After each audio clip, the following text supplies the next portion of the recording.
And as always, my co-host, Rhys. I'm here. I can't hear you though. My headphones are out. Could hear you coming a mile away. And our other co-host, Dr. Boggy. Hey, how y'all doing today? And welcome to the last day of 2019, which you might be watching in 2020. Happy New Year. By the way, is FDM going to be here? He has family. He has his family coming over. They should be arriving like maybe 15 minutes ago, so he's out. Okay. Okay, I can still screen share. All right. So, let's... Oh, dear God, no.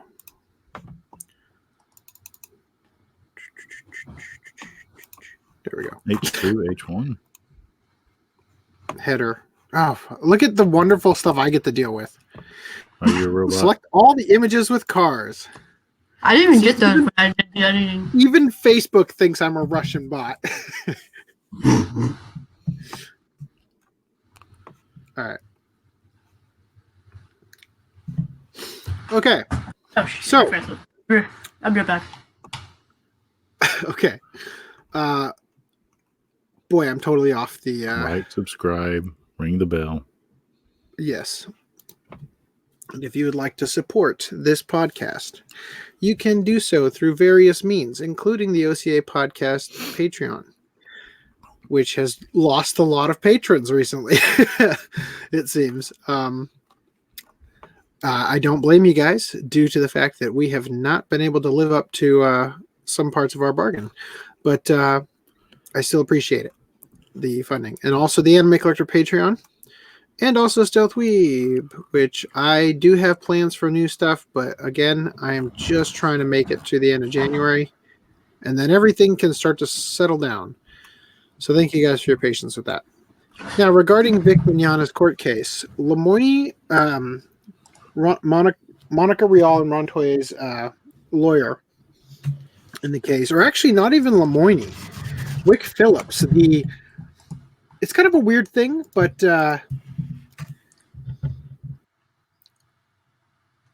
it's a weird thing. Wick Phillips is like the firm, and like Lemoyne was hired by Wick Phillips or something like that. It's a weird thing. They requested more money from the judge. So basically, bills ain't getting paid, and they've requested more money, but have worded it real cringily, like, you made the correct decision to throw the case out, but you made the minor error of only giving us $100,000 instead of the $250,000 we asked for, right? So it's real cringy. Now, regarding KyoAni's news, because we're still talking about this damn thing, the CEO had expressed interest in turning the site into a park and erecting a monument, but the neighborhood association submitted a written letter requesting a written request specifically asking that the site not be used for any sort of memorial, saying, quote, "If large numbers of people are continually visiting the site, it will destroy our peaceful lifestyle." So, no Mecca for you, KyoAni fans. That's Now, strange, because typically, like over here, if something were to happen, they would make a monument. I mean, take the Twin Towers, what they did with it. okay, but I think the difference here... Hey, got a Happy New Year from Holland from Master25. Thank you for that. Happy New Year to you as well. So the difference with the KyoAni thing is that the studio is literally located right in the middle of a neighborhood. So putting a park there and having a monument that people are going to constantly be flocking to is going to disrupt traffic. It's going to disrupt noise. It's going to be a thing for... Imagine if 9/11 happened literally in your backyard, your actual backyard, and they put the monument there. Imagine how that would be. So that's their argument. Yeah, it's kind of selfish, but it also kind of makes sense, Sort of. I'm still lost on neighborhood doesn't want a park. But It's the monument aspect. It's because people are going to be coming constantly to try to pay their respects. For at least like the first 1 or 2 years. For sure. Which to me seems like a good thing for the economy of that local area. Yeah. But I could see it being annoying, Yeah. They just changed the where I live. I'm not going to say the name of the street, but there's the main crossroad. From the literal start of the street, it's like 40 miles, and I am literally the first stop sign. You stop there, you make a right, and that's how you get to my house, right? They just swapped it into a street light, and that's kind of annoying because getting out of my neighborhood is now really difficult. Getting in's a lot easier often, but getting out's real difficult because it's always red for me. So getting to work is another minute or two. Anyway, so that's what I'm talking about. Like little minor stuff like that can be a real pain. Do you guys want to do pickups so that I can eat some food? yes. Okay. Rhys, you go you ahead go and go first. first. Oh, Rhys goes first. Do you have your Discord images up? I don't have any pickups this week. Okay, then Augie, it's on you while Alright, I pick up you- this taco and put it in my mouth. So for you, Brett, as I pick up this thing, this is what I got from Christmas from a friend. I think you would really appreciate it. I did mention it last podcast, but never showed it. It's a 6 hour. The Seinfeld collection with the poofy shirt. Which anime figure are you going to put that on? Do you have any JoJo figures? Well, it'd be more ideal if there was an Austin Powers figure, but I think there are. Make a little body for your Speed Racer head. Up next, I have six VHS Dark Clouds, and with those we have Volume 1 of Energize, followed by Volume. I think that says Ergaze. There's no N. That says Ergaze. Ergaze. Yeah. No Yowie? No, this is Mech. That would be Elgaze. There's another PlayStation 1 game of the same name that's like in Happy New Year versus Seed that is has a lot of the Squaresoft characters fighting it. This is like the first fighter with Cloud Strife, Sephiroth, and Tifa. Followed by Volume 4. Volume 5. And Volume 6. Now, as you notice, Volume 2 is missing. Why? Because it's been AWOL'd with Volume 2. Okay. Volume 3. And That was Volume quite 6. a phallic ship they have there. What? The cover to Volume 1 has a very phallic shaped ship on it. To AWOL. Yeah, it hasn't come in yet. Oh, this is Volume 2. Yeah, well, whatever. It's got a big dick on it. So as you notice, this is from AnimeVillage.com. This was the company before it became Bandai Entertainment. I lost some chicken on the ground. All right. I have some pickup. You have some pickups. Pick it up. Gotta swallow.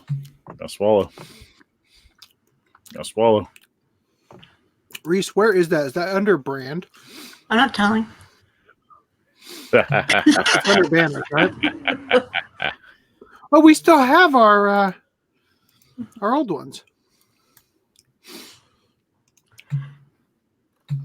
No, seriously, I need to know where that is for reasons.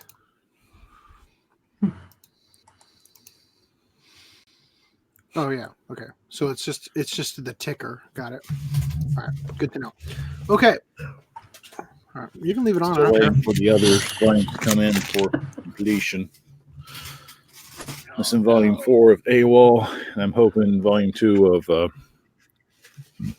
Energize will come in. Ergaze. Ergaze. There's no N in there, dude. No, watch Discotheque posts it for the new pick or standard Blu-ray, definition next month. So, Okay. So I kind of don't want to go over all of my pickups because it might be smart to save some of them. But Go first.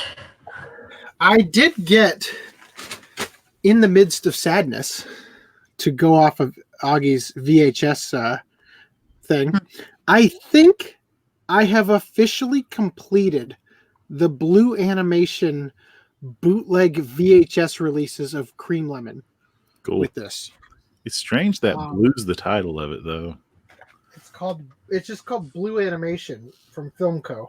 Okay. So I do have other stuff, but yeah, whatever. No, show us. It's the end of the year.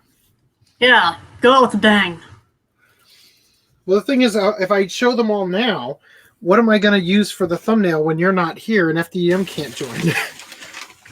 Your newer pickups? What? Your newer pickups? My newer pickups? I don't know that I'm going to have new pickups every week. I only got these because of a sale. All right. I picked up Pray for Japan because it was like $1. And I have a whole spot in my collection for documentaries. I got Naisho no Tsubomi, which is also like $1. I totally forgot about this. I can't show this one. Hold on.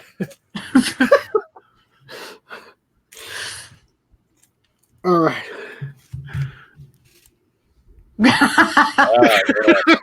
You really came out. Did you get the first one? He has the Of first. course I do. I had the first Oh, one. okay, I can't remember. I pre-ordered that shit that was released on election night. I absolutely got Oh, that. okay. I That remember was you the getting funniest it thing in the ever. grab bag that you never posted yet. No. We ever I also post those picked grab up- bag videos? No, dude. That YouTube is sounds going cool to immediately demonetize them. Okay. And I have so many other videos to work on that are actually going to have a return on them, that I can't even devote the time for it. I'm almost done with 2017's, but I just can't sit down and finish it because I've got other projects to work on that are more important. So I also got And You Thought There's Never a Girl Online, Oh, I got that too. the limited edition. With the ugly filler box with Yes. all the junk in it. Exactly. Straight up to the dock. It's that like crap. slightly smaller, but it still manages to stand. All right, so let's see what else I got here. I got. I'm sure you guys all saw these and thought, "Oh, I either already have that or I'll definitely buy that because it's only $10." Oh, yeah. Eureka 7 adults. No, Astral Astral Ocean. Ocean. Don't they have one called Adult Only or something like that? No. Maybe in poor. They Maybe in don't? maybe in the Poon Poon land. I'm pretty sure that there's one. Called, Yeah, I would say AO is like maybe something. It's ringing a bell they somewhere. have one that it's something else. I have it's it a game somewhere. rating. I'll find it somewhere. Escaflowne should be right around there. Where am I? Oh, it is right there. Hold on. I have it. Whatever it is that I'm thinking. You're telling us they intermixed your nudie booty with the regular anime? It's the one titled "Good Night, Sleep Tight, Young Lovers." Ah, Oh yeah, Movie. Eureka 7. That's what I was. That's the one I was thinking of at least. Okay. So anyway, there's that. I don't have places to put these, so I'm gonna have to. Did you get part 2 of Okay. Astral Ocean? I don't yet, no. But I do have part 2 of Steins Gate, which I paid full Yeah. price for, and I'm a total Thanks. idiot on that other one because it eventually became even cheaper on Amazon. Way to go, dumbass. Thank you, I deserve that. Hikara-san, Here Comes Miss Modern, which I think was the Nozomi and 11 Arts. Yeah. Even though the other thing that we talked about that not too long ago, how they like snubbed them on the deal somehow. I also got the original series for Glass Mask. Again, all these were dirt cheap. I think that's only half the series, isn't it? Oh, yeah. No, that's the This new is the one. complete original series. That one's They- full. They were out of stock on the new series, so I didn't start buying that one. And then because everybody else got it, Battle Programmer Shirase. Hooray! So we can do a watch club on that. Guilty Crown Part 1 limited edition, also seriously like $10. Nice. Overlord Part 3. Yeah. So now I've completed that collection so far, I believe. Did you pre-order Isekai Quartet? No. Okay. And then has no end label of 0. Oof. Yeah. Rough. Okay, so I got more stuff. I just don't know where it is off the top of my head. Show it. It would be right here. Shit, where did it go? Is it right here?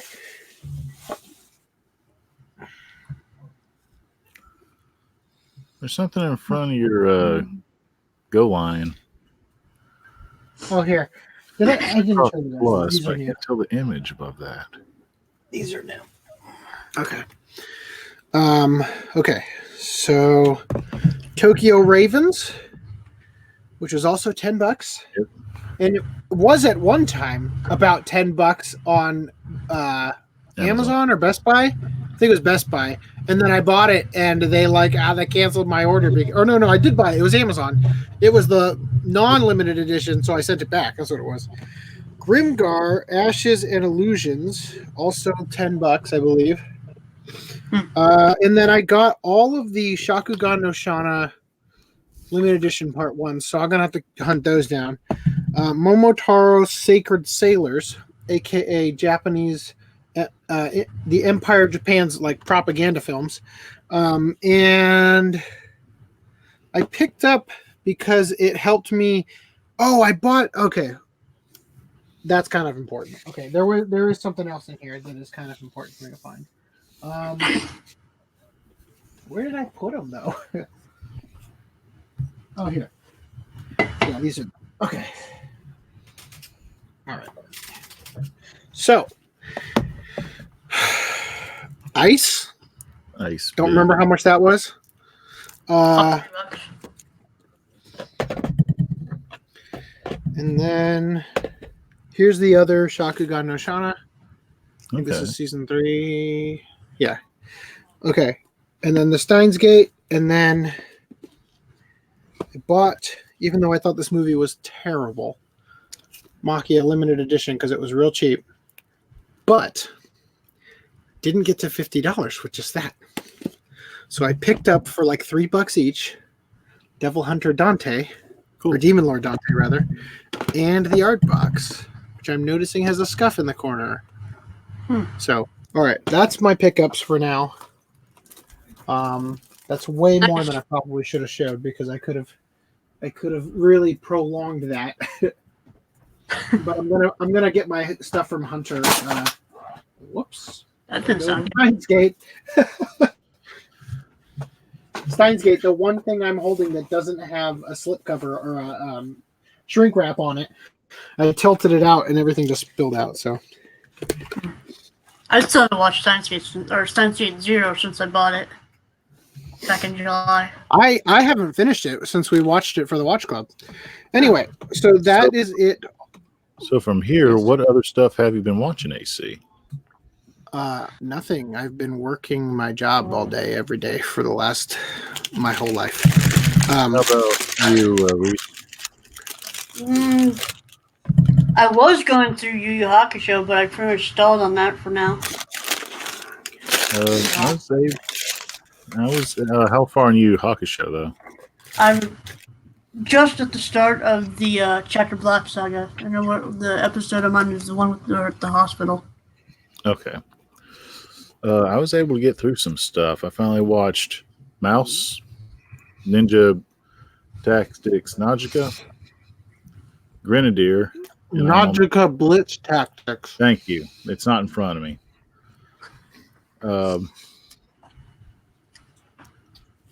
Grenadier, and I am on the last disc of Samurai Girl Real About High School. Okay. So Rhys was kind enough to offer to start the podcast without me so that I could celebrate New Year's since I didn't get to celebrate my birthday or Christmas this year. So I went into the store, and although I'm sure there was an enormous stand somewhere with apple cider, I couldn't find it in the time it took for me to jump in and jump out as quickly as possible. So instead, even though I just ate a ton of calories and still have more food in there for my tacos, I bought chips and dip. Yay! And some Butterfingers. So Oh yeah. So I will be probably snacking on that during the watch club. And I figured I could almost make cider with like a freezy drink with some of the alcohol I have in it. All right. Cider in my grocery store, cider's right next to the apples in the produce section. Oh, cider. I thought you said Snyder. I thought you were trying to bring up Snyder's of Hanover for some reason. Yeah, no, I thought you were talking about Snyder's of Hanover. And I was going to say, that's literally, if you go from my house to the freeway, you'll pass it. Like the warehouse for Snyder's of Hanover is right there. Oh, so cider. Or you were saying you couldn't find it? I don't know what it is about the town I live in, but every single company has a warehouse here. Even Dot's Pretzels. Or I think manufacturer. Bang Energy Drink is opening one. It might be the nice climate. Oh yeah, those 120-degree summers, so nice. But it's a dry heat. It's not so bad. If they do get one, you better go over there and ask for a sponsorship. Because I'm drinking a Monster right now. I've never had it. Bang is good. I've heard, though, if this changes your opinion of them, it doesn't change my opinion, but I've heard that they, damn it, I went to plug in my computer and both the cables for the plug-in, for the charger, and also for the Ethernet just came out. So, what the fuck? It's completely unplugged from the base, too. Okay. So, I don't know if this changes your opinion, but I've heard people decry Bang because apparently they donate to Trump's campaign. Whatever. So they'll shame you when you drink those. Shame because you're all they want. If you're they're looking contributing. for a tax break, they're gonna find a tax break somewhere, regardless of a belief. All right. So we need to talk about Tier Studio. I have a lot of information here, but I think the best way to cover it is to literally just alternate between the Sora News 24 articles and the highlights that I added for some interesting stuff that I picked out of the Crunchyroll articles. So the other ones are here if you want to read them, but they are mostly just rehashes of the stuff you're going to hear right now. All right. So, an entire Tokyo anime company has apparently disappeared. Apparently, I downloaded an image off Crunchyroll. Hold on.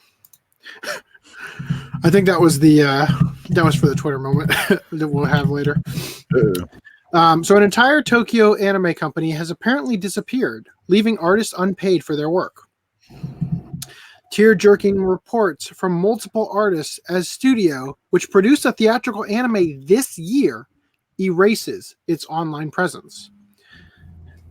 By this point, it's pretty common knowledge that working in the anime industry is anything but a quick and easy path to riches, with long hours and low pay being very much the norm for a lot of artists. Except for the superstars, anime professionals need a nearly endless supply of hustle, and that's something that freelance artist Gen Sato is quick to recognize. A freelance illustrator, animator, and character/mecha designer who's been working since 1986. On his website, Sato still states his professional philosophy as, "Because I'm poor, I don't turn down offers to work, so that one day I will be able to turn them down." I've heard this also translated as, "I don't turn down offers to work because I'm poor, so that someday I'll have the opportunity to turn them down because I'm no longer poor," or something like that. Anyway, the Japanese have a very blunt, straightforward way of talking. Unfortunately, a strong work ethic doesn't mean much without suitable business ethics on the other side of the employment equation. In a tweet sent out this week, which again, this was December 10th, the tweet I believe went out December 9th. And again, we're covering this really late because it was unfolding and I didn't have time to compile all the articles before the last podcast. So anyway, in a tweet sent out this week, Sato revealed that he's yet to get paid for some of his recent work. And what's worse, the company that stiffed him seems to have disappeared entirely. So here's his tweet here, right? He said, I never thought that a company producing theatrical anime would not only not pay the workers, but also erase all traces of itself from Twitter and disappear. I've had some serious trouble foisted on me now. So in his tweet, he puts this kanji in parentheses after certain statements. They're about to talk about it. So if you look at the original Japanese text of the tweet, you'll also spot the kanji character, right, this one, meaning crying a couple times. That's appropriate, not only because of the heartbreaking turn of events for Sato, but also because the company he's referring to seems to be Tier Studio. It is. We confirmed it later. Which is, or at least was, based in Tokyo's Suginami Ward, where Japan's highest concentration of anime studios is found.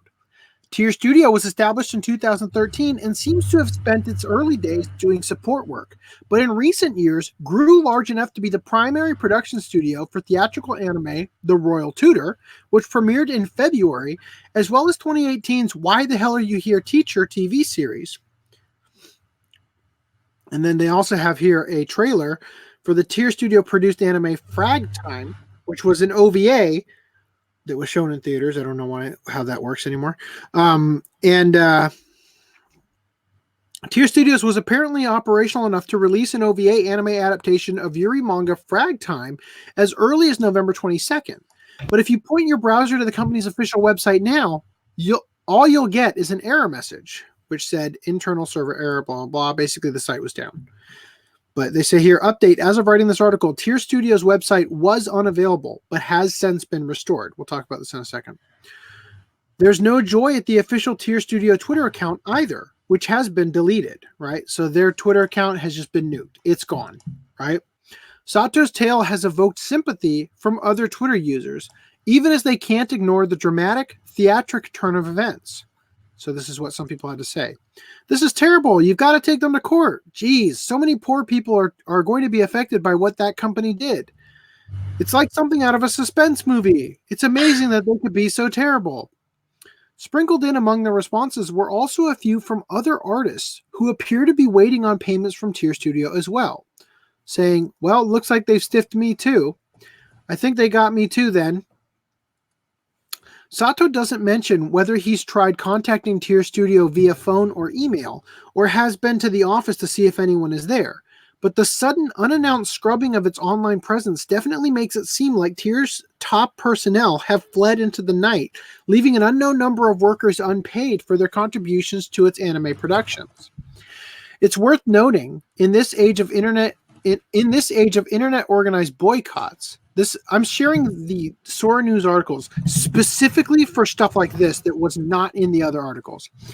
It's worth noting, in this age of internet organized boycotts, that while Tier was the production studio behind the above-mentioned anime series, it is not the publisher for any of them.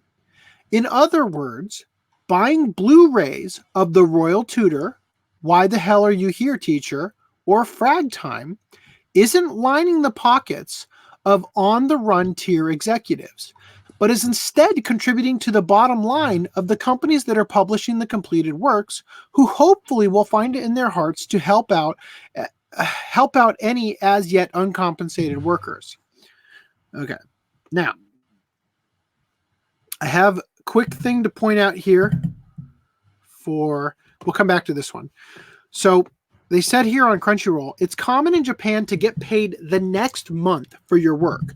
So if Sato and the other animators invoiced at the end of October, they would have been paid at the end of November. And then they go on to talk about some of the people that were responding to the tweets. They actually named them as being industry people, and that Crunchyroll knew of. They talk about this one guy here, Kazuaki Imoto, the animation director on Love Life Sunshine and Kaguya-sama Love is War. He said that he confirmed that the payment from Tier Studio to the freelance animators was scheduled to happen at the end of November. But as of his tweet, which was like December 5th or something, had not yet happened, or December 8th, I think, actually. Anyway, so somebody, I don't know how, knew that the thing had been scheduled, but that they hadn't gotten it out right. So anyway, we'll come back to this in a minute. Even anime industry insiders say that they're unable to contact execs from the vanished anime studio, which I think is really funny that they don't mention Tier Studio in any of the headlines on Sora News 24 because, well, I don't know why specifically they don't, but I think it's largely because nobody knows Tier Studio off the top of their head. Like, did you even know that Tier Studio was a thing until this event started happening? Nope. Not for sure how long they've been around. It sounds like they're either a new one or just something that's been doing in-between stuff for a while. Well, as they said in the previous article, that they were established in 2013, but they were doing pickup stuff for other studios, but then they've recently started producing their own stuff. Okay. So, the production committee for Frag Time, the studio's most recent anime that's playing in theaters right now, say their repeated attempts to communicate have yielded no response. In the anime industry, the hours are long and the pay is low. But you know what's worse than low pay? No pay, which is the situation a number of people who are contracted by Tokyo-based anime studio Tier Studio are looking at. The situation came to light when Gen Sato, an artist who's been working in the anime industry for over 30 years, took to Twitter to say that not only has he not been paid for the work he performed for Tier, but the company had erased its Twitter account and website. While the Twitter account seems to have been scrubbed entirely, Tier's website has since returned, showcasing its most recent releases, Frag Time, Why the Hell Are You Here Teacher, and The Royal Tutor. However, their most recent post, once it came back on, was only from December 3rd. There was no explanation provided whatsoever for why the website went down in the first place. They've just completely ignored all the stuff that had been going on. So, however, if you perhaps, being someone who's still waiting for a promised paycheck, click on that tempting contact in the upper right corner, you get a 404 error. So they're preventing you from contacting them. It won't earn you an email address link or contact form, but instead an infuriatingly friendly greeting from a 404 error, indicating that whatever used to occupy this part of Tier's website has been erased. Okay. So the website is no longer fielding inquiries from fans and other general net surfers, but surely those in the industry, such as the companies that had to work with Tier on its most recent projects, have some business-to-business channels that are allowing them to communicate with the studio, right? Wrong. One of the things that makes Tier's sudden disappearance so baffling is that it's happened less than 3 weeks since the release of Frag Time, an OVA that's still currently in select theaters as part of its limited theatrical run.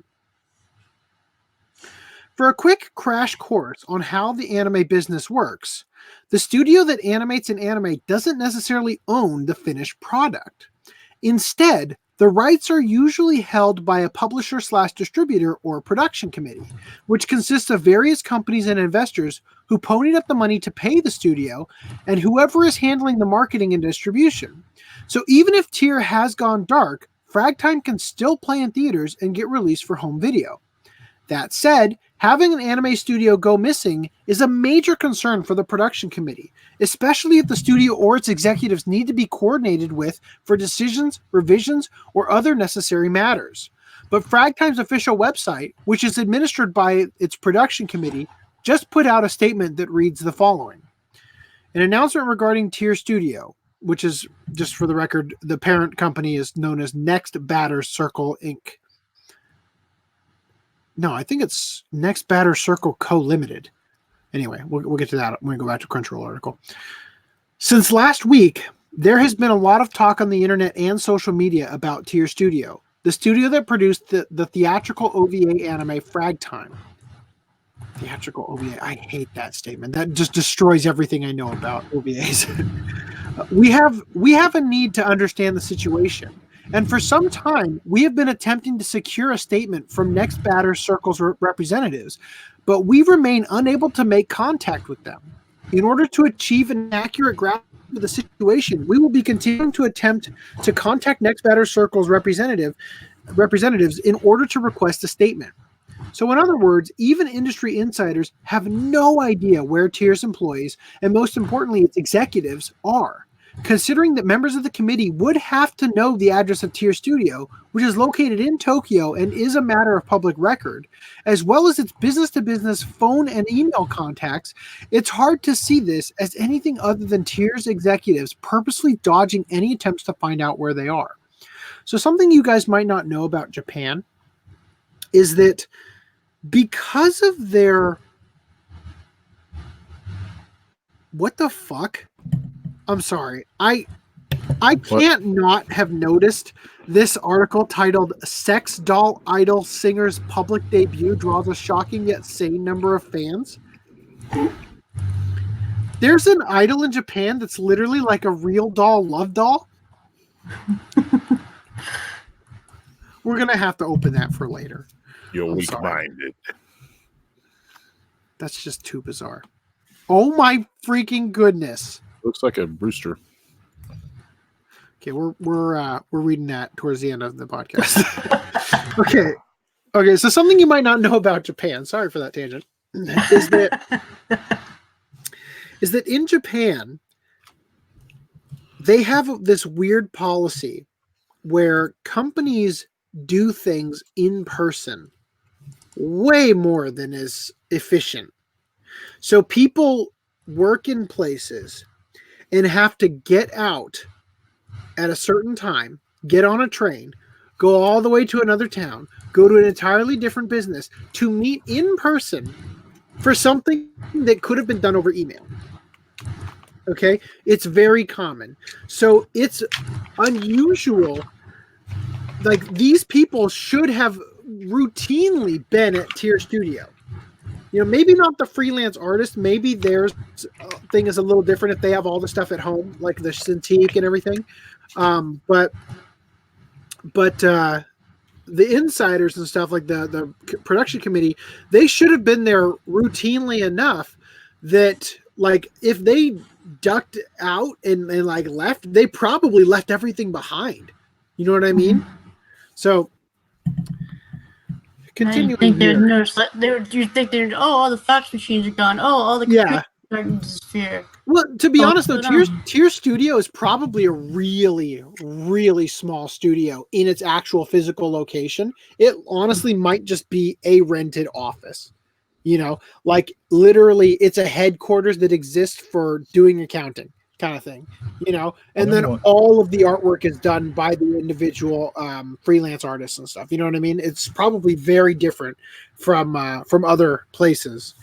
So what I'm wondering about is more the ownership, because it kind of sounds like one of those places where they set up and you actually do a job, but the owner is maybe like on drugs or gambling the profits away. Well, we're going to find out what happened to them. Do they have an equivalent of a triple B over there, Better Business Bureau in Japan? I have no idea.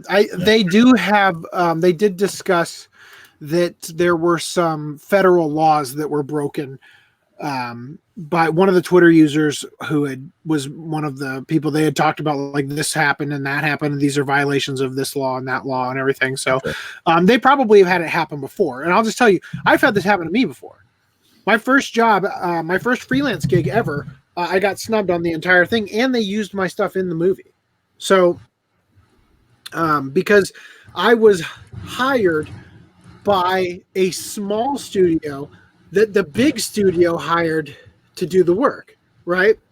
And this kind of thing happens all the time. It happens all the time. So the guy who knows all the laws and stuff and was constantly talking about it and stuff, he probably has gone to court over it already in Japan. So anyway, I saw this and I thought this blew my mind. The company, Next Batters Company Limited, Circle Company Limited, right? The one I was just talking about, the head company of Tier Studio. The company initially formed in March 2013 with 500,000 yen of capital, literally less than $5,000 when they started their company. And they got to the point where they were producing theatrical anime. in-house. That is an amazing success story.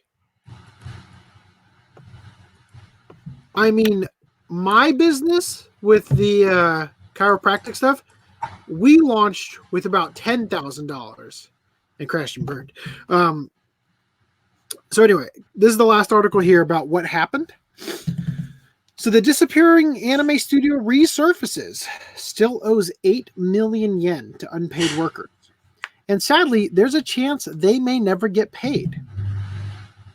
Making anime is a tough job in a highly competitive field, and not every artist or organization in the industry will stick around forever.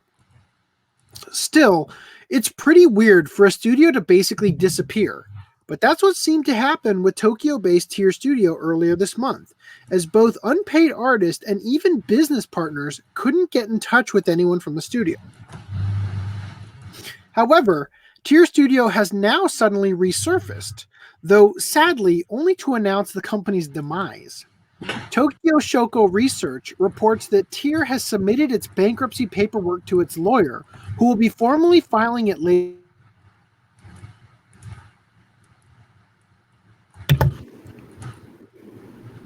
AC, I couldn't hear you.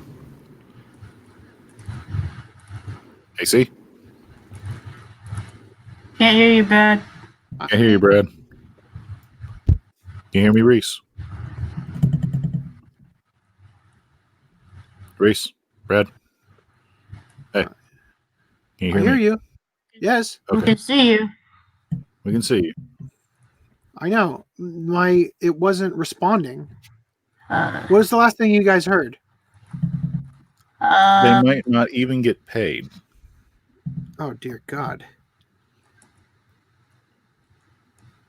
Did you get the part about them submitting the bankruptcy paperwork? We got that. Because Okay. they submitted the bankruptcy. Meanwhile, roughly 50 workers, including animators, remain unpaid for their work, and depending on how the bankruptcy proceedings go, could possibly never receive compensation. For those wondering how Tier's temporary vanishing act was possible, most anime studios don't maintain a large permanent staff, but instead keep the number of full-time employees as small as possible. The employee ranks swell with contractors once the studio gets hired to produce an anime, then contract again once the project is done. Tier was operating normally up until the end of November, with its latest work, Frag Time, starting its theatrical screenings on November 22nd. And it wasn't until a contractor tweeted about not yet being paid that the general public realized the company had gone dark.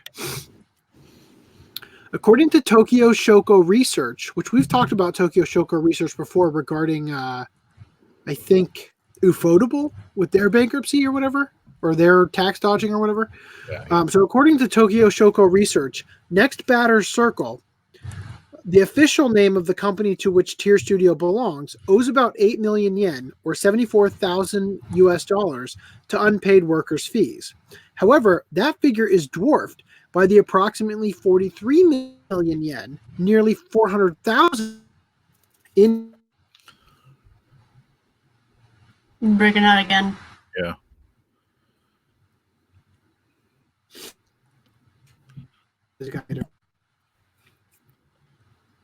Okay. Give me a second. I'm going to close Discord. I'm going to close Chrome. I'm going to close Safari. It's almost like I should have done this ages ago. I'm going to close that. And I'm going to close this. And I'm going to close that. And I'm going to close that. Okay. All right. Hopefully that stops happening as much. Last thing we heard was 400,000. Okay. So they had $4,100 US dollars in debt to their creditors, right? The people who invested in the production of the shows that they made for them, the production committees and stuff. Okay. So if you're wondering how much this equals, 74,000 divided by the 50 people that they claimed, like they're around 50 people, that's about $1,450 per person if you average it, which for a month, I mean, I hope they're making more than that, because for the amount of work you got to do, god damn, that's not a lot of money for animators in Japan. I mean, the cost of living in Japan, I think, is a little bit lower than where I live, but still, like, I could barely pay rent with that over here. So anyway, depending on how the bankruptcy proceedings shake out, it's possible that creditors will be ruled to have priority over the unpaid contractors, which would leave them with no viable way of getting the money they were promised by Tier.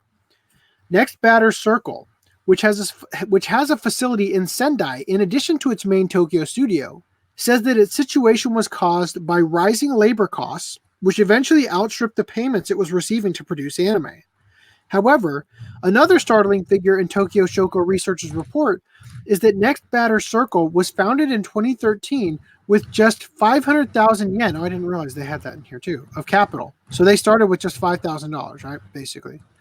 Starting a company with barely enough money to buy a couple big screen TVs seems like an incredibly flimsy safety net, and was likely a contributor to the company taking on a huge amount of debt when operating costs ended up being higher than it had anticipated.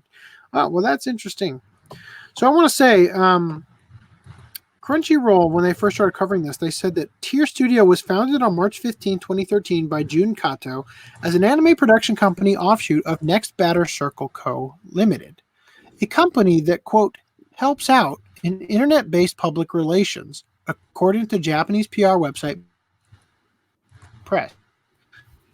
Well, I gotta say, it's to you when you're in a tight internet-based public relations is to ghost your Twitter account and your website. You probably don't want to hire them. Fair enough. Now, last article here. Fragtime Anime OVA to release 3 books on production to raise money for animators who went unpaid. Fragtime's production studio, Tier Studio, went bankrupt before the animators were fully paid. Weird, know that. Oh, this is actually the stuff you need to know here. So the official website for Fragtime announced that they will be releasing 3 books based around the production of the anime to go to the staff who have lost money from the bankruptcy. Both Pony Canyon and the Fragtime Production Committee say that they've already fulfilled their contractual obligations to Tier Studio, but were deeply distressed by the recent situation, and so 3 production books were created for those who did not receive their full payment for production. The first book contains original drawings based on the OVA, the second book is a storyboard of the OVA, and the third contains the script used for the recordings of the dialogue. So if you go to the website, you can pre-order these. I don't know why they don't have an image, but this is the volume 1, volume 2, volume 3. It'll cost you about $100 plus a little extra. It's like 90 something plus a little extra for shipping. Although I haven't yet figured out how to check out on this website for some reason. I tried to pre-order them, but it was difficult. Anyway, so that's it for Tier Studio. Do you guys have anything you want to say? Not really, no. Hate it for the people working, but it seems like a straightforward situation. I'm going to put the Sex Doll Idol Singers public debut thing. I'm going to put that in the other tab, the other window, so I don't have it constantly sitting there. And somebody in chat remind me to come back to that when we get into miscellaneous news. All right. Sorry, Augie. I've got it stuck on you. Visionary designer of the future, Sid Mead, passes away at age 86. So this was an article that I had Rhys put in the doc today. I haven't read it yet, but it's pretty short, so I think we'll just jump through it. So the industrial designer who made a name for himself as a concept artist for influential sci-fi films such as Tron and Blade Runner, Sidney J. Mead, known just as Sid Mead, passed away on December 30th in his home in Pasadena, California, due to complications from lymphoma at the age of 86. Mead helped to craft the look and feel of modern sci-fi with his work as a concept artist on Blade Runner and Aliens, which influenced anime films such as Akira and Ghost in the Shell. He even helped design the infamous light cycle from Tron. This imagination helped spur the minds of people all around the world of futures that might be. At a young age, Mead started his design career at Ford, Sony, Volvo, and Philips Electronics, designing industrial components for cars and electronics before he moved to film. His first film credit was for Star Trek: The Motion Picture, designing the V'ger. I don't know how to pronounce that. I don't watch Star Trek.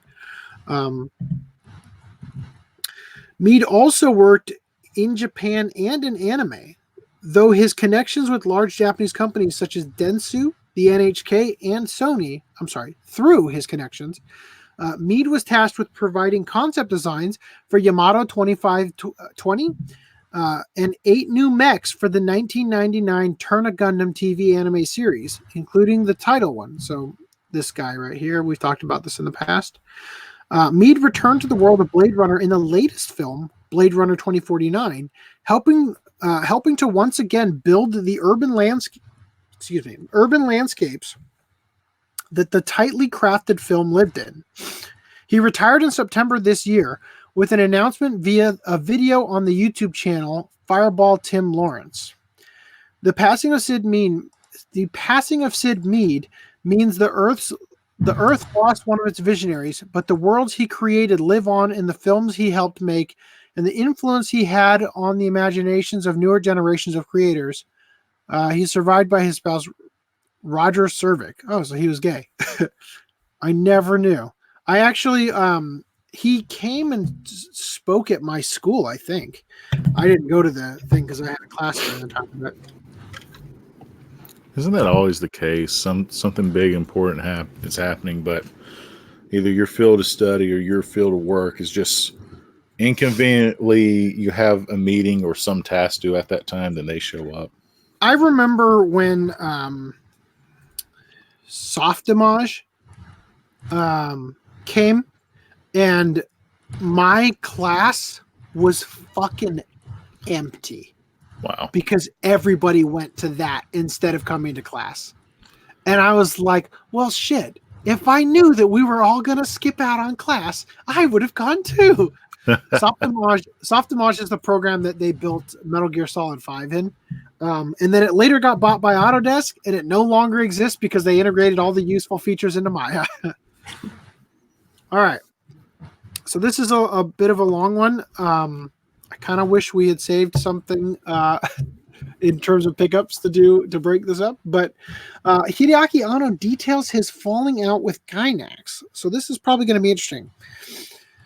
So Kara has distanced itself from Gainax following the Gainax representative director's arrest, which we talked about in the last podcast. Mr. Take your clothes off and I'll take your picture and then say that you asked me to, whose name I forgot. Anyway, Neon Genesis Evangelion creator Hideaki Anno wrote an article for business magazine Diamond in reaction to Gainax representative director Tomohiro Maki. There he is, or Tomohiro Maki's arrest earlier in December. Anno expressed his sympathy to the victims of Maki's alleged acts of quasi-forcible. What was the other thing? What was the other websites they called it? Semi-forced groping or something like that. Quasi-forcible indecency. Oh dear, I love legal language. And reiterated Kara's earlier statement, distancing the production team of Evangelion from Gainax. He also wrote in detail about the circumstances in which he cut ties with Gainax. Hiroyuki Yamaga, alongside Hideaki Anno, and Toshio Okada, Yoshiyuki Sadamoto, Shinji Higuchi, Yasuhiro Takeda, and Takami Akai co-founded Gainax in 1984. Anno wrote that it was originally a company founded with friends for the purpose of creating the Royal Space Force, the wings of the One Amise, or however it was supposed to be written, film. At the time, he focused purely on creating things and had no involvement with the management side of the company. This was the case even though he was the company representative on paper for a time. The success of the Evangelion TV anime in 1995 marked a turning point for the company. Until Evangelion became a hit, Gainax had been teetering on the edge of folding and was too small to produce a TV series. In fact, Anno revealed he had been considering producing Evangelion at a different studio at the time, and chose Gainax as the lead studio primarily for old time's sake. There were, in fact, only 3 employees at Gainax continuously working on the show, with most of the production taking place at the much larger Tatsunoko Productions. Did you know that? That's interesting. I didn't know that. I didn't know that Tatsunoko worked on Eva. And it kind of makes sense, but I didn't know it at the time. Evangelion ended up bringing in so much money that nobody in management knew what to do with it. Ono notes that at the beginning, the main staff that worked on Evangelion didn't receive any of the enormous profits beyond the initial commission fee. So the staff negotiated with King Records to receive some of that money. Gainax continued to reap benefits by setting up merch deals while squandering much of the money on failing projects. As for the production staff, failing projects like sending all that money back to ADV instead of letting them make the live action movies. As for the production staff, they were rarely informed of business matters, and their wages remained low. The hard division between the animation production staff and the management side culminated in then President Takeshi Sawamura's arrest arrest for tax fraud in 1999. Who is the Kim proofread? Everybody proofread. Ono claimed that he only heard about it after the fact, and that he was put into a position where he had to apologize publicly for it. After that incident, then company president Hiroyuki Yamaga asked Ono to put his name down as representative head on paper so that investors could regain trust in Gainax. Ono acquiesced. At first, he did not concern himself with the finances of the company. But through examining the paperwork, he came to realize that there were many people on the company's payroll who hardly contributed anything. Ono writes that this happened around 2003 or 2004. Around this time frame, he began thinking about making another Evangelion anime because his only other ideas for original anime felt like hollow imitations to him.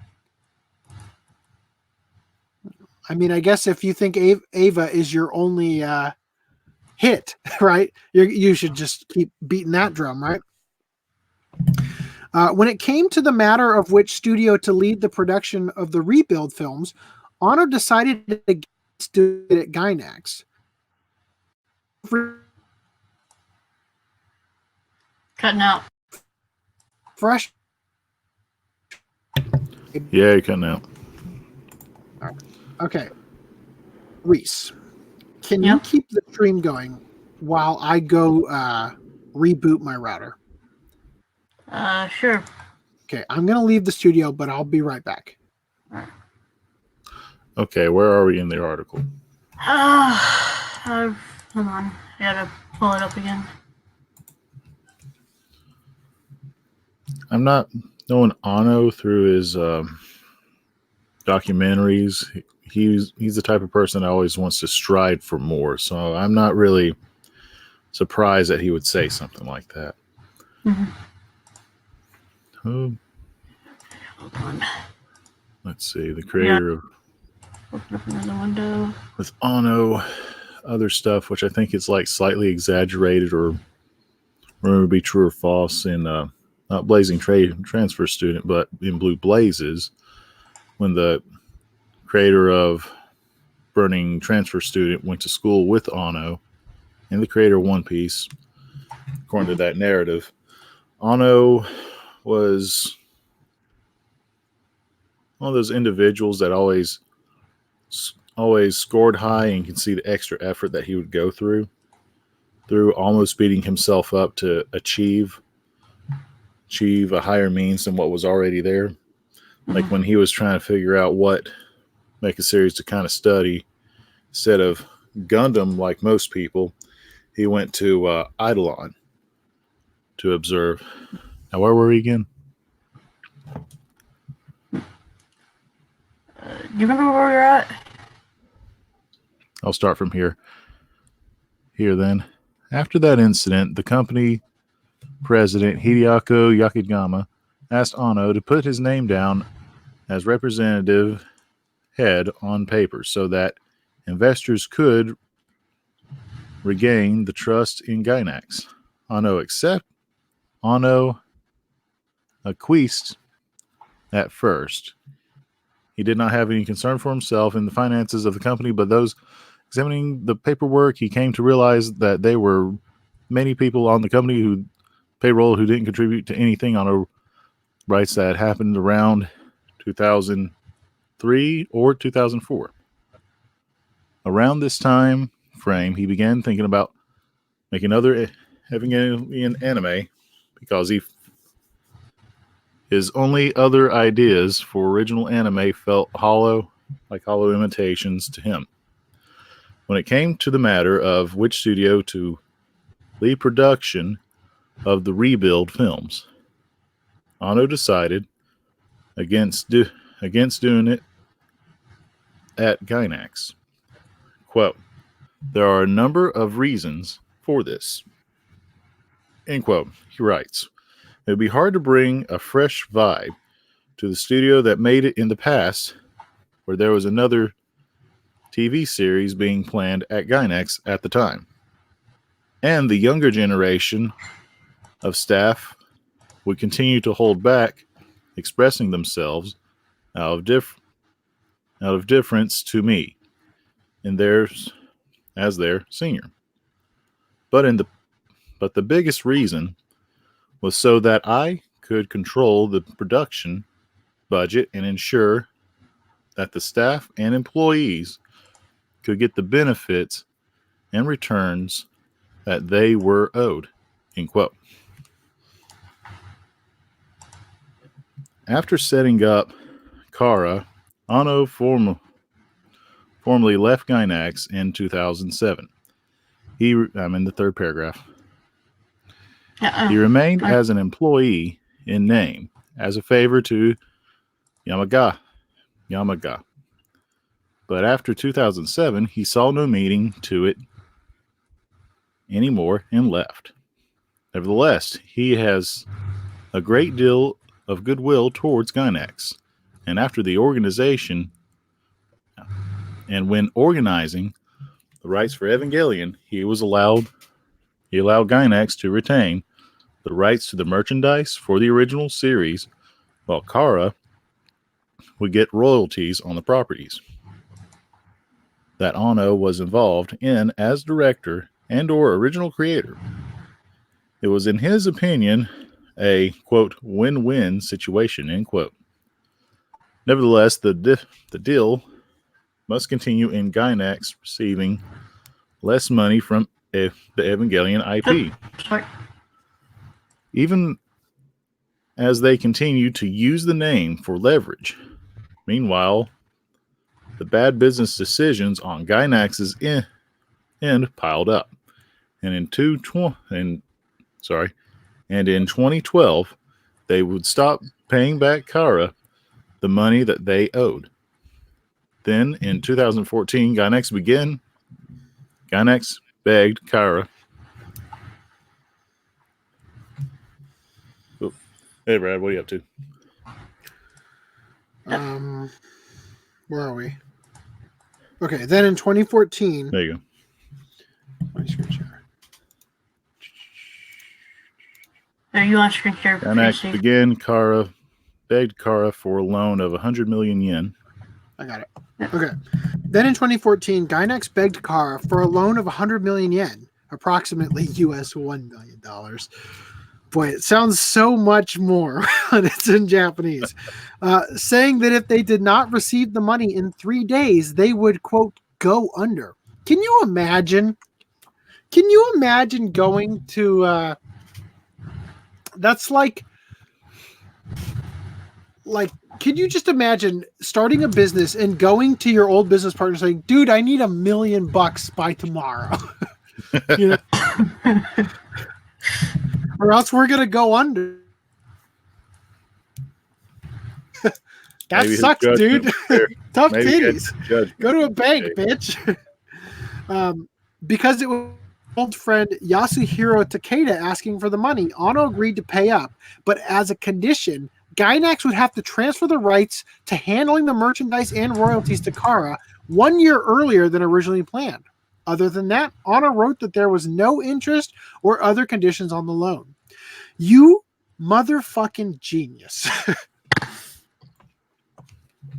That's some George Lucas level genius right there. Not only did Gainax not pay back the loan, no duh, they also sold off the rights for Gunbuster, Diebuster, and FLCL, 3 works that Kara staff had been heavily involved in, without telling anyone at Kara. Ono wrote that he only ever received the royalties he was due for Evangelion, and that to this day, he has not received the royalties he is owed for Gunbuster and Nadia, The Secret of Blue Water, among other works. Probably his and her circumstances or whatever. Meanwhile, Gainax was creating new companies like Fukushima Gainax, now Gaina, and Gainax West, and making shady business deals overseas, again, without telling Kara. When the payments from Gainax stopped coming in, Ono was left in the dark about what was going in the company. I think he mean going on at the company, and Yamaga was not returning his calls. Eventually, when Ono found out that Gainax was secretly selling off production materials, key animation, storyboards, etc., of the anime he and the others now at Kara had worked on in the past, he decided to take action. I could have shrugged off the loan that never got repaid, but we were anxious to preserve the production materials we had poured blood, sweat, and tears into. In 2016, Kara sued Gainax for 100 million yen and won the case in 2017. To this day, Ono claims that Gainax has not contacted him with an apology or explanation for what happened. Gainax's representative director was Yamaga until October, when he was replaced by Tomohiro Maki, a man whom Ono says he does not know and has never met in person. This is, again, Mr. Quasi-Gropey Grope. Maki has been a board director for the company since 2015. When Maki was arrested for alleged indecent acts, Ono wrote that the misleading coverage of this news led some people to assume that it was Ono who was arrested. On top of this, misleading reports that refer to Gainax as simply the Evangelion production company in the headlines have damaged the Evangelion brand. Yeah, I think so too. In the days that followed, some business dealings with Evangelion even got retracted due to the misleading reports, because, it's Japan. Right? They are super obsessed with public image. Ono concludes, but let's be real. If it was actually Hideaki Anno, the panties probably drop by themselves. Right? I don't think he has to quasi-grope anybody. If that happened, you would see a booming wave of coverage over that. We wouldn't see what we saw. If that happened, it'd be completely consensual. Ono would be. We wouldn't have heard a thing about it. Yeah, Ono. Well, I mean, fuck. What's that line in Big Papa? Why blow up my spot because we both got hot? I like it when you call me Big Papa. Okay. So I was gonna say Ono would be grabbing him by the pussy, and nobody would have any problem with it because, as Trump said, they let you do it when you're, rich and famous like Ono or Elvis or Trump or anybody else, right? So anyway, okay. Continue. Oh, that's not good. I bought the cheap stuff. Shouldn't have done that. Okay, I am disappointed. Not as a manager at a company that lent them money. Sorry, not as a manager at a company that lent them money, but as a friend from our university days, he wrote. And my biggest disappointment is that I'll never be able to regain the relationship with them that I had in those days gone by. Update. An earlier version of this article stated that Gainax sold the rights to Nadia Secret of Blue Water when it was FLCL. This has been corrected. Okay. Well, at least you corrected it, Kim. It's too bad you couldn't go back and fix your damn typos, bitch. No, just kidding. Just kidding. Just kidding. Grammar Nazi, All right. So let's get through our crowdfunding / Kickstarter news. So Ojamajo Doremi franchise gets crowdfunding project for its 20th anniversary. Did anybody read this article? Nope. Me neither. Moving on. Okay. World and it's not a Kickstarter. That's It's how you roll. else, and I don't care. World End Economica Anime's Kickstarter campaign reaches its goal. So they had it's not over yet, right? No. Yeah, click on that campfire. No, it's Kickstarter. Oh. Except that fucking goddamn Anime News Network links back to their own fucking website. It also had a campfire. Motherfucker. Let's just go to Kickstarter. Wait, copy the name. Copy the name. World End Economica. I don't think it's going to be that hard.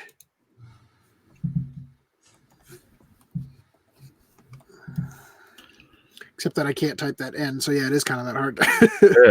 Yeah. I can't do it. Fuck. Okay. Kickstarter Advance. There's an N in there.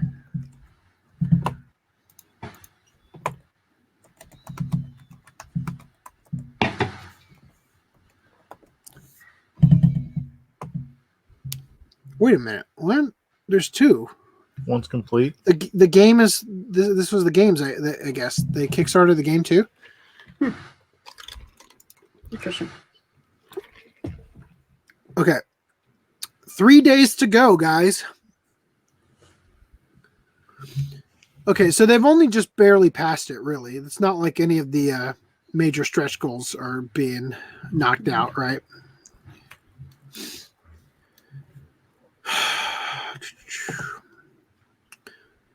Oh yeah, that's so funny. They talk about they want to use the money that they earn on Kickstarter for advertising.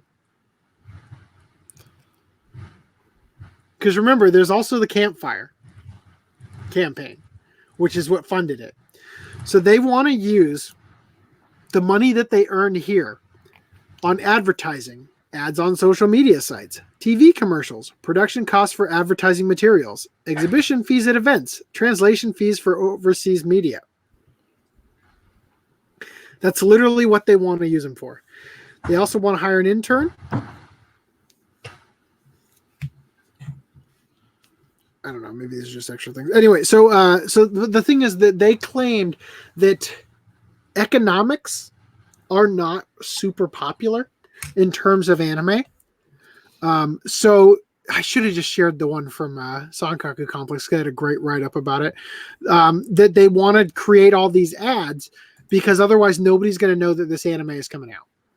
And that's what they're going to spend the $50,000 on. Although if you back it, you still get like, what did I get? Did I back this? I selected this? Did it even? Okay. In addition to that, you get the DVD. That's why I backed that. Okay. I was going to say, what the fuck? It doesn't list DVD here. Anyway, so that's the thing. Moving on. All right. Digital manga motherfucker. My highlights are gone again.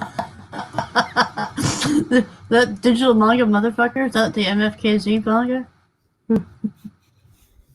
That video nonstop when I have time. I can't tell you how hard it was to compile articles yesterday when I was trying to be okay. Old man said this at 6:17 my time, which was like more than 10 minutes ago. Router could be overheating. Mine would cut out. I opened it and added stick-on heat sinks. I haven't had the problem since. They only cost about $2 on eBay. Okay, so I'm like noting this because literally last night I took duct tape and I put it over the lights on the front of it and also over the digital clock on the Blu-ray player because I wanted it to be pitch black in my room so I could sleep. Because that blue fucking timer, like the time on there, is so goddamn bright that like the whole room is practically like, you know how your eyes in the dark adjust to let as much light in as possible? Well, I can see practically everything when they adjust to that stupid ass blue light. So anyway, it might be overheating because I added the coefficient of friction might not be able to let the heat escape through the tape Like that might be a thing. We'll just have to see how things go. But anyway, thank you for your tip about the heat sinks. If you want to link me them, I will check them out, even though I don't know how they work or how I would use them. So digital manga cancels release of 7 bonus Osamu Tezuka manga originally announced with Wonder 3 Kickstarter. I'll remind you, digital manga is the one who did Urusei Yatsura, correct? And Kodomo no Jikan? We've talked about this in the past. We've talked Digital Manga Inc. is the company that keeps starting a new Kickstarter without having released the rewards of their previous Kickstarter, seemingly pulling a Gainax, or not a Gainax, a Tier Studio, where they keep trying to pay their old debts off with new projects. Yeah. Basically. So I feel like until the scam artists are in jail, or until I get my my copy of Konomo no Jikan manga, and then I will just let them be. We're gonna hear a lot about these guys constantly stiffing us on all the stuff. So anyway, digital manga. You're gonna throw them under the bus as much as you can. Yeah, I wonder if they have that's a threat. Digital Manga Inc. booth or something that they go to convention. Dude, these fuckers know how it works. Okay. You don't show your face in public. Yeah, fair enough. You show up in public, all you need, that's all they need. Go to Anime Expo, and then me with my camera show up. Oh, here we go. Digital Manga Inc. Where's that Urusei Yatsura Kickstarter release? How about my Kodomo no Jikan? Yeah, that's exactly what they need. You know what? Just some loudmouth asshole showing up at their booth. Well, the Urusei Yatsura is not needed anymore since Viz just released it. Just released the manga? Well, maybe it wasn't. Maybe it wasn't Urusei Yatsura. Maybe it was a different. I don't. Maybe it was the manga for what's that called? It was Kimagure Orange Road. Yeah, that's manga. it. That's what it was. It wasn't Urusei Yatsura. Okay, sorry. Similar okay. Anyway, mending, huh? Digital Manga Inc. announced on Friday that it is canceling publication of the planned 7 bonus manga that it originally announced it would publish alongside the release of Osamu Tezuka's Wonder 3 manga. The bonus manga include The Thief Inoue Akikazu, Yakepachi's Maria, the omnibus, Dust 8, omnibus, The Euphrates Tree, Say Hello to Bukila, I don't know. Bukila, I'm going to call it Bukila. I like that one. Metamorphose.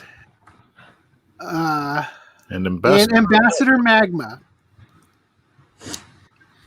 Oh, joy. My live action movie for next Watch Club just shipped. Glad I didn't pay for the extra expedited shipping. Digital Manga Inc. did state, however, that it will still publish the Wonder 3 manga in an omnibus format. You lying sacks of shit! How many times have I heard that? Where is my Kodomo no Jikan, which will never, ever be taken out of the shrink wrap so that I don't go to jail? You sacks of shit. They are going to wait.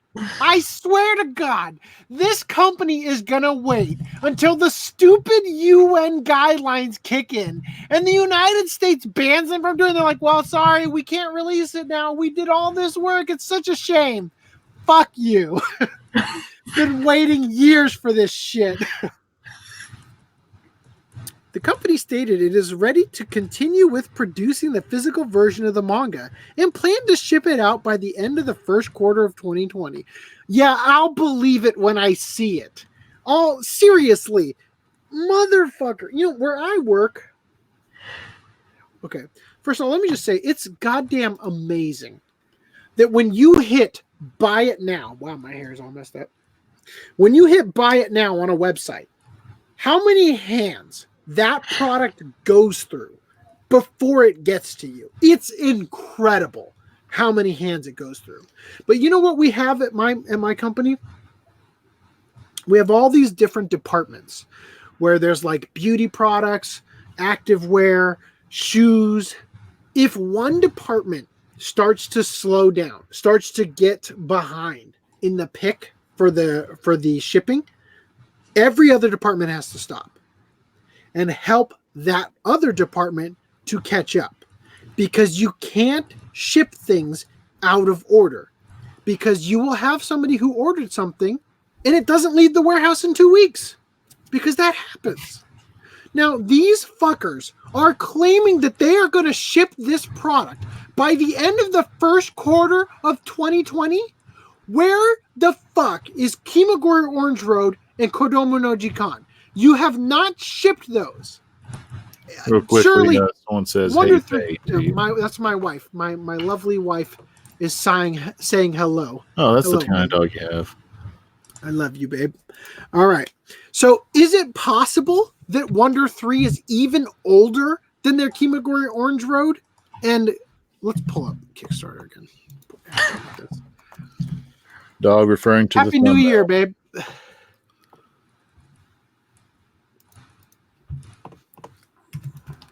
What's it called? Digital Manga Inc.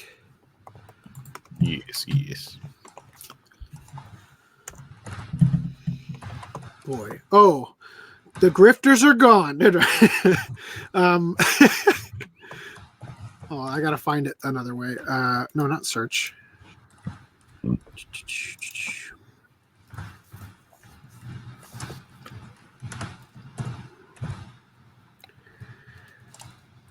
Ow! Hold on. Do I have one down here? Ooh. Fuck! You have someone saying Happy New Year. Ow! Sorry, I'm taking. Oh, I'm bleeding all over the place. I thought you were like in agony over all the spending you've done on that site. No, I was taking a Band-Aid off because. How was I supposed to know that? I hate it for you. My God, you might as well get a wax at that point. All right, so let me find the stupid thing. Okay, Kodomo no Jikan, I got it right here. Right here.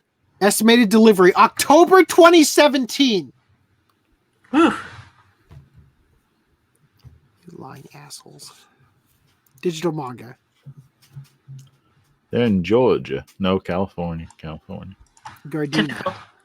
I could go visit them. Go visit them. Excuse me, faggots. I demand to know where my where my weird Japanese lolly porn is. Happy New Year, eyes of the wolf. Created. Here we go. 101. Here we go. Happy New Year's, man. Okay, so let's see. Oh, are these in order by when they've put them out? Because Wonder 3 was pretty fucking recent. Yeah. There's Kodomo no Jikan. There's Kimagure Orange Road. Oh, good. Thank you so much for. You know what? I'll say this. They did come through on this one. I probably shouldn't keep scrolling. Hey, 23 again.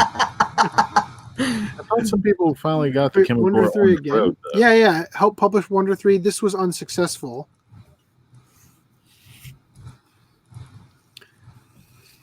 I'm just so done with this company. So I don't know if the Kimagure Orange Road got released, but I'm just saying I haven't gotten this one.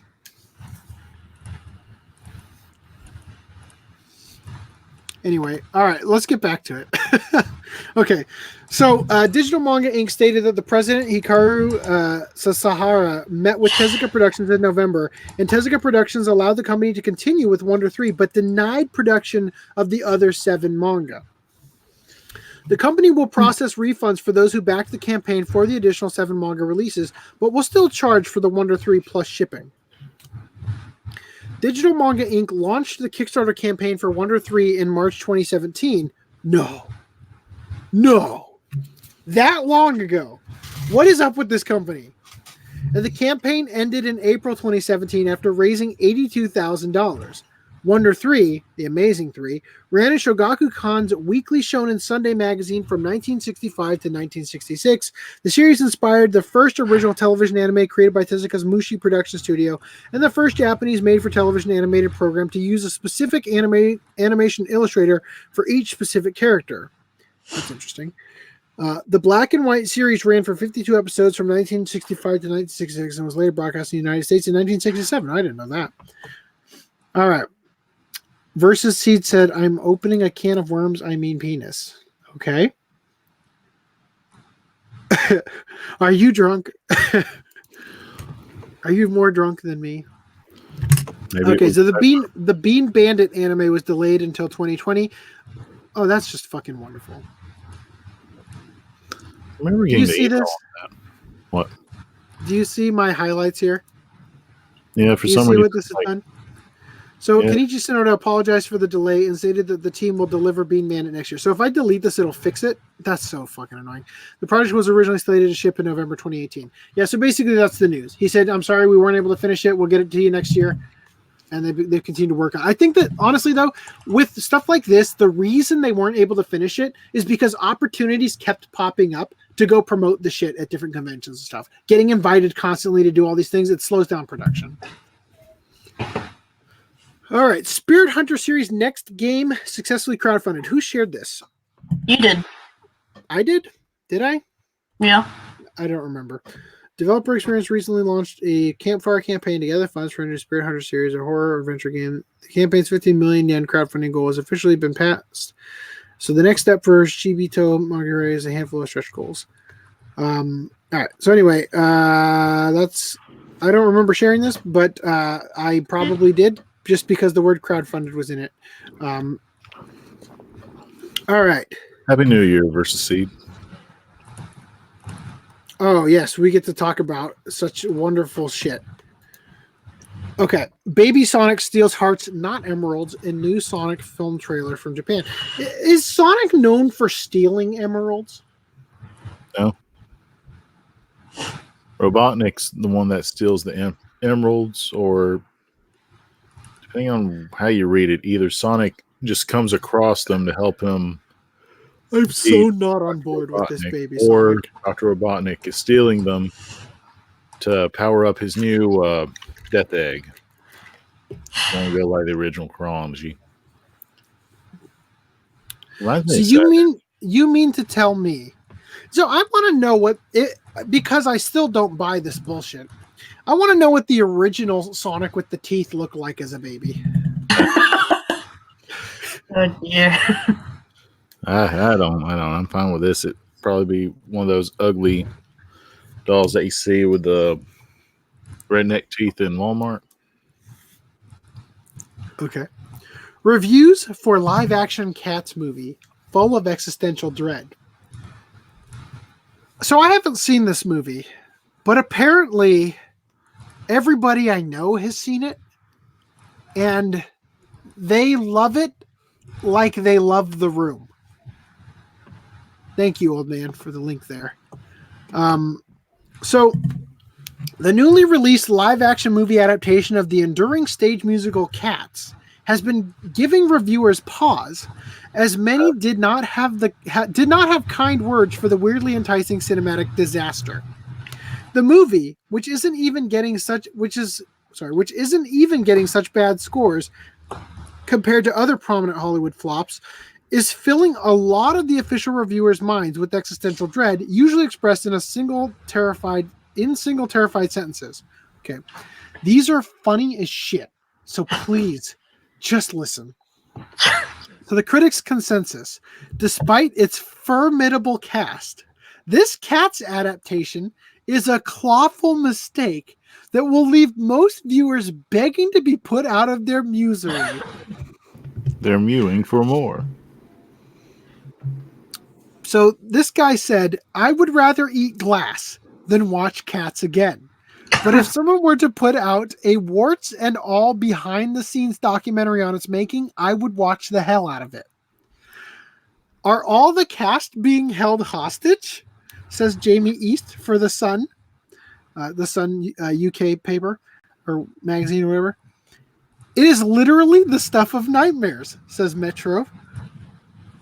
This movie is a nightmare you let live out its 9 lives alone. These are, I need to be clear here. Critic ratings. These are actual critics who write the fucking thing that gets put, the blurb that goes on the back of a DVD when it's good. Nobody liked this movie. No critic liked the movie. No person liked this movie. Brace yourself, says the Daily Mirror. This guy walked out. He just walked out of the movie. He didn't even finish it. That's all he had to write about it. It's not even like capitalized for a sentence. It's just the words brace yourself.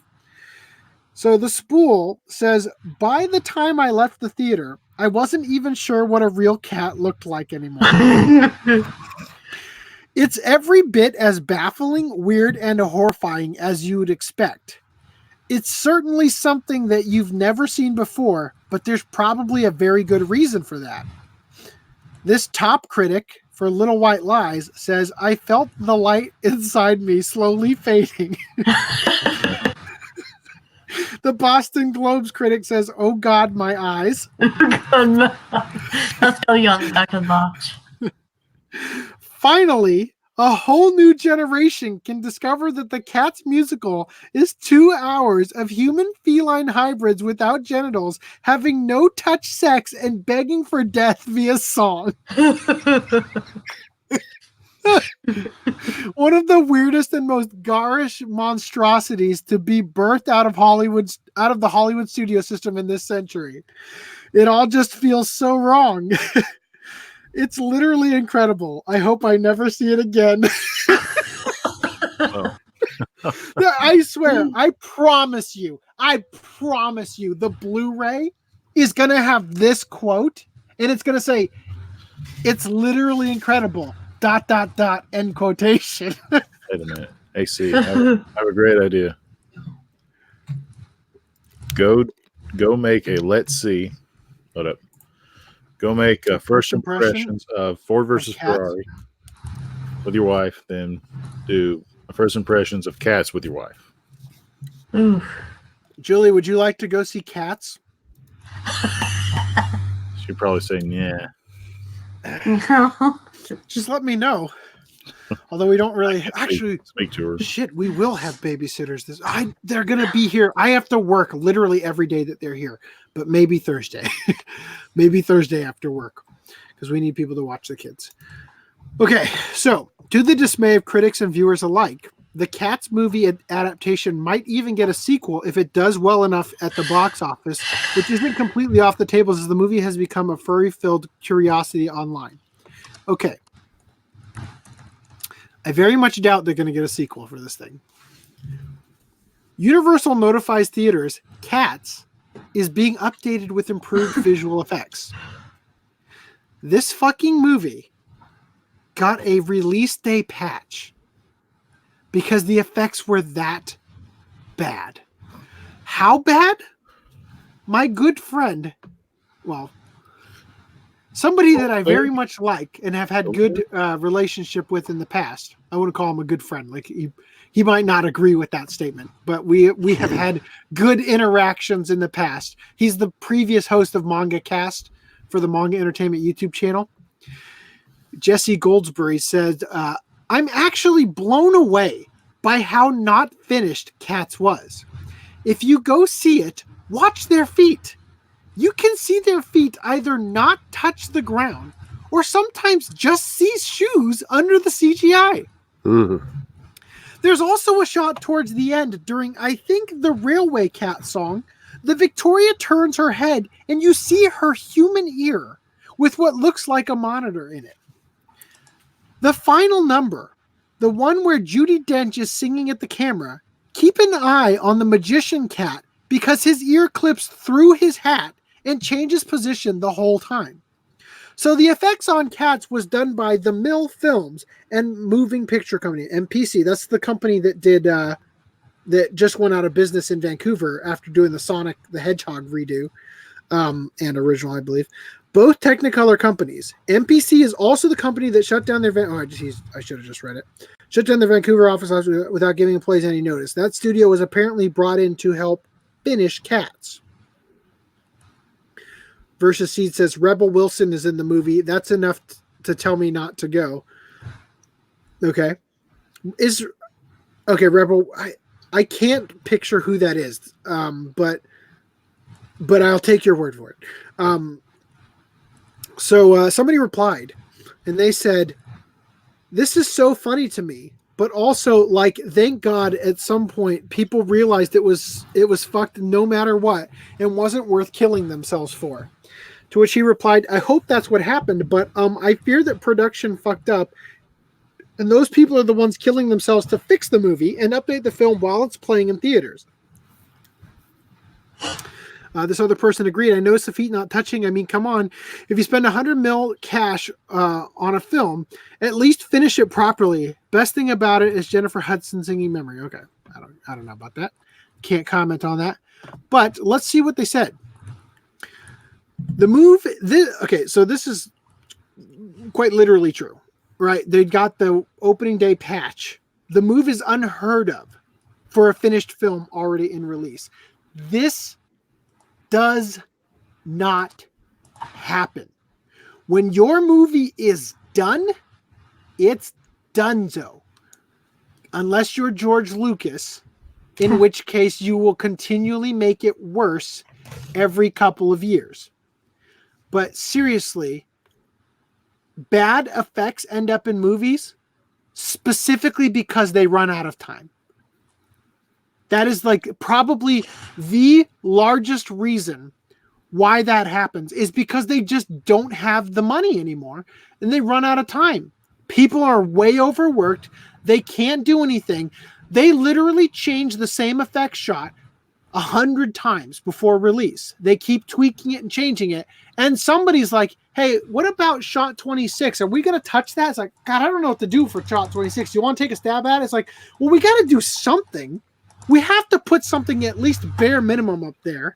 Can we download a model off TurboSquid and use that just to get something in there? Because I'm afraid we're going to forget about shot 26 because nobody fucking wants to do shot 26.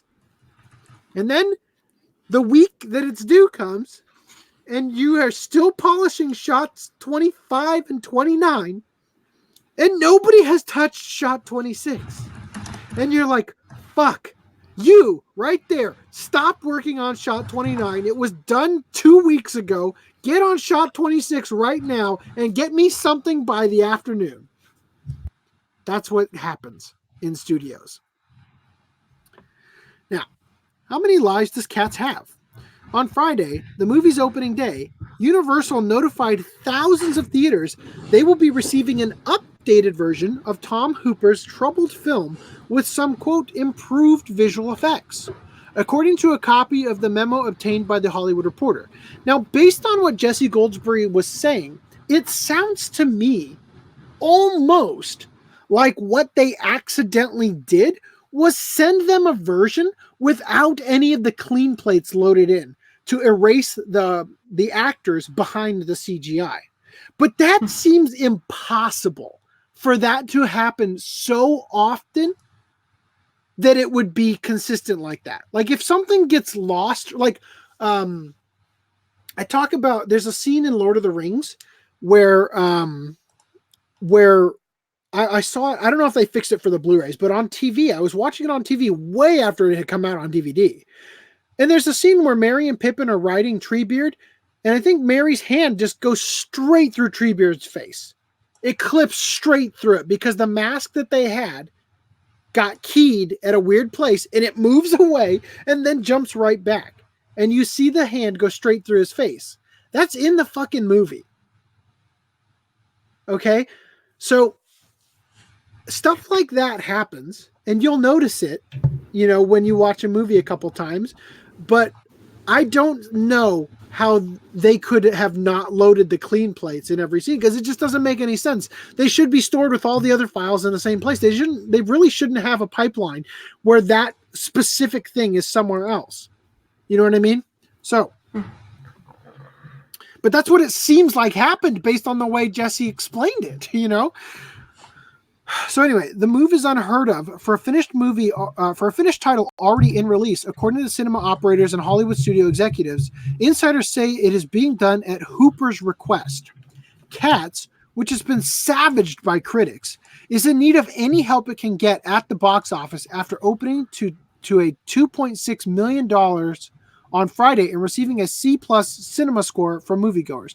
So again, if they spent $100 million, I don't know what the budget was, but that tweet was saying like $100 million. If you made $2.6 million on the opening day, it's not coming back. You'll be lucky if you make $75 million by the end. You probably won't even make that. But this is a trick. So I said this earlier. It's unheard of for this to happen. But there is a gimmick. And I actually tweeted about this. I feel like this is going to become a gimmick. I think it's exploitable is what it is. Where, remember when they did Avengers Endgame? And then a couple weeks later, after the release, they put it back in theaters with like an extra half hour of footage or something like that? Do you guys remember that? 6 minutes. Yeah. Whatever it was. Like they took out a scene and added some stuff.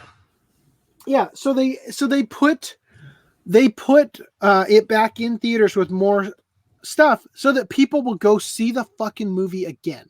Yeah. Have you ever? Let me rephrase that. Ever? Have you ever bought a DVD because it advertised 100 minutes of extra footage or something like that? Extra behind this, like not behind the scenes, like deleted scenes. Yeah. Like the director's cut. Yeah, well, not just a director's cut, but like on the back of the Blu-ray or the DVD, it says contains 30 minutes of deleted scenes or something like that. Yeah. If I recall, I ran into a situation like that earlier this year with the All Cultural Bento box, where it was supposed to have the 8-headed dragon movie, but it didn't. I think that's a different That's scenario. That's not what I'm talking about. In the history of watching movies on DVD, I would say probably less than 1% of the movies I have watched the deleted scenes for have ever had a scene that I thought, shit, they should have used that. That was great. There have been scenes that have been good, but I understood why they cut them. Mm-hmm. Right? And there have been alternative takes that they recorded that I'm really glad they didn't use. In Rush Hour 2, there's a you remember in Rush Hour when Jackie Chan and Chris Tucker are in the truck or whatever, and they're like moving like they're tied up or whatever, and they like escape from the truck when it stops moving and everything. Yeah, and they're like I think there's like terracotta like style soldier statues in there. There's a deleted scene where they did the exact same thing, but like they just had crates in there, and it just like it felt off. Like they were just having an off day, and it was like the director didn't feel good enough about it, so they came back and redid it again, and that's what ended up in the movie. That's way better than what they had originally, Mm-hmm. So what I'm saying is those extra 6 minutes for Avengers Endgame, I guarantee you weren't worth the extra money to go see it again in theaters, especially because of how long that movie was supposed to be. But that's a trick that they're going to exploit, especially with this new thing about, just give movies the shitty version of the movie and then update it to the better version, and we get the audience to pay to see it again, Yeah. Right? I mean, imagine Star Wars. Imagine The Phantom Menace coming out, and then a week later saying, now updated graphics, right? You could get everybody to go see that again. No, now with less Jar Jar, right? So anyway. Okay. So anyway, but this doesn't happen usually. Yeah. All right. Hooper has been upfront about the fact that he's barely finished the CGI heavy Cats in time for Monday's world premiere in New York City. Sources say he subsequently wanted to make more tweaks to certain effects. Working title produced Working Title's the name of production company, produced the star-studded Christmas film, which cost roughly $100 million to make after tax rebates and incentives and before marketing. God, they are not making back what they spent on this. Universal's dispatch to exhibitors said that changes do not affect the running time. The studio declined comment on Sunday. The updated movie will be available to download Sunday via a satellite server, while exhibitors who don't have access to the server will receive a hard drive by Tuesday, per Universal's note. The studio is asking that theaters replace the current print of Cats as soon as possible. So I have a Reddit post here with somebody this is from our VFX. So this is a VFX artist talking. I'm going to read real quick the post here, and then I'm going to read a comment by somebody who actually worked on the film, who's going to correct a lot of the crap this guy says that is like this again, this happens. Rumors spread, people gossip about what's happening at the other studio, right? So, but some of this seems very true. So something for us to learn after the Cats fiasco. Tom Hooper, after the first trailer, asked Technicolor for MPC to finish his movie. I heard he was very angry about Mill Film and basically fired them in the end of production. And MPC had in their hands at least 10 months of work to do in 2. Some assets/sets had to be done completely from the dust, which is not uncommon. I can say specifically because MPC wasn't kind enough to give the studio I worked at the models from Wrath of the Titans for our poster bids. I saw some things that I will never forget. I can't understand how things got to that point. I don't want to blame Mill Film. I've actually set foot in Mill Film's studio before. I was not there after all. I don't know what happened. But the quality of the assets that we received were horrendous. So this person is talking from the perspective of being at MPC, apparently. During the production at Mill Film, no one cared about the proportions. For instance, some shots, the cats were very tiny. Some other quite big. Some buildings had huge windows with very tiny bricks. Why those things were not fixed at the beginning of production? Because fix those things near the deadline was an impossible mission. So this person doesn't have very good English. Just bear with me. Another huge mistake were the decision to go for roto animation. No one in the pre-production thought about how easier it would be if everything were done using mocap. Why did they spend millions with those huge sets when everything was redone in 3D? Why the Mill Film spend months recreating those sets with so many details, knowing that they would be replaced by the plate in the end? You guys have no idea how many roto animations was approved in the V1. I think they mean the first version, right? The client wanted the movie done before December for it to be eligible for the 2020 awards. They were sure that Cats would have a chance. Ha ha ha ha ha. Why they did not went for full CG sets and mocap animation would be so much cheaper and faster to do it this way. This film was doomed since the beginning of it. Trust me, if you're a huge VFX house or just a freelancer, some jobs sometimes are just not worth it. It's true. Technicolor spend more than a year working on this turd for what? In the same year, they create one of the most beautiful VFX works I have ever seen, The Lion King, but they will be remembered for Cats. It was worth it? Okay, so this person said, I am seeing so many BS being thrown out like facts surrounding our work everywhere online. Don't know where you get your infos, mate, but sorry, these are wrong. So I'm going to guess this person has worked at MPC and this person worked at the Mill. Yeah. Tom Hooper was unhappy of the work after the trailer, but Mill Film wasn't fired. The studio kept working on it until the end on half of the show, and MPC made the other half. This is just like how anime works, where they will have certain shots will be divvied up to this studio or that studio, right? And as long as they have the production Bible of what the characters are supposed to look like and how they're supposed to be animated and how they're supposed to act and all that, they can do a cohesive enough job that the most jarring thing is going to be the change between the standard animation to the Sakuga scene. You know what I mean? Mm-hmm. Anyway, so after the trailer, hold on. MPC was already working on the trailer at the time, so it wasn't, quote, saved or fixed by MPC in 2 months since they were already involved. After the trailer, we still had asset changes, and these were not locked until very, very, very late in production. But their quality wasn't horrendous. It was about the same as any other shows. Models were standard, as well as the animation rigs. Then they quote here, during the production at Mill Film, no one cared about the proportions, for instance.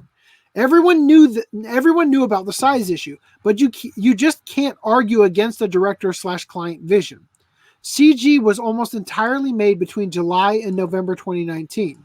Mocap was used, but the data we received never worked and were not usable. That's why we had to do full roto animation. Roto animation was indeed a massive issue. After the trailer, I'd say 90% of it was nowhere near completed. This was July 2019. Leaving both MPC and Mill Film hanging without much work to do for weeks. It took almost 2 months to get at least one sequence. It got so bad, now listen to this, it got so bad to a point where anyone from any departments who had basic animation skills was enrolled to do the roto animation. So roto animation is where you literally line up the camera to the camera of the footage, and then you have an animator sit there and reanimate a 3D version of the models of the actor on top of the actual footage of the actor, frame by frame, by hand. Sets weren't recreated. You're probably talking about LiDARs that were only used for shadow casting. Most of the environment work was extensions and enhancements. Also, management was poor, especially on the Mill side, where it was basically everyone's first time and literally everyone was treated like shit, from artist to producer to supervisor, in order to get that show wrapped on time. The only true thing here is that, yes, they wanted to show for Christmas to be eligible for 2020 awards. Nobody in this thing is able to speak a cohesive English sentence, it seems. So here's the too long didn't read. Yes, it was a huge mess. Yes, but don't trust this post. CG was made in 5 months by Mill and MPC. Blame the director and clients for their lack of realistic requests, not the VFX houses / artists who did their best. P.S. The guy who was being... oh, there he's talking about somebody else. Anyway, all right, so somebody else jumps in here. This VFX throwaway here. This one is interesting, and then we'll be done, okay? He says, just want to add my perspective on it. You're right. The post is not what I saw working on Cats. The shadow renders using the LiDAR were beyond fucked. So many shots had to be done by compers trying their best to mask back in plate shadows and then get the tails from the shadow passes, which was a huge challenge when the CG bodies were either A, a different size to the actors' bodies, or more commonly B, the roto animation was just not even close to the plate. All the prep work was also done extremely poorly, and huge areas would be softened, different hues, or sometimes even denoised in small patches, or have a frame-held grain in some areas, but not others. Imagine that. Imagine that that you're watching an anime with grain, and then all of a sudden the grain just stops moving in certain areas. That'd be pretty fucking noticeable, don't you think? Mm-hmm. Oh, yeah. Yeah. So, of course, it was too late to send that shit back, but it had all been approved in August, September. MPC London would send a list of shots they wanted finaled each day, and you just have to put on some music and think about your overtime meal orders while trying to polish turds with virtually no quality control, 1 round of dailies, and almost no kickbacks. Towards the end, the tasks were just to get working whips. That's a work in progress. That's what I was talking about. Yeah, nobody wants to work on shot 26. I'll get a work in progress done so that if it comes to it, that scene It's like a man. Have you seen the GIF of the guy in Doctor Strange? Before the movie came out, there was footage of the film that they were filming them, and there's just him going, like jumping, and there's like caption says, "Boy, I hope that VFX studio does a good job on this effect, or I'm going to look like a real idiot." Right? Because he's like jumping through a portal, but it's just the actor like, jumping through, and it's like without the effect, it looks so stupid. Yeah, imagine that's the shot 26 I'm talking about. You have to do something, or else that's gonna be real fucking awkward when it pops up in the movie in theaters, right? Ooh. Imagine the shot in Spawn. You've seen Spawn, right? The live action movie. Long time ago.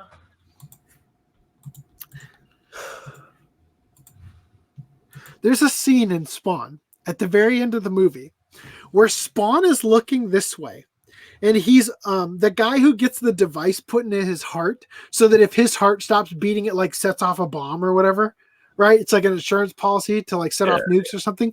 Spawn is looking this way, and they use a visual effect to have laser beams come out of his eyes into this guy's chest to destroy the device through his body.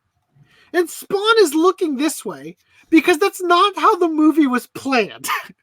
They didn't plan to end the movie there, but they ran out of money for the other effect. So they created an effect that they could do to end the movie and not pay for the much more expensive ending they were going to do. Ooh. All right, last bit here. Video. Towards the end, the tasks were just to get working whips out for each shot, which are probably the worst ones that are being roasted hardest. Often cats were missing layers, lights, and cryptos were unusably broken. But you couldn't ask for a re-render unless there was something egregious, like a whole cat missing. Do you guys know that in Jurassic Park, there's a shot where the T-Rex picks up the raptor with its mouth at the end of the movie? Do you remember this shot in the original Jurassic Park? Watch that frame by frame, because there's a single frame that's in the movie and it's on the DVDs where the raptor disappears. It didn't get rendered for one frame. Also in, I think it's sort of common for a lot of 90s films, especially with the ending where they fall down in that deep cliff and hit the water. Sometimes the villain just disappears altogether before it hits the water. Well, in X-Men, I think it's in X-Men Days of Future Past, there's a shot with Magneto and all the debris around him disappears for a single frame too. And it's like, that's what I'm talking about. You don't get to fix that. When you've submitted the movie, you're done. You fucked up, but the movie's done. And most people in the audience won't notice, because the movie's 30 frames per second or 24 or whatever they're going to use for that cinematic look. And usually that one frame goes by and you're just like in the experience of seeing it in theater, you won't notice it.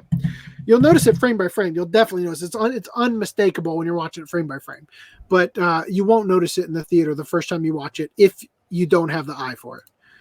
So anyway, last bit here.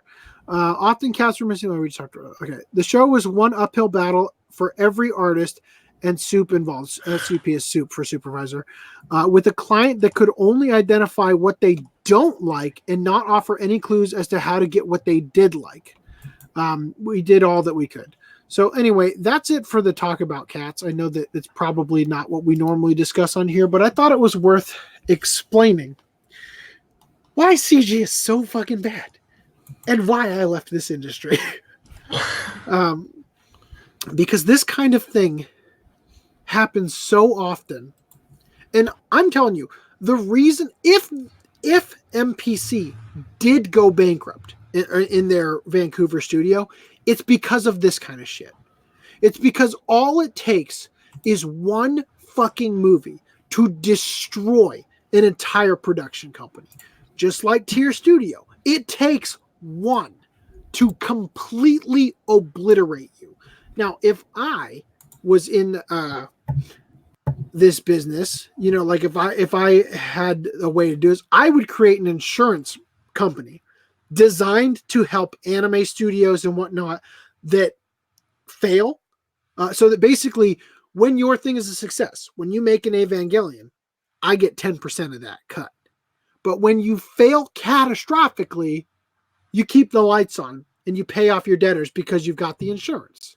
How come that doesn't exist? That seems like something that should exist. Don't you think? I think something like that does exist for more like the hardened products you would get. Oh, hold up. All right. Like the hardened products you would get, like a screw machine, you get screws or some sort of metal fasteners, or maybe a hospital or something like that. But with something that's art, that's kind of like one hit and go. And as you explained before, most of the money made is way before anyone, like the budget is here for it, and the product is here. They end up in this kind of situation where nothing's made until this hits, and another money stream will come up from that. Yeah, but what I'm saying is that in Japan, they literally have a practice. Hold on, one of my AirPods this time. They literally have a practice in Japan where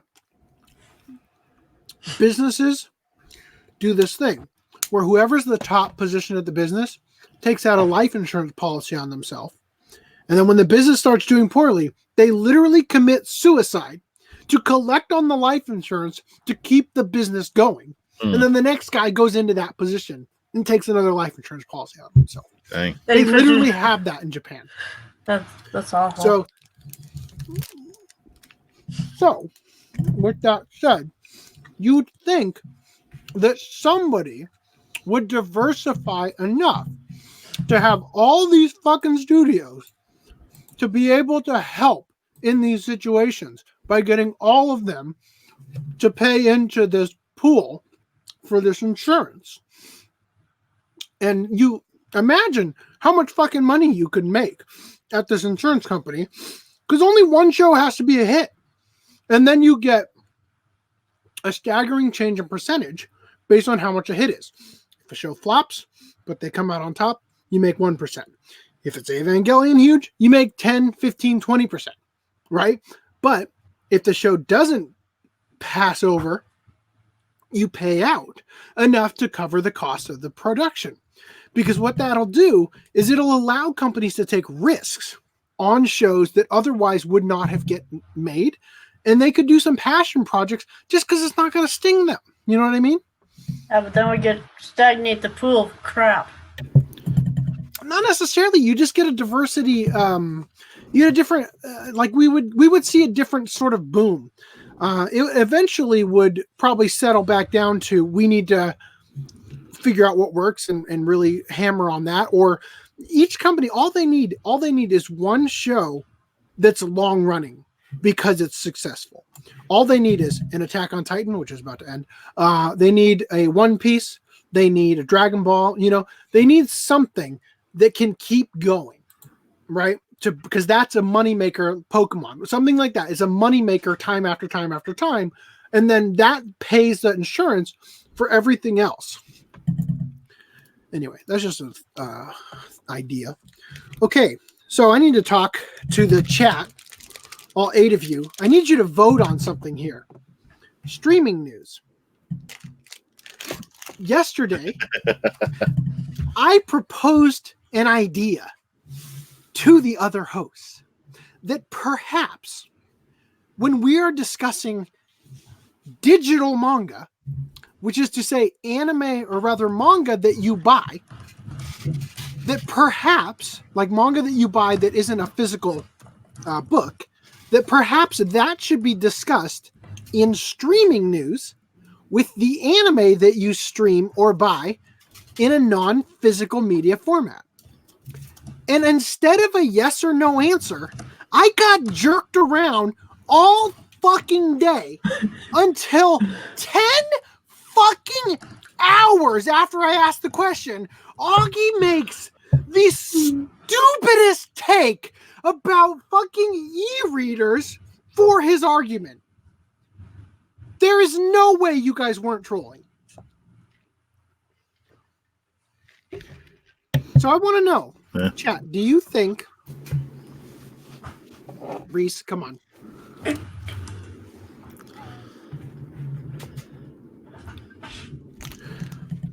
you want to defend any of your arguments here?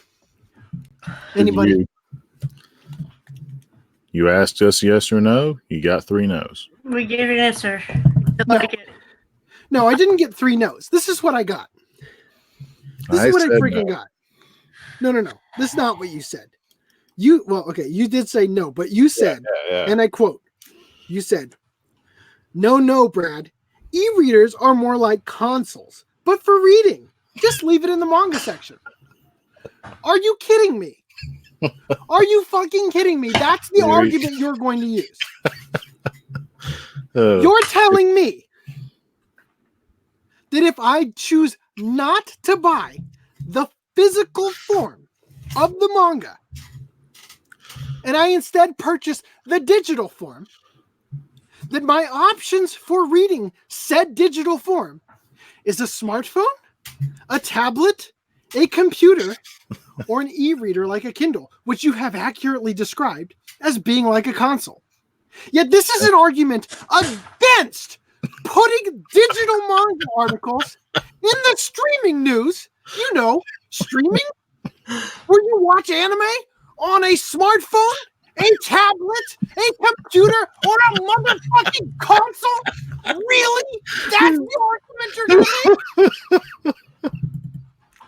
to make? Said, I'm just going to go ahead and move that stuff into the streaming news.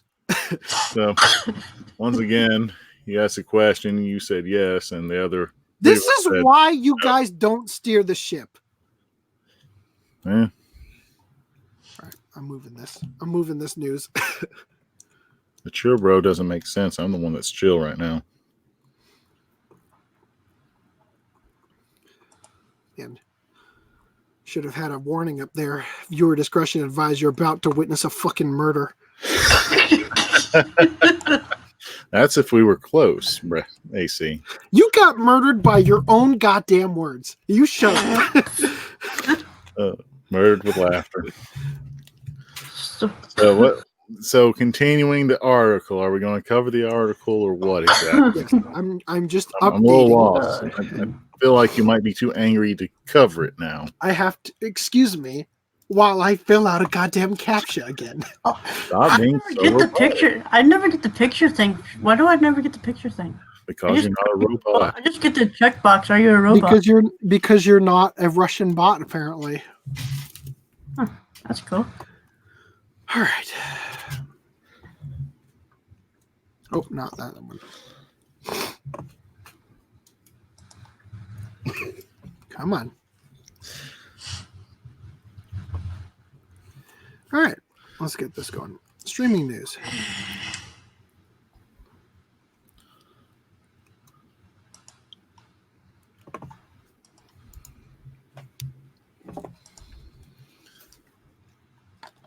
Show by Rock Mashu Myresh to stream on Funimation this winter. What is Show by Rock? Show by Rock is an anime series. I think it has 2 seasons already, and this might be a 3rd, possibly. Yeah, I think they have a 4th one planned as well. Already released by Funimation. I could have sworn you bought a title or 2 of this past year. Or was it that Hollywood 50/50 something?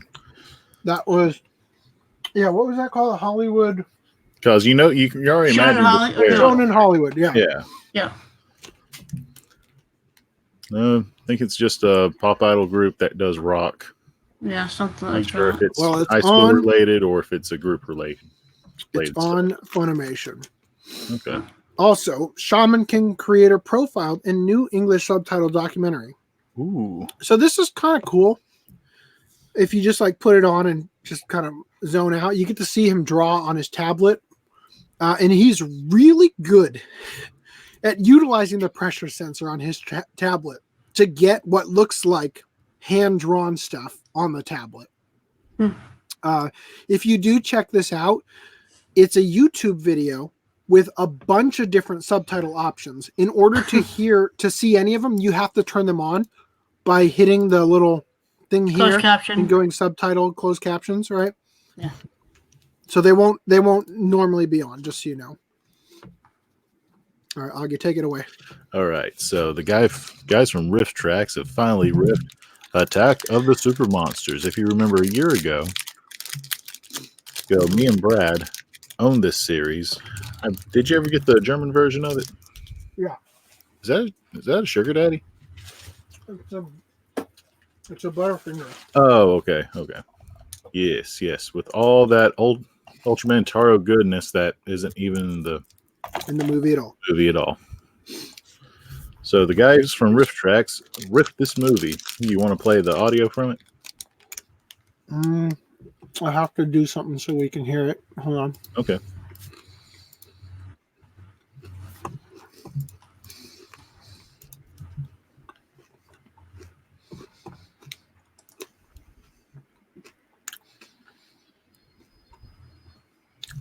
No audio. No audio. Oh, damn it. How do I always do that? We're so used to the Google Hangouts. Here's the thing. No. Google Hangouts didn't have audio at all. I have to hit Brave tab. Then I have to click on the Brave tab. Then I have to click on the share audio checkbox. And I somehow always skip that. Okay, luckily there's a back 10 seconds button right here.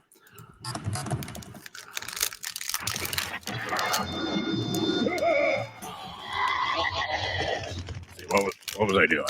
All right, having a blast. Yeah. Our comically oversized horseshoe. No. Starbuck and the defense squad. We still have those Zeta bombs on board. Let's use those on them. Not only will it get rid of the bats, but it won't hurt the people in that building one bit. It'll just sterilize them and turn their hair into snakes. We're coming. Hang on, Jim. What's going on? The monsters say they won't kill us if we'll be their slaves. The deal Amazon makes with every new employee. Don't respond to my signal. Sorry. I got lost and I didn't mean to stumble into this crap. That's a shame. I'm sorry. God, clumsy. No! Jim! Gemini! Cartoons like this prove you don't need drugs to trip your ass off.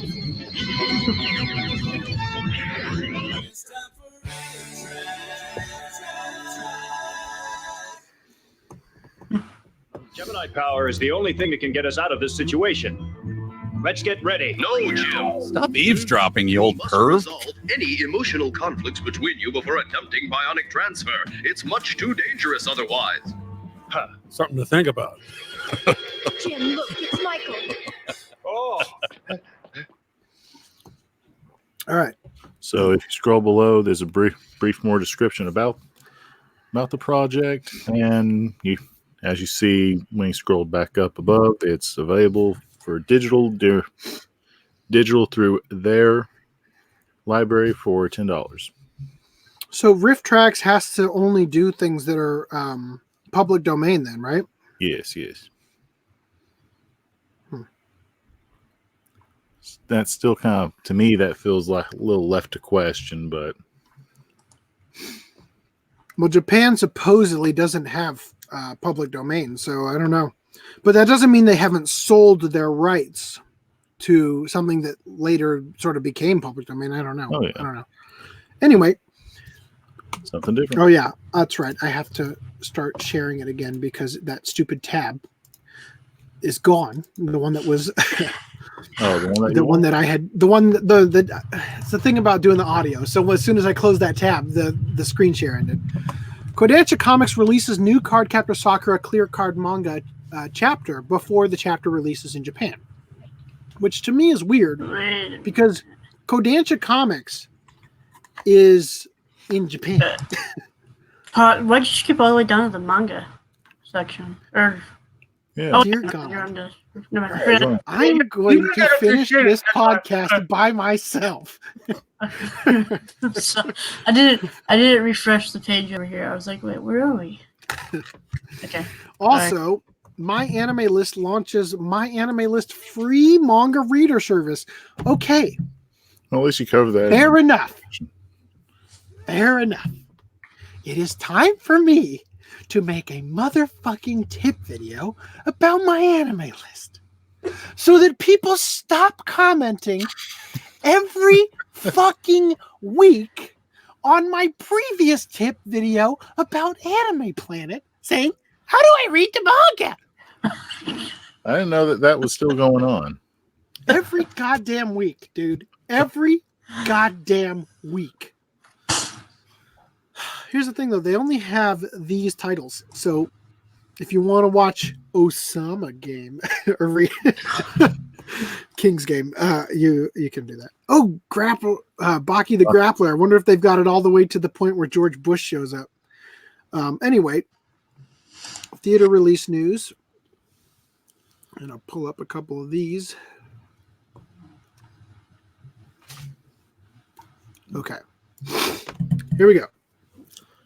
Evangelion 3.0 plus 1.0 finally set to be released in Japan on June 27th, 2020. I will bet you right now this will screen at Anime Expo. Sounds about right. But what company? I won't go see it unless they do what they did last year, where they actually had each of the films day after day, because that would make a great first impression, you know, to do one after the other, you know. Anyway. Well, the big question is there anything else we want to say about this? If they release it over here, will it be Funimation or will it be trapped under this interesting Netflix rivalry between? No, it's going to be Funimation. Okay. So after that and the end, not and anti. Thank you. That's exactly the clearest thing I've ever read. Just like your title 3.0 plus 1.0. Dragon Quest Your Story Production Committee sued by Dragon Quest V novel author. What? Ooh, that's confusing.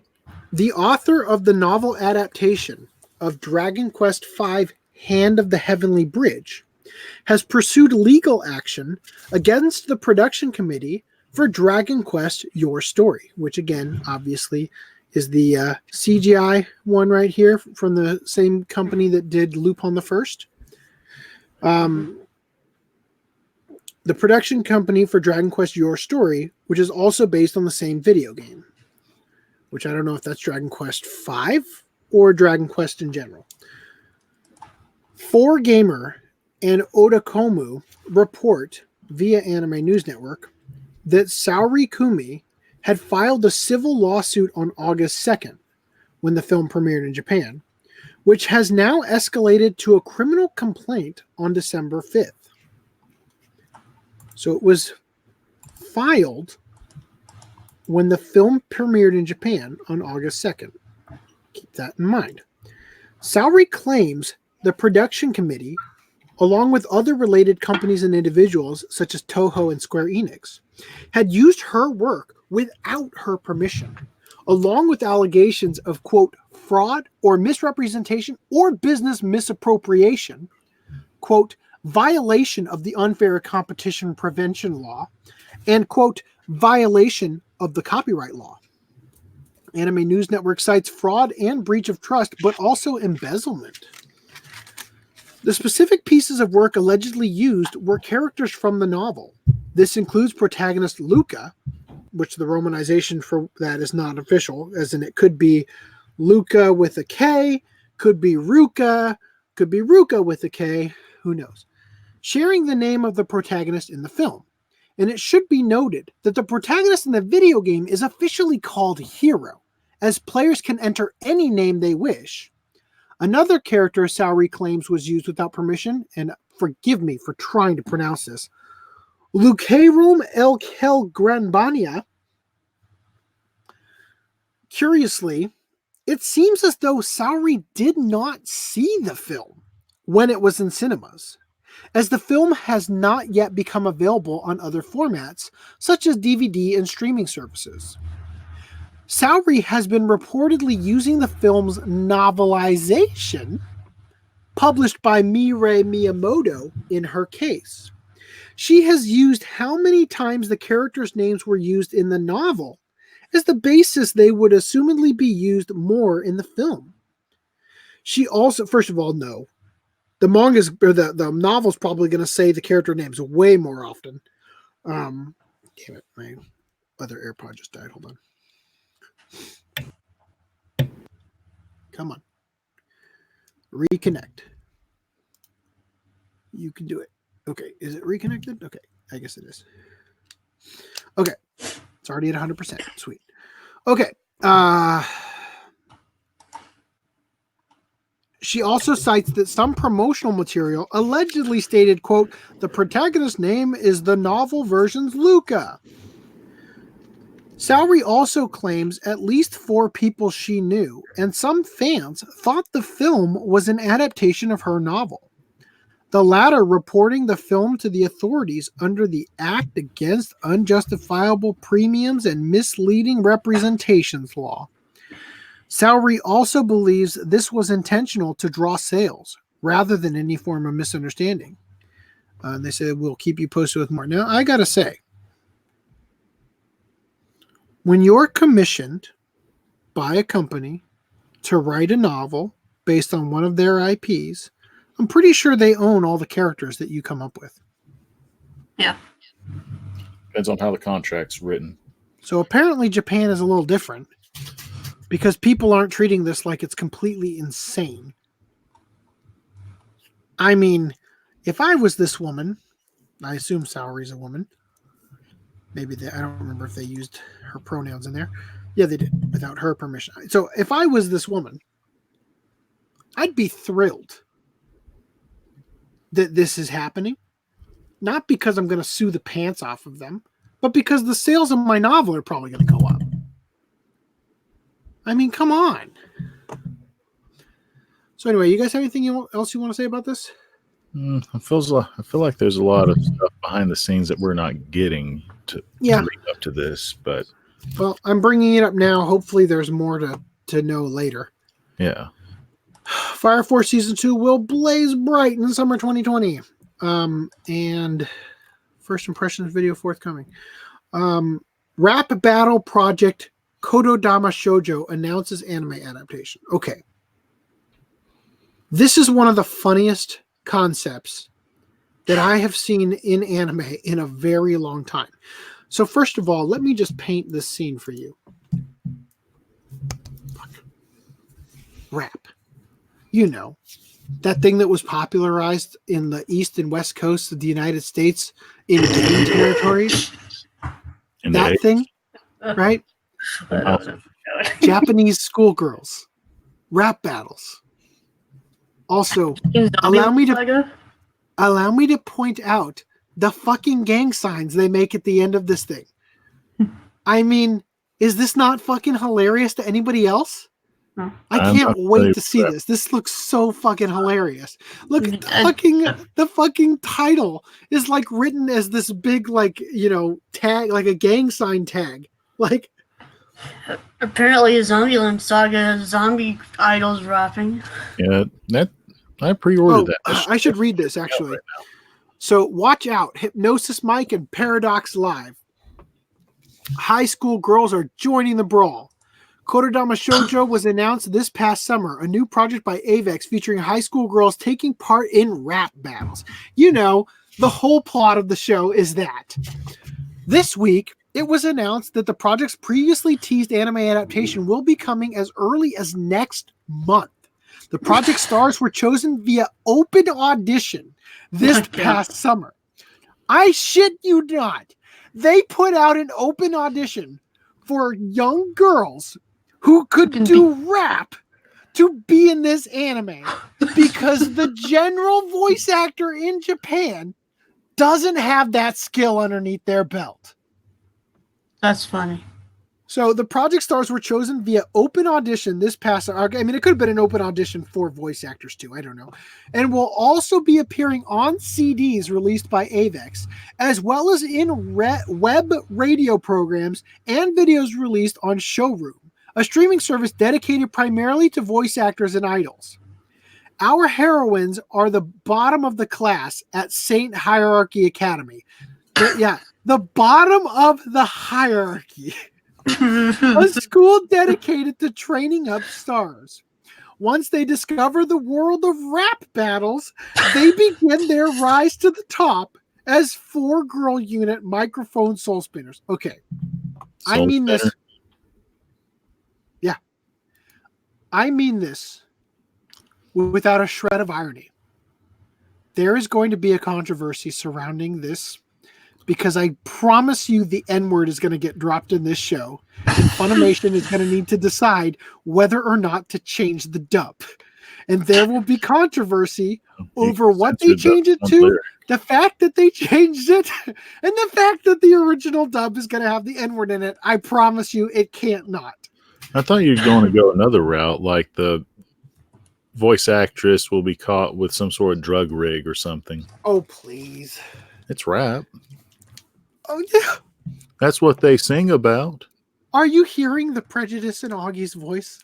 He thinks that all black people do drugs. I never mentioned anything about black people, just rap artists. You're going to get me banned off Facebook, Rhys. Hey, that didn't even post to YouTube. I think I might already be banned off of YouTube because of that. What? I B's, not G's. I saw what you wrote. It said B's. It was B's, not G's. Somebody else at my work. Did you guys see my tweet with the NWA? Yeah. So welcome to NWA is the band that Eazy-E, Ice Cube, Dr. Dre, and all them started with, right? And somebody at my work wrote N.W.A. And then somebody else spelled out N-words with ass, right? That's what it stands for. And then somebody else wrote, they drew an arrow to it and wrote, gay, right? Happy 2020, Danny. Anyway, so the thing is that the N-word is written everywhere, all over my work. Yeah. But occasionally it is written with the B's. And I'll just have to take a picture of it next time I see it so that you understand why it's so funny to me. Anyway, so the project features character designs by Suzuhito Yasuda, illustrator for Is It Wrong to Pick Up Girls to Try to Pick Up Girls in Dungeon. Story by Toshiya Ono, series composition for The Promised Neverland, and rapper Ken the 390 or Wamu in Devilman Crybaby as project ambassador. So literally, project ambassador is a made-up title that just means we needed to consult this guy for rhymes or something, right? Kododama Shoujo the animation, Microphone Soul Spinners, will be available streaming on Showroom and YouTube starting January 11th. Ooh. So Funimation, you're going to be off to a great start next year.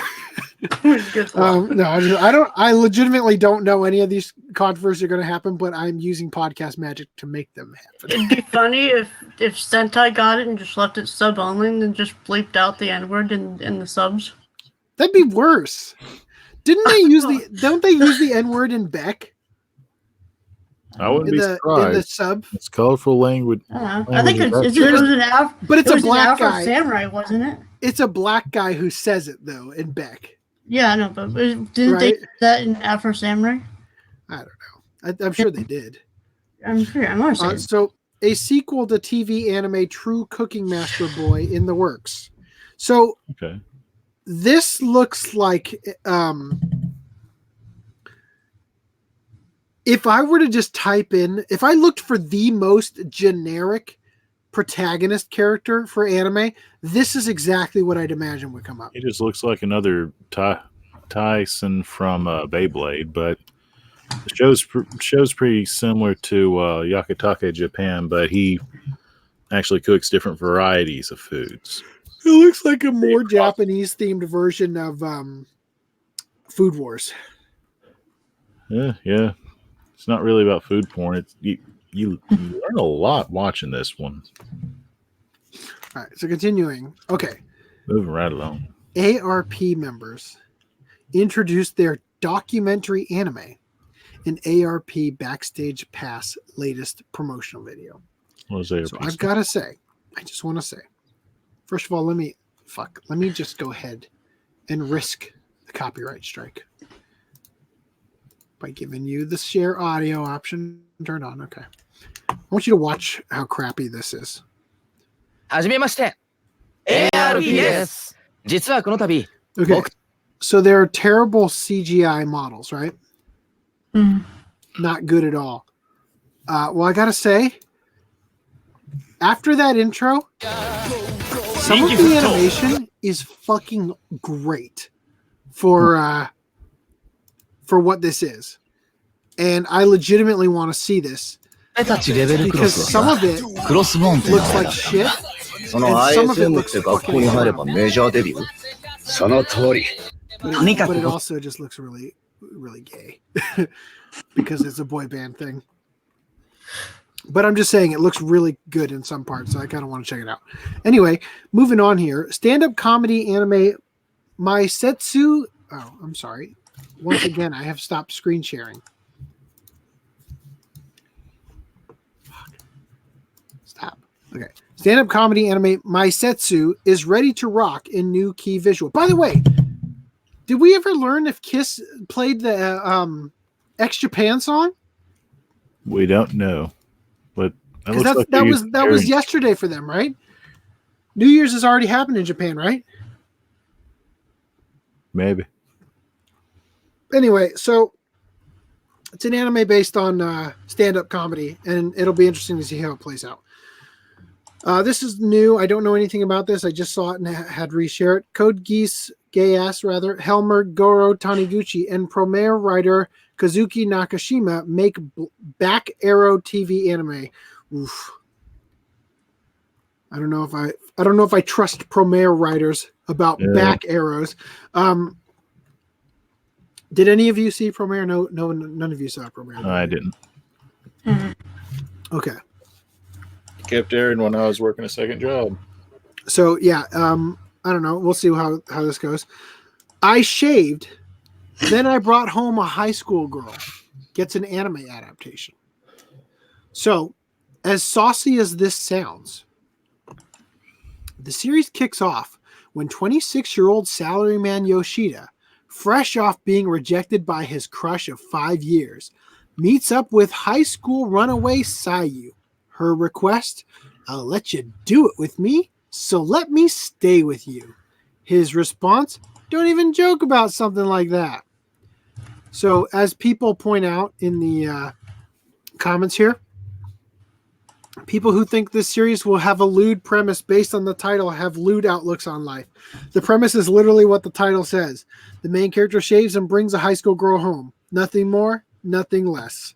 Think of this series like GTO, but without a perverted main character.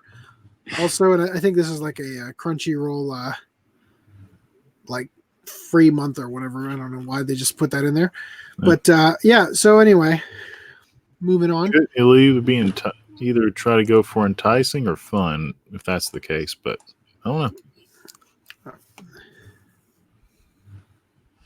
Tuesday, Friday, Wednesday, unshaved.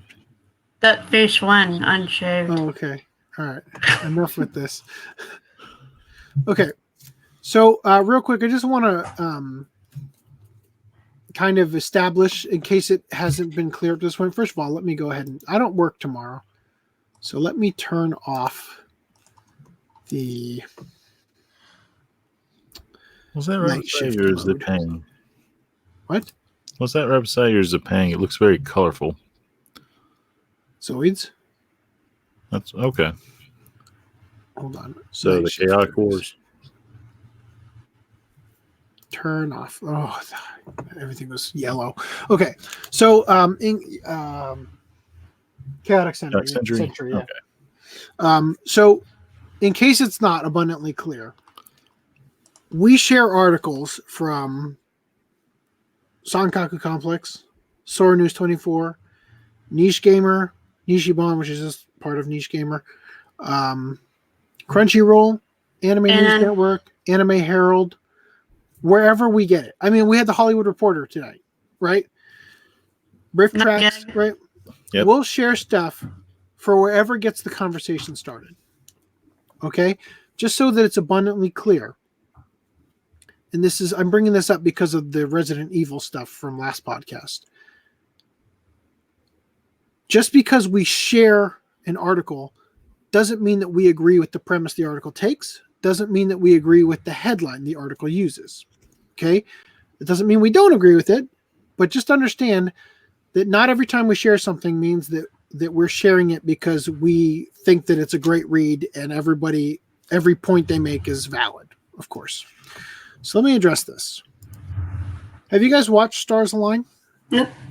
I have not. Did you say yes, Rhys? No. Okay, no. You made a noise that could have gone either way. Nope. Also, real quick, before I get into this, they made a cuckold simulator. Did we or did we not have a podcast where I joked that this was a thing and Otakuso found a link and sent it to us? That happened, right? I didn't dream that? I can't remember. Sounds like something that would have happened. I know Anyway. FPM likes to joke about that, sort of, whatever you call that. So I'll just say, I want to make this statement. I think that this is something that should be said. So anyway, again, I don't agree with the headline. Cuckold Simulator seems to perfectly represent soy drinking leftists. Here's the thing. So this is kind of a mean-spirited game made as a person's personal gratification over owning the libs, right?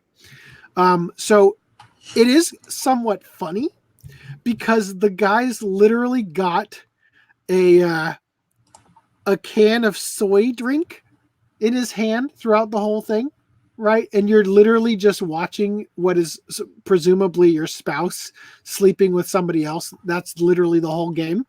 But I think that it's worth noting, and this is going to come into what we're about to discuss with Stars Align, is that there's two things. There's cuckoldry, the literal sense of the word, which is a Shakespearean term that means a person whose lover is sleeping with somebody else, right? And then there's the cuckoldry fetish. And I think that this is an important distinction. Now, neither of these things are good. Let me just clarify that right now. But I think it's worth noting that quote-unquote lefties, I don't think the vast majority of leftists, especially soy drinking, soy boy types, have that fetish. People joked about Ron Toye being a cuck. I think it's significantly more likely that the little pipsqueak type manlet, like Ron Toye's in the world, that they have much more aggressive, violent fetishes, and that the stronger types probably are more likely. Like, there's a thing about sexuality where, like, what you do in the bedroom is usually the opposite of how you act in real life, kind of thing. So I just want to point out that the meme is meant to be degrading and whatnot to that type of person, but that type of person is usually the sadist who hits their spouse with a universal remote, right? So I just think that that's worth addressing, that there is an understanding that needs to be had regarding the fetish aspect of it. And again, the actual, like, literal definition of being a cuck might actually be true for this type of person, but I just think there's a separation there that should be acknowledged. And now, as we go back to the Stars Align anime featuring LGBT propaganda got woke and went broke. So as you can see from the cover, this is an unedited, I mean, they wrote broke all over it, obviously, but this is an unedited clip from the show where the kid is reading about LGBT plus in a book. The book is, or the show is literally about characters claiming, I guess I'm non-binary, blah, blah, blah, all that kind of stuff. Okay? Now, Old man. No. So first of all, old man, I can't click on that link because if I click on it, it's just gonna do that. But I can read the headline from telegraph.co.uk that says men should give wives permission for infidelity for Christmas. No. Anyway, so first of all, I just want to say I don't think that they're wrong that this anime got canceled. Not because it went woke. I mean, it's not an improper statement, but because as the anime itself points out in the book this guy's reading, 1 in 11 people are part of the LGBTQAIP two-spirit whatever plus community. 1 in 11 is less than 10%. Now, even fewer than that is actually watching this show from the percentage of people who are watching anime. And the percentage of people who are watching anime legally, and the percentage of people who are supporting, right? So obviously the number gets infinitesimally smaller. So I want to be clear here. It's a tragedy when any show gets canceled before its series has been completed, like its storyline and everything. But let me put it this way. I'm all for niche shows getting made, even for shit like this that has nothing to do with me. Right? But it should be understood that if you're going to make something about a niche show, or if you're going to make a niche show about a niche topic, then it has to be made with the budget that infinitesimally small percentage of people are going to afford it. Do you know what I mean? So, for example, if Evangelion, which we were just reading about, makes tons and tons and tons and tons and tons and tons of money, then sink tons and tons and tons and tons and tons and tons of money into those rebuild films. If Attack on Titan literally pretty much single-handedly creates that next anime boom because it gets people who haven't watched anime in years back into it all over the world. Mm-hmm. That deserves a serious budget each episode going forward from that initial point, right? But for something so niche like this, that is such a small percentage of people on the planet, especially the people in Japan where this is actually focused, which is probably even smaller there. It's no wonder that they got canceled. So let's read it real quick. Hold on, Otakuso is messaging me. Oh, he says, you on? Yes, I'm on the podcast.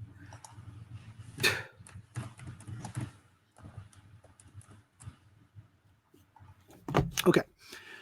You won't be seeing Hoshiai no Sora, also known as Stars Align, receiving a second season anytime soon. The show was actually canceled before it even finished production at 8-Bit Studios, as revealed by the director and writer of the series, Akane Kazuki. The show is a slice-of-life tale about young boys coming of age while being part of a tennis club. They deal with some of the issues that plague them at home, abuses, and friendship. The show also unabashedly promotes the LGBTQIA plus agenda, but I'll get into that in a bit. So let me just say, they've phrased this way, featuring LGBT propaganda. Yes. So I watched both of these clips here, right? And I'll just say that when you make a movie, okay, remember Augie when we saw Fireworks? Yeah. And I talked about how every once in a while you'll see a movie and it's like they made the movie because they thought they could win an award for an effects shot. Yeah. What I was kind of getting at there is that like when there's a fight scene or an action sequence in a movie, they come up with what's called a beat in the sequence, right? Yeah. So the car flips, or it like the car goes off the ramp and collides with the plane, or whatever, right? They come up with the beat, And in an action sequence, like a fight scene especially, they have a series of beats. We want to get from the top of the staircase down to the bottom so that we can use this prop or whatever. And then they come up with the beats first and how they're going to film them. And then they literally just create excuses to get the actors from point A to point B. Right. So that they will come up with some way to get the action down the stairs, up the stairs, wherever it needs to be for the next beat to happen. And every once in a while, you'll see a movie where a huge chunk of the movie is just an excuse for something that they came up with before the movie was even getting made. And they're like, we want to do this. Let's make it happen. Right. And that's kind of what I was getting at. This show and the clips that I watched unabashedly do that. They have a part where, again, they're in a tennis club. So they need to spy on the opposing school's team to find out how they play so that they can beat them. But for some reason, the tennis club themselves can't just go there. And they can't send the only girl because apparently it's like next door to an all-girl campus or something like that. Because the girl there doesn't play tennis and won't even know how to report back. So they decide that the two main guys need to dress up as women and go to this thing and film it. To which I have to ask, why can't the girl who doesn't play tennis just film it? Fair enough. Right? So the thing is that it's just an excuse and not a very well written excuse to get them into the situation of wearing girls' clothes in order to have the conversation about not feeling like a guy or not quite being a girl or however the conversation unfolds. So what I'm getting at is that it's a very poorly written story from what I've seen so far. Now, I actually plan to watch this anime and give it the full, like not just judging it based on one or two scenes, but actually critically giving it the full evaluation. Right. And maybe it's decent, and I want to acknowledge, just like when we talk about pedophilia and how you can hate pedophiles all you want. I certainly do, but taking away things you associate with them that aren't harming someone doesn't make them magically go away. And it's true that you might not like gay people or non-binary people or whatever, but they still exist and they're still people and they still have trouble in life that you probably don't know. And you don't need to know. You don't need to know, but the thing is that it still exists. They still have those issues. As you continue up, I myself, I don't care what people are into. There's a hell out there. Find your heaven somewhere. Just maintain your life somehow. Have some sort of stability. That's my only outlook in life. Going by the description of what you just said, and I haven't seen anything, but just basing it off that, it kind of feels like the creator, aside from what you pointed out for the award, I can kind of see where that's coming in. Kind of feels like a rinse repeat of some sort of Lifetime movie. But that's about it on my end.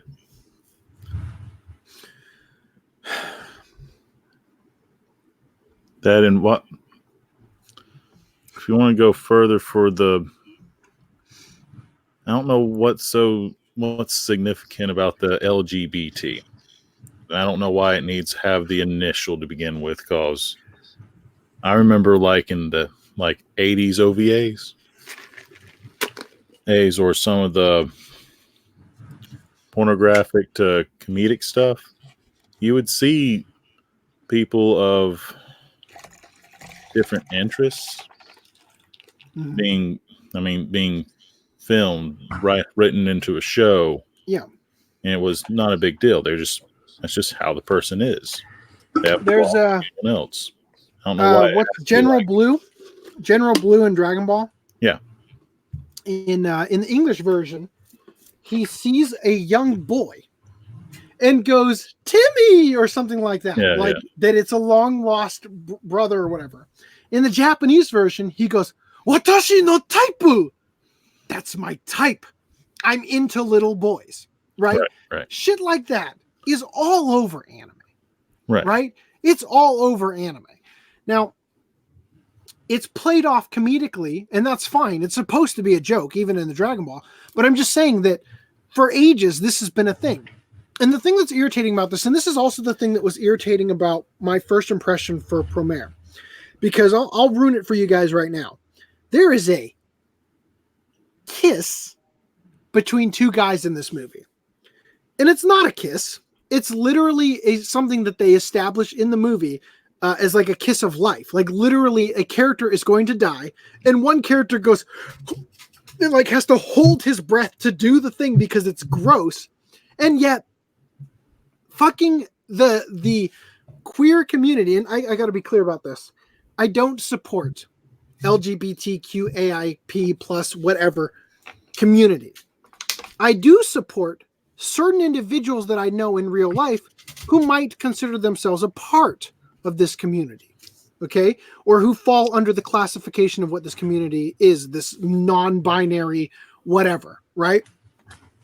It's an individualistic thing.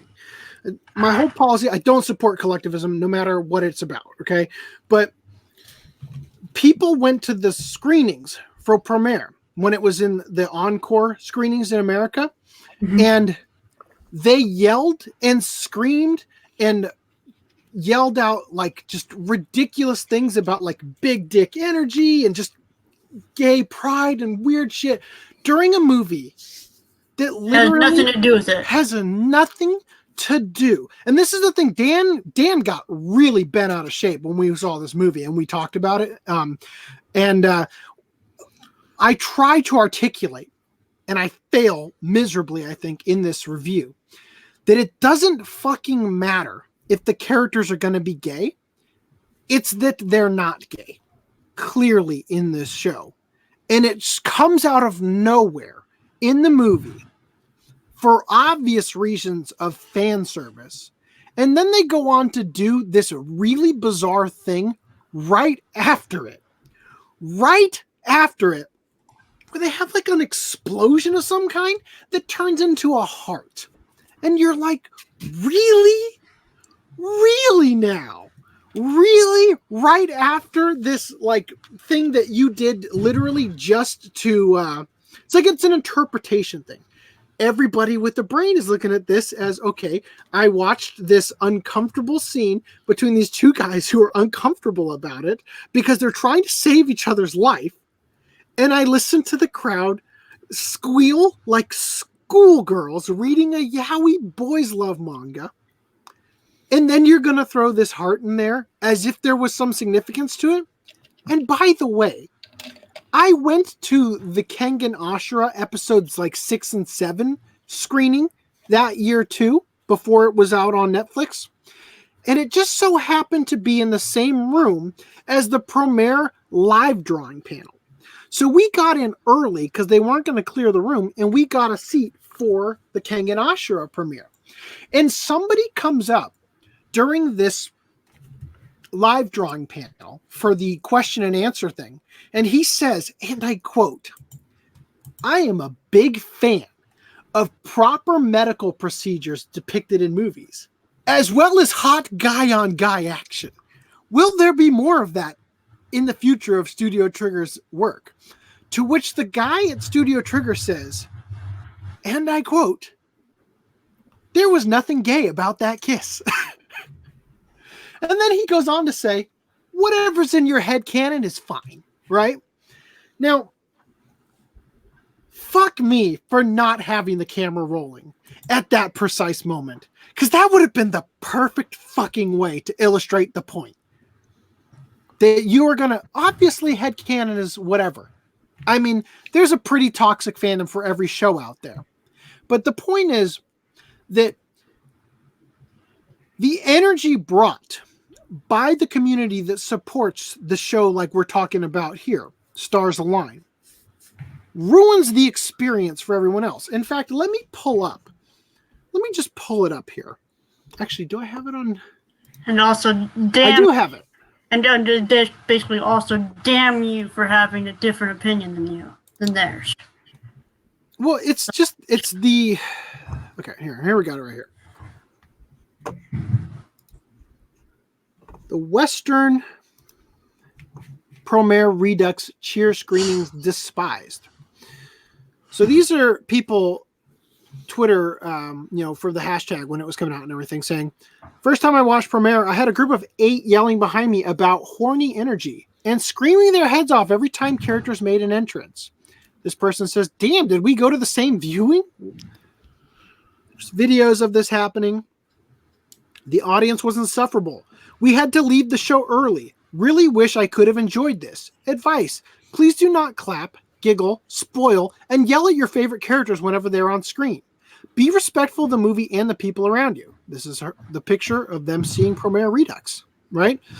So they oh my God. Horror film. Oh my God. There's a good example of another type like that, but that nowadays has its own thing now. Right. So, oh my God, there are so many people on my feed complaining about the Burbank premiere showing. I feel special that I witnessed it. So there was a part where some girl was fangirling or something by herself and like laughing/giggling loudly enough by herself to the point where I could hear her across the theater. And I heard some guy say, why are you like this? I'm at the premiere screening, and the person on my left is yelling loudly about drawing spicy fan art and bringing her premiere merch, and the person on my right pulled out an R18 Dojin. I want to go home. Showed up early for premiere, waited an hour and got great seats. Left within first 20 minutes because of insufferable audience members ruining the movie every 10 seconds with talk and hooting. Bummer. I had a crap time when I went to see Full Metal Alchemist Star of Milos a couple years back, where the audience members were ungodly annoying, constantly giggling, howling over scenes that didn't even constitute it. Unfortunately, anime fans are always like that during screenings. They just say, yep, exactly this. It's some sort of fandom signaling. Like they're all trying to prove they're true anime fans to each other by having the most frequent and shrill reaction to every moment. Hope you got a refund. Why? When did we lose theater etiquette? You can still be the number one anime fan quietly and respectfully. I went to see Char's Counterattack. This is about literally the same time frame, and surprise, surprise, for Char's Counterattack, I didn't have any problems like this. Yeah, I don't remember. When I saw My Hero Academia with Duo, it was a great experience. Mm-hmm. A great experience. There was one part, which I talk about this in, I think, the Hunter x Hunter one, because I didn't bring it up in the My Hero one. I don't think you put it. You haven't published that one yet. I haven't. It requires some finessing. I'll leave it at that. But I talk about something that happened in the My Hero Academia one, where Deku shows up on screen and like saves somebody in like a really great moment, and some girl in the back goes, "That's my boy!" Right? It was one of the funniest things I'd ever heard in my life in that moment. You know, the energy there, it was there, and everybody was experiencing it the same way. And it was like it's what we talked about with the Konosuba movie, where that Roger Avery, what was his name, the guy who was the scriptwriter for Pulp Fiction, had said it was the greatest theatrical experience he's ever had, and he would argue is the reason theater was invented or something like that, right? And we had talked about maybe it was the experience of being there with all the anime fans, because it's palpable. It's palpable being there with those kind of people that enjoy something so much that they cannot contain themselves. Mm-hmm. But then there's the fucking fangirls. Oh, I remember. Oh my God. I was trying to think to myself, have I had an experience like, yes, Yuri on Ice. I forgot I went to that. Jesus. Yes. I was about to say, I have experienced this bullshit. In fact, I dare you to go to a hotel. I brought a pocket-sized camera with me to that screening. It was a pen camera that I wore in my shirt pocket, and I recorded 6 hours of that movie, even though it was already on Blu-ray and everything. because I wanted the hot takes of the fucking audience, just in case I wanted to refer back to them. Now, unfortunately, this stupid camera from China has a ridiculously difficult way of turning it on, and it recorded about 20 seconds. but I didn't need that footage because you probably wouldn't have been able to hear it anyway, and we had quite a lot to say in the car anyway. So, God, I got so much shit I want to get done on the channel, but I have no time. Anyway, so let me get back to Stars Align. I just want to say again, look, this show is not made for straight males, not made for you sexual tyrannosaurs out there with your full package Fuda fetish. Just so that we're abundantly clear, so Rhys can stop putting that on there. Let me say this clearly. When it comes to Futa, this is from me. Full package is better than no package. Okay. Where does it say Fuda in that? I don't. When it comes to Fuda, I don't see full Fuda. package. Listen to me, is better than gross engorged clitoris. Okay, it beats it hands down. Anybody who doesn't have that opinion is wrong. Yeah. Okay. I've been wrong this whole time. I thought full package meant big booty. Oh, heck no. Gross. Don't be disgusting, Augie.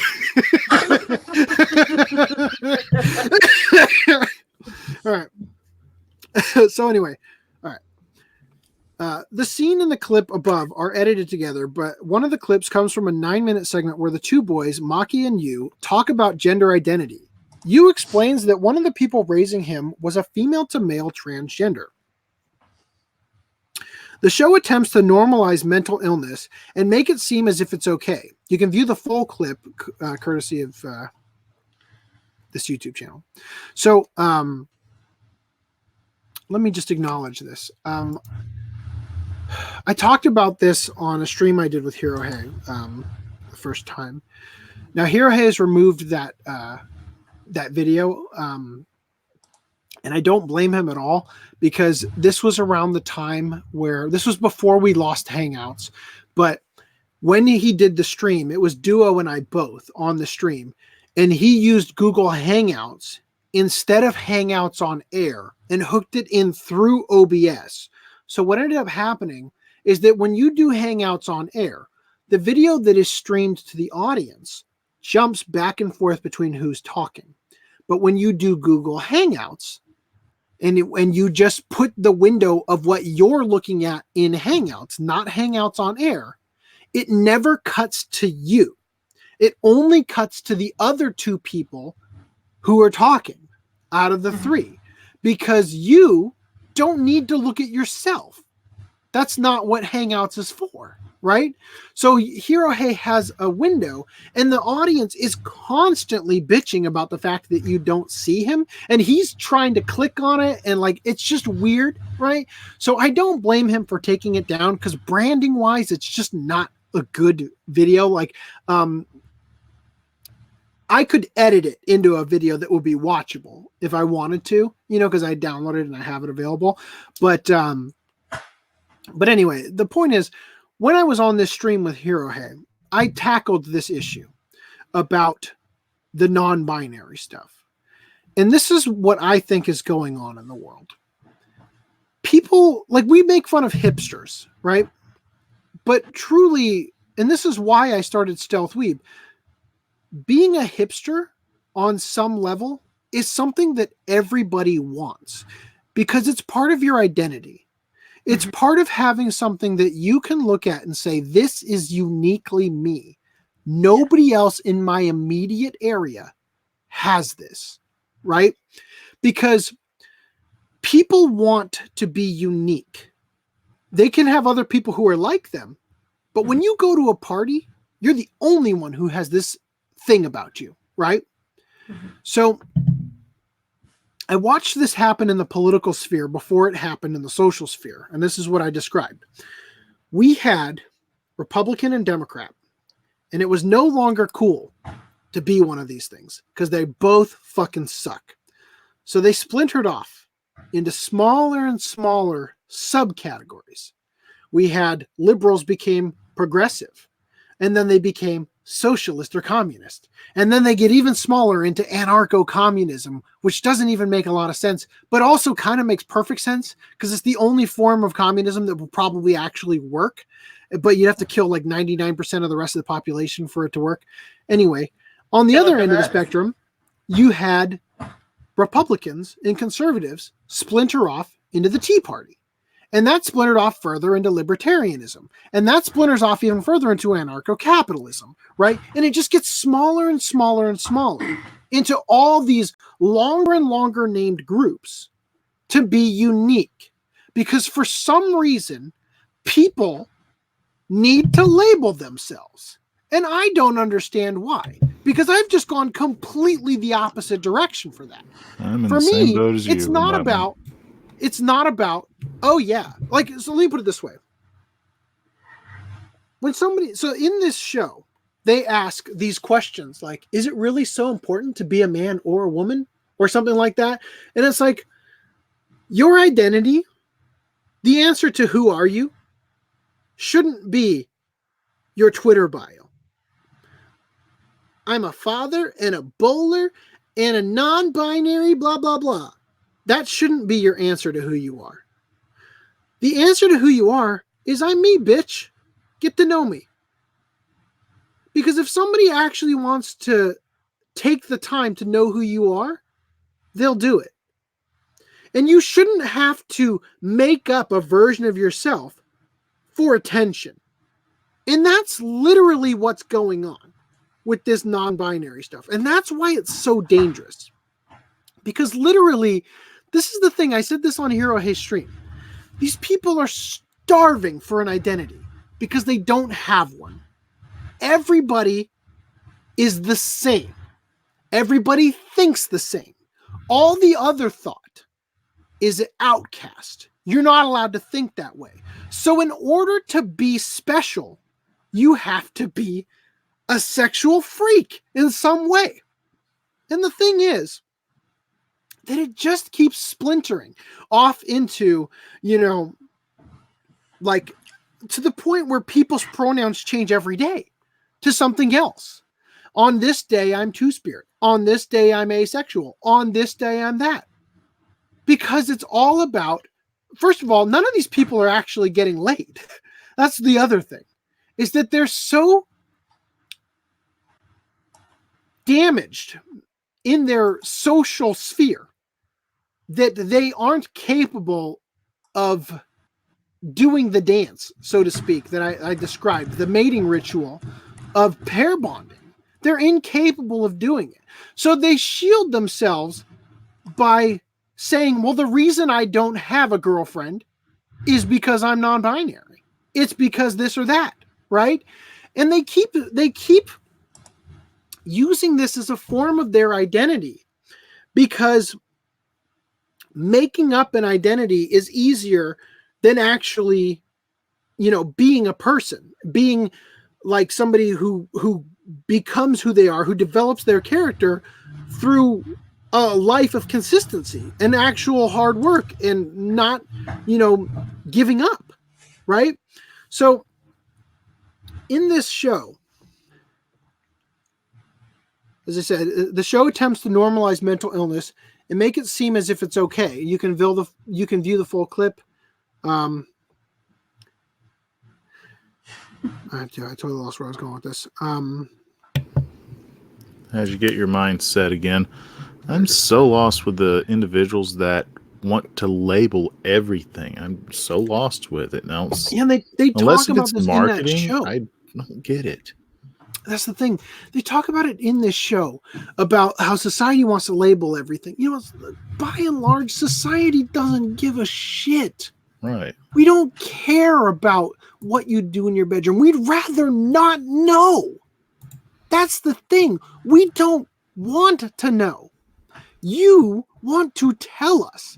And that is a reflection of you. See, this is all based around an identitarian idea that being queer is somehow making you special. Again, what that is that hipster idea of being the minority, being the 1 in 11, being that small segment of society so that you're special. But your sexual identity doesn't have to be the thing that makes you special. And in fact, it shouldn't be. Your sexuality should be something that is shared with you and your lover, your spouse, whoever. It shouldn't be something that you share with the whole world. If you want something to be special, you got to work at that shit. You got to work at being interesting. You have to work at having something that people value in you, whether it be hard work, a sense of humor, reliability, emotional support, whatever it is. You have to work at that shit. And that's the thing, is that people don't want to work. People just want to be given a special status. And a lot of times, and this is something that's true in the queer community especially, they kind of hate the B in LGBT because the B is just looking for attention, right? They have this whole thing. I think Dave Chappelle did a skit on this, and he was spot on. That the gay community, yeah, well, that's one thing. The lesbians, that's another thing. But those bi freaks, they just want attention, right? And the thing is, again, that people have such an obsession with that sexuality. And I understand, like, that there are people who are born in the world who don't have, like, they don't fit a social standard. Like, for instance, myself. There's a social acceptable, like, way that a man acts, right? Or that it's expected, let's say, for a man to act. That a man is attracted, quote unquote, to they'll sleep with anything that has a heartbeat and moves, right? Or whatever, that they are constantly checking out the girl over there while their wife is trying to talk to them and kind of stuff. I'm not like that at all. Not even one bit. I am fiercely loyal to my spouse, and I always have been. But you know what? That's a part of me not fitting into society that the rest of society doesn't care about.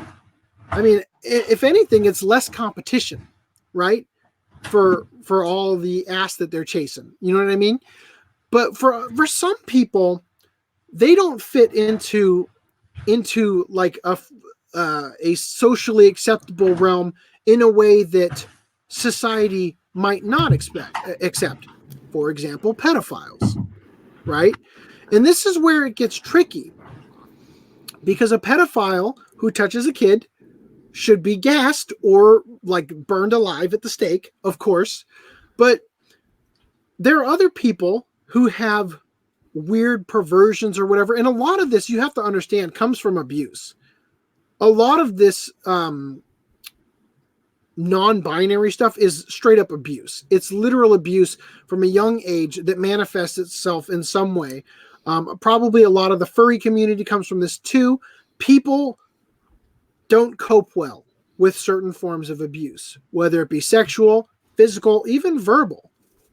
It does a lot of damage to people, and there's no easy answer to it. And that's why we chase around these stupid solutions about making people a protected class, pretending they're special, letting them have pride parades where 10-year-old boys do erotic dances clearly under the form of some narcotic, and we pretend like it's okay. I mean, there's a big problem. That's been going on before then with all the different music videos and stuff. I mean, yeah, it's been going on for ages, but I'm saying that rather than deal with the abuse and acknowledging the problems, it's easier to just sweep it under the rug and let people just have their carefree, quote unquote, gay lifestyle. You know what I mean?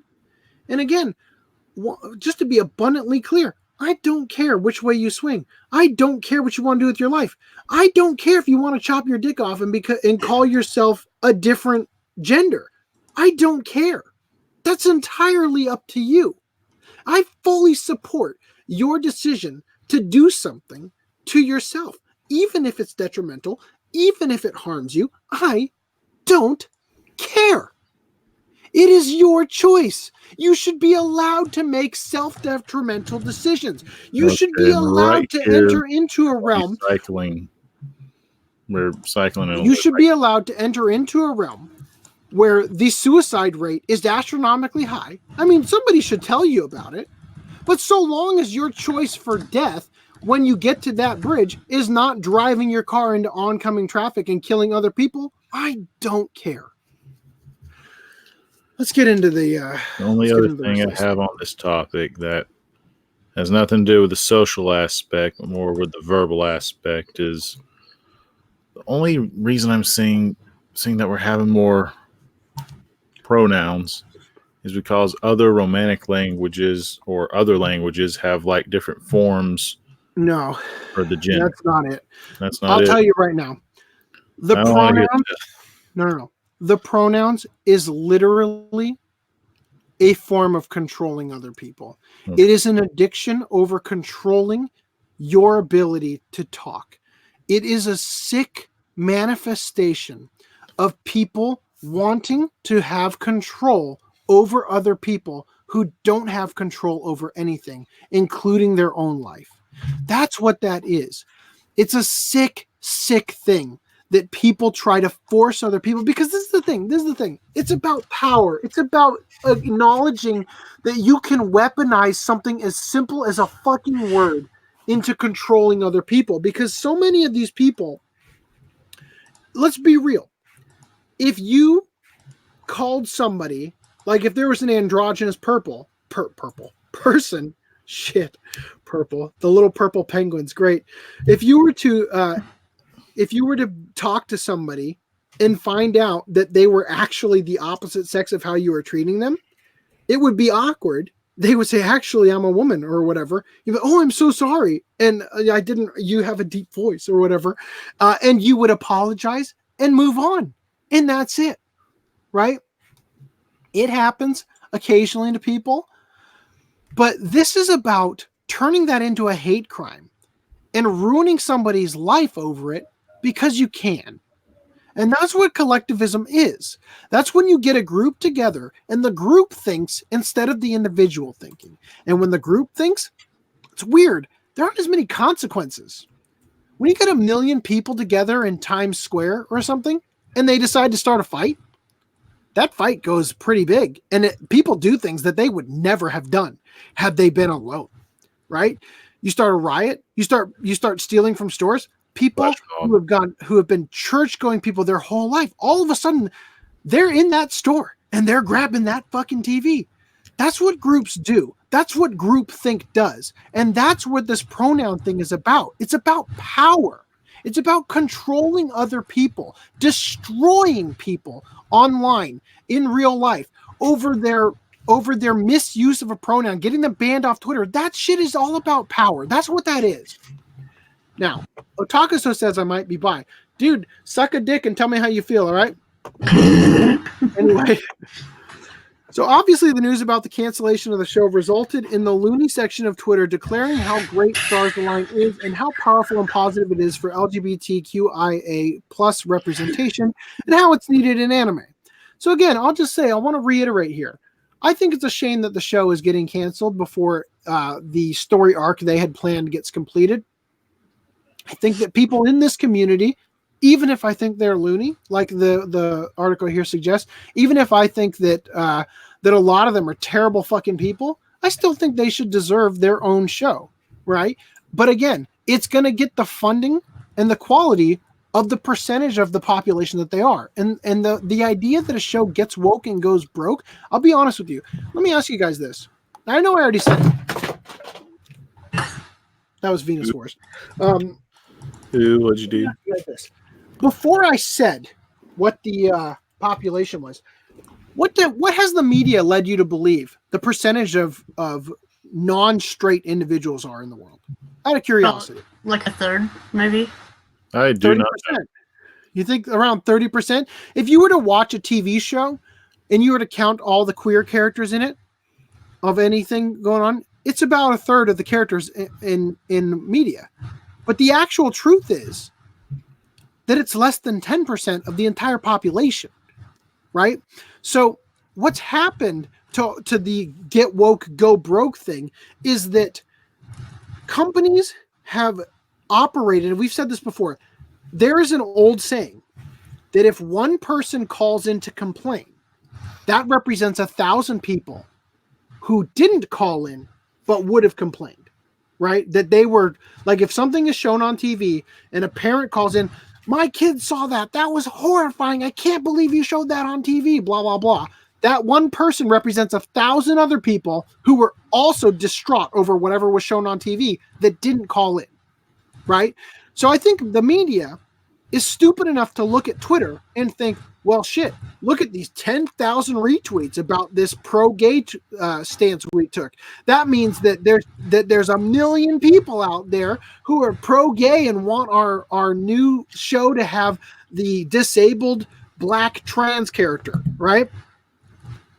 It's not really the same thing as what their old operating procedure is. And to be honest, their old operating procedure might not have even been true about one call equals 1,000 people who didn't call. Who knows?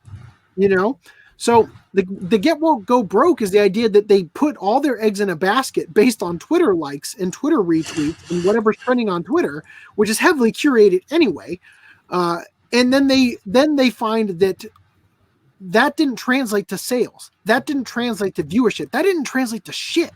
And a lot of those people are running their like multiple accounts and having conversations with each other, with themselves, you know? So anyway, let me just push through this because this is getting to be really annoying. Okay, so here's what it said.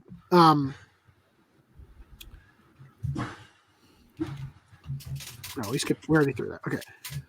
Here's what they said. So, well, actually, I'm going to skip over these. These are just people from Twitter talking about how it's got good representation of LGBT issues and all that stuff, which I think it's really not. I get what they're saying. I think it has. This is the thing that's so fucking annoying. This is a perfect example. This old man says 50% of women are lesbians in Marvel Comics. I thought it was funny when someone pointed that out. So I think that's funny because I think you put the idea in my head. Black Panther comes out. Oh, it's the first black superhero movie. Oh, I'm sorry. Does Blade mean nothing to you? Yeah. There was also Meteor Man. There was Hancock, right? There are all these other movies that existed before it, and you treat it like it's this groundbreaking thing, right? Yeah. You know what I mean? And same thing with Captain Marvel. I'm sorry. Elektra means nothing to you, right? And all the like the old Wonder Woman like show that didn't mean anything, right? And there's all these things where they act like you hate the new Ghostbusters because it's all the protagonists are all women. I'm sorry, Alien, you know, like there's all these other movies with competent heroes, protagonists, female characters that are beloved, and you're acting like they don't exist. So just to clarify here, I don't think this show, I think the show doesn't really do a great job. Like I said, you can see them really loosely stringing along the beats that they're trying to hit to push the buttons of the queer audience on Twitter specifically kind of thing. But I'm just saying, I think that the stuff they're talking about has already been done better in previous media. You know what I mean? So anyway, I got to push through this. There's not a lot here. Okay. Right. Thankfully, there were some right-thinking edgelords to say, canceled. Raging. Okay, so here. This is Raging Golden Eagle. So, One Angry Gamer, Sankaku Complex, all these different places, they're a little bit too far pushed sometimes. They're way too blinded by their sort of right-wing approach. But I gotta say, Raging Golden Eagle has been, in a lot of ways, the same, but also been poignantly very accurate in his predictions. I've been watching him for a few years, ever since the stuff happened at Anime Expo.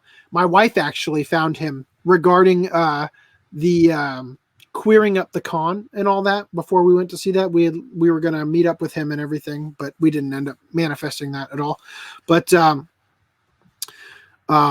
as pointed out by Raging Golden Eagle, all the virtue signaling online and all the tens of thousands of tweets, likes, and comments don't equate to viewership numbers. And even so, it's only a few tens of thousands, which is most times content specifically trying to cater towards Twitter loons, which I think they mean, which is why most times content specifically trying to cater towards Twitter loons fails miserably. Oh yeah, thank you. The old man says nobody remembers Steel with Shaquille O'Neal or Spawn with Michael Jai White, another black superhero, right? That's the thing, is that I don't even need to say it. So he points out these things. It's such a financial flop, it got canceled halfway through its planned 24-episode run.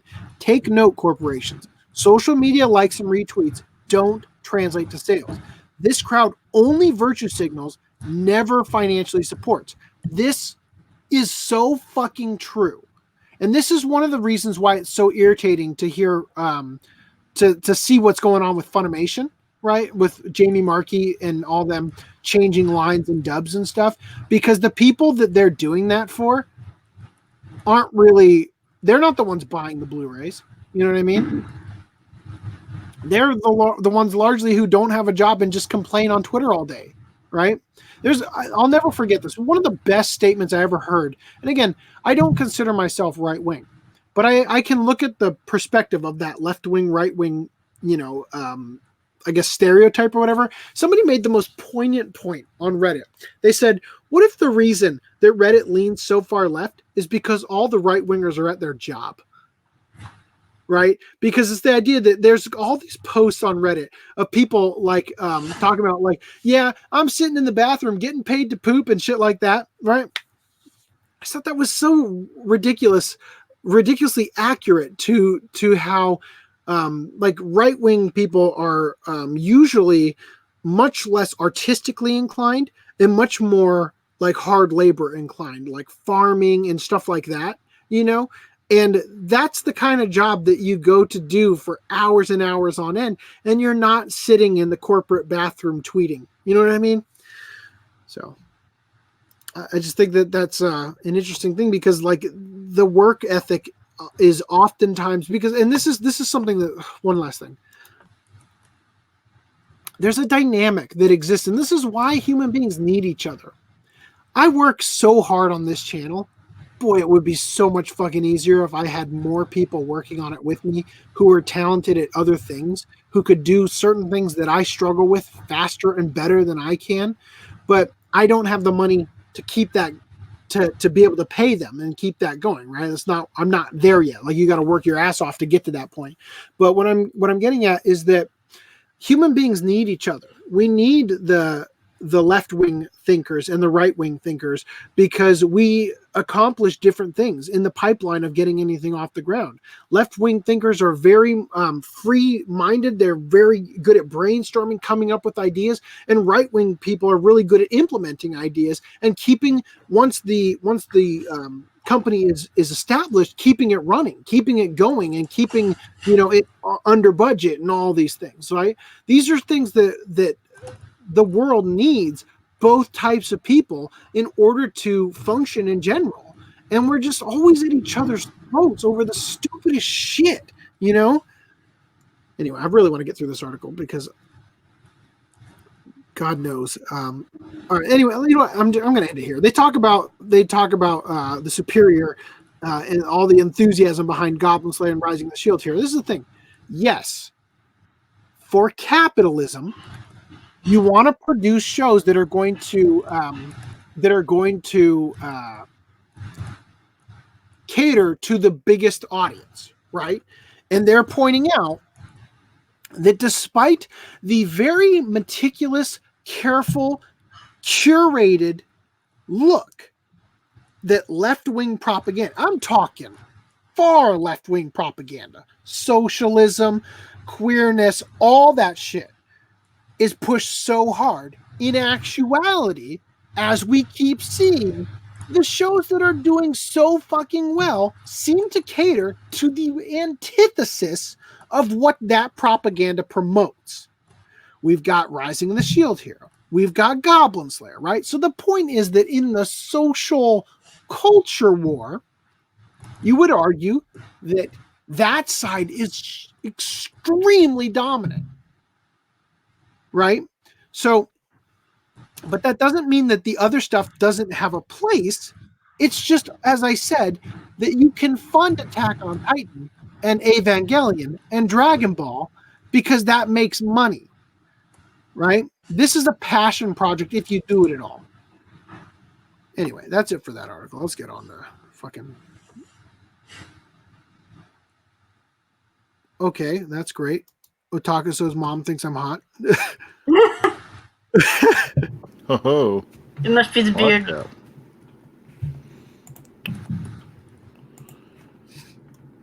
I can already hear the Mrs. Anime collector filing the divorce papers. That'll never happen. She and I are soulmates. Okay, Hajime Isayama's New Year's resolution is to end Attack on Titan. So, that'd be cool. what does Attack on Titan manga author Hajime Isayama aspire to do in the coming year of 2020? He aims to bring the massively popular series to a conclusion. Or at least that's what a humorous illustration shared at the year-end meeting for Godansha's Beisatsu Shonen magazine implies. All right, so this is the drawing. I guess it's Eren and Mikasa. And it says, New Year's resolutions rarely come to fruition. So likely Isayama is just having a bit of year-end fun. But it's good to have goals, right? I don't think so. I think he legitimately does plan on ending it. Yeah. My wife, first of all, he already provided that manga page. Yeah, that was supposed to be the final, final panel, right? The outline of the final panel. Yeah, so I think he legitimately does plan on ending it this year if he can. I personally hope so, because the final, like the quote unquote final season, it's going to start airing this fall. Yeah, and I don't want him to make a million more chapters and have the show end. You know what I mean? I think it would be. This is the kind of thing where. Some things need to end before you ruin them, you know? Yeah. And so far, this show has progressively gotten better and better and better. And I don't want it to get ruined because you can't keep that up forever. Anyway. I was a manga, well, I don't know, I was going to rain on your parade, but as a manga reader, but I don't want to do that. It's good. Go ahead. So sorry. Well, as you bring that up, I'm kind of thinking maybe, I'm not sure if when he does end it in the manga, I'm not sure what he meant by ending. He did, well, continue. Well, I'm just saying here, this is the thing I was talking about. He previewed the rough layout. We talked about this. Anyway. Yeah, it was in like a documentary kind of thing that previewed it. Yeah, I shared both articles because the Crunchyroll one didn't embed the tweet, so you could actually see the images. I didn't want to have to open it in another browser. Okay. Crying Freeman's Ikigami, Fist of the North Star's Boron-san, and Begin manga on January 10th. So, you remember we talked about this a while back that they had collaborated on a new manga called Begin? Well, they're ending it. So, anyway. The possibility of one of them dying be the effect as to why they're ending it? I mean, I doubt it. I doubt they're dying. I doubt they're dead, at least. No, I mean, the guy involved with Crying Freeman, he died a while back. Otakuso says, I see you as a dad. Sorry, mistype. As vodka.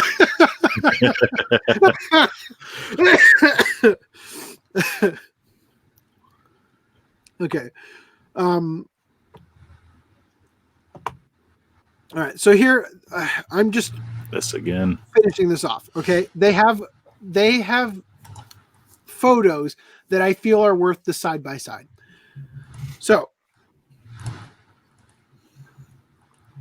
all right, now if you got to argue, first of all, this is the actress that they used for Jill in Resident Evil 5, correct?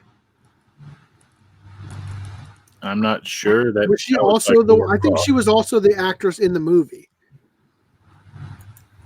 Now, I want to ask you, when you look at this actress, do you not think this outfit looks fucking ridiculous? Yeah. This is retarded. This argument is so retarded. So this is the original actress that they used for the original PlayStation game, cosplaying as her in the outfit, right? And I will say that she is significantly prettier than her and the new actress that they're using or whatever, the new model. But and I also said this in I commented in the last podcast about this, just to be clear. I am not at all saying that you can't have sexy characters in games, but the argument should be her outfit could be sexier or she could look sexier rather than they scrapped the original outfit. You know what I mean? Anyway, getting off of that. Prototype Akira game for Sega Mega Drive discovered. Ooh. So we talked about a Akira game for the Game Boy, right? Something like that, yeah. This was a ridiculously ambitious game. Looks very similar to Phantasy Star. So it's completely unfinished. There is a different gameplay type for each section of the game. So there's motorcycle with the Mode 7 like style where the street like warps back and forth for the turns and everything. Probably does the same thing like Load Runner or I forgot what racing game. There's like a Doom first person like go around the maze kind of type thing. There's a typical side scroller, whatever the fuck that is. There's this. Geez, look at all this different shit in every. God, it's incredible. Like you should watch the video's like an hour long. Oh, and I have to do this. You guys know the soundtrack to Akira? Yep. Yeah. Listen to this. Did you put the settings up? I did. There we go. Listen to this.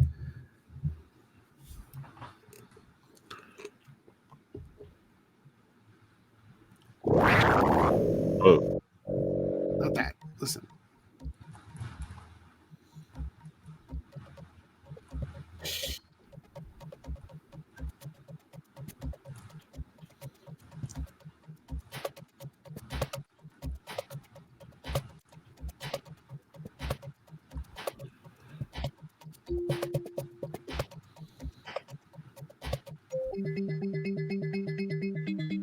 That's awesome.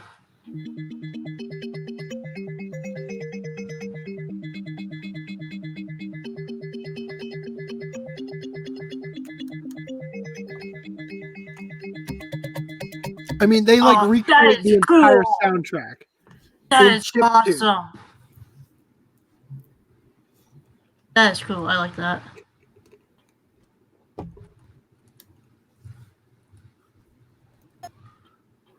I'm just gonna show you a couple of them.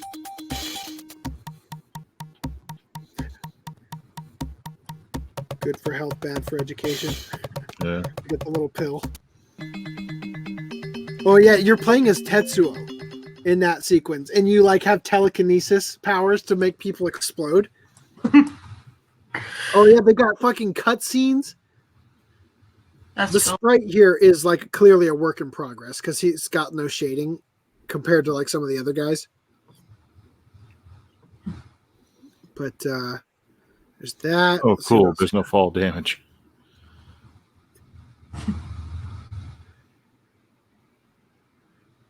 Oh yeah, there's this weird thing.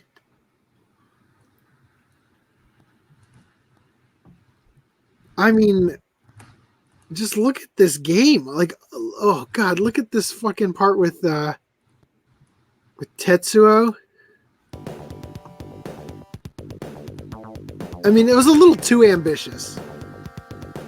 Like, this could have been like 7 different Akira games. You know what I mean? Look how hard it is to aim. This looks like they could have accomplished this on the Sega CD. It was the Mega Drive. I know.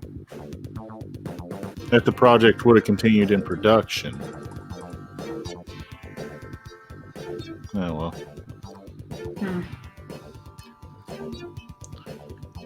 But they're really downplaying his powers and how bad it looks like he's doing.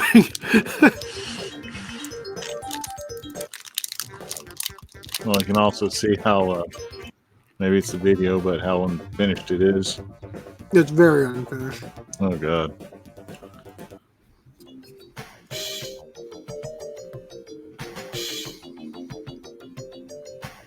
Oh, you can see the Olympic rings.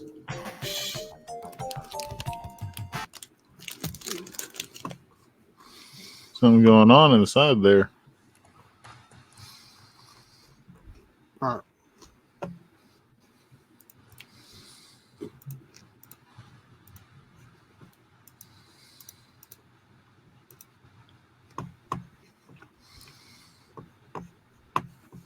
right. Aniplex launches novel game brand with first 2 works slated for 2020 with English release. Oh no. So Aniplex is launching a novel game brand called Aniplex.exe.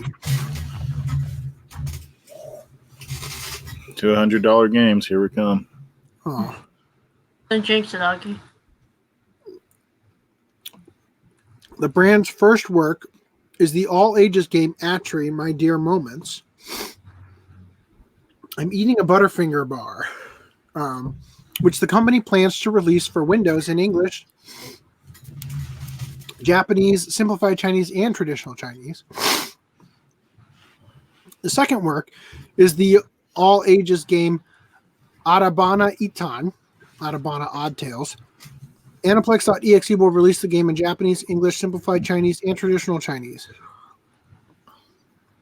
Anyway, that'll be interesting to see where that goes.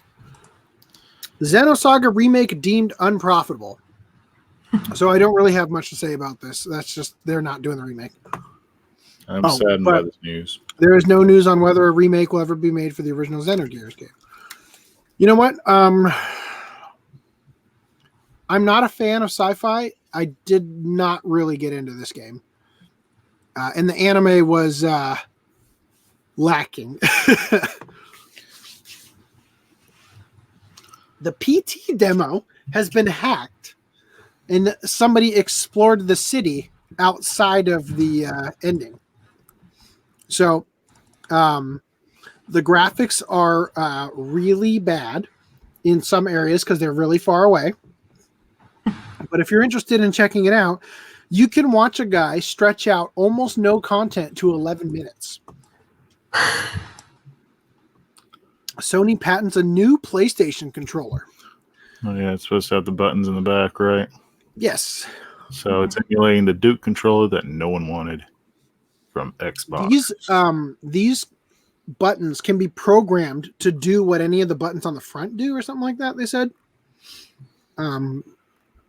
Also, they're using a USB micro instead of a USB-C, it looks like.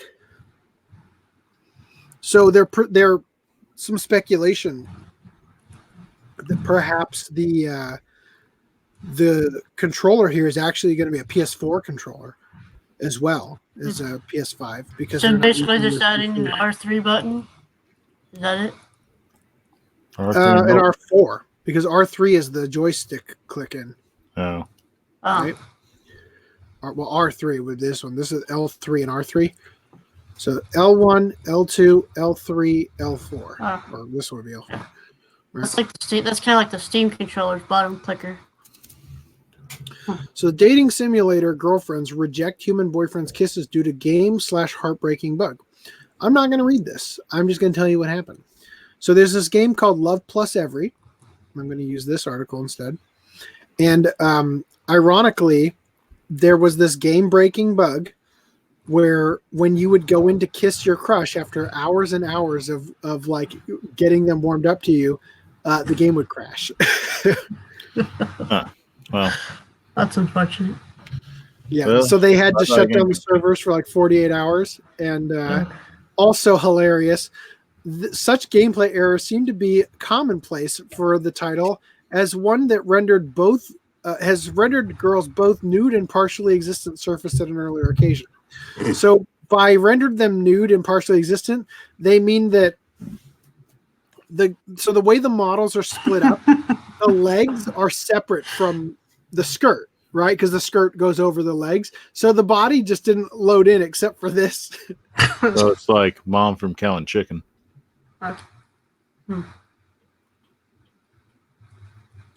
The fuck are you sweeping, girl? Anyway, today's menu for Emiya Family Anime gets Switch game in spring 2020. Somebody else shared this. I have no idea what this is. It's not a bug, it's a feature. What is this? I thought it was weird. Was this going to be a cooking game or something? I don't know. But it's an anime, right? Yeah. The cooking. Okay, I got you. Because it's basically the fake cooking show. Right. It's adapting from the anime into a game. Is why it's where it was. Okay. I'm still waiting for Food Network to adapt Cooking with Scorpion. No, let's not do that. I lost my fucking AirPods again.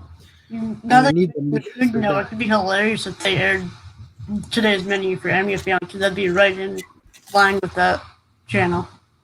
That'd be funny. Like, they Food Network start airing Food Wars and that would be hilarious. Okay, stall for a minute while I look for my AirPods because apparently I lost them. Hey, FD&M, you know a show that we should watch sometime? FD&M isn't here. I'm sorry. Rest in peace, FD&M. Rest in peace. We miss you, FD&M. I'd say all-purpose cultural cat girl nuku nuku now. Show that again, Augie. All-purpose cultural cat girl nuku nuku. Get that big on screen. Get that big on screen. There we go. Big on screen. There we are. Yeah. Yeah, along with everyone's cult favorite. Hey. I swear, as soon as you're not on the podcast anymore, I'm going to do that for a watch club.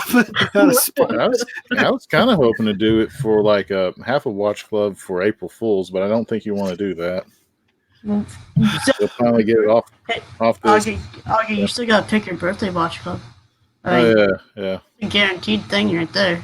I know. AC can't say no to that. Really?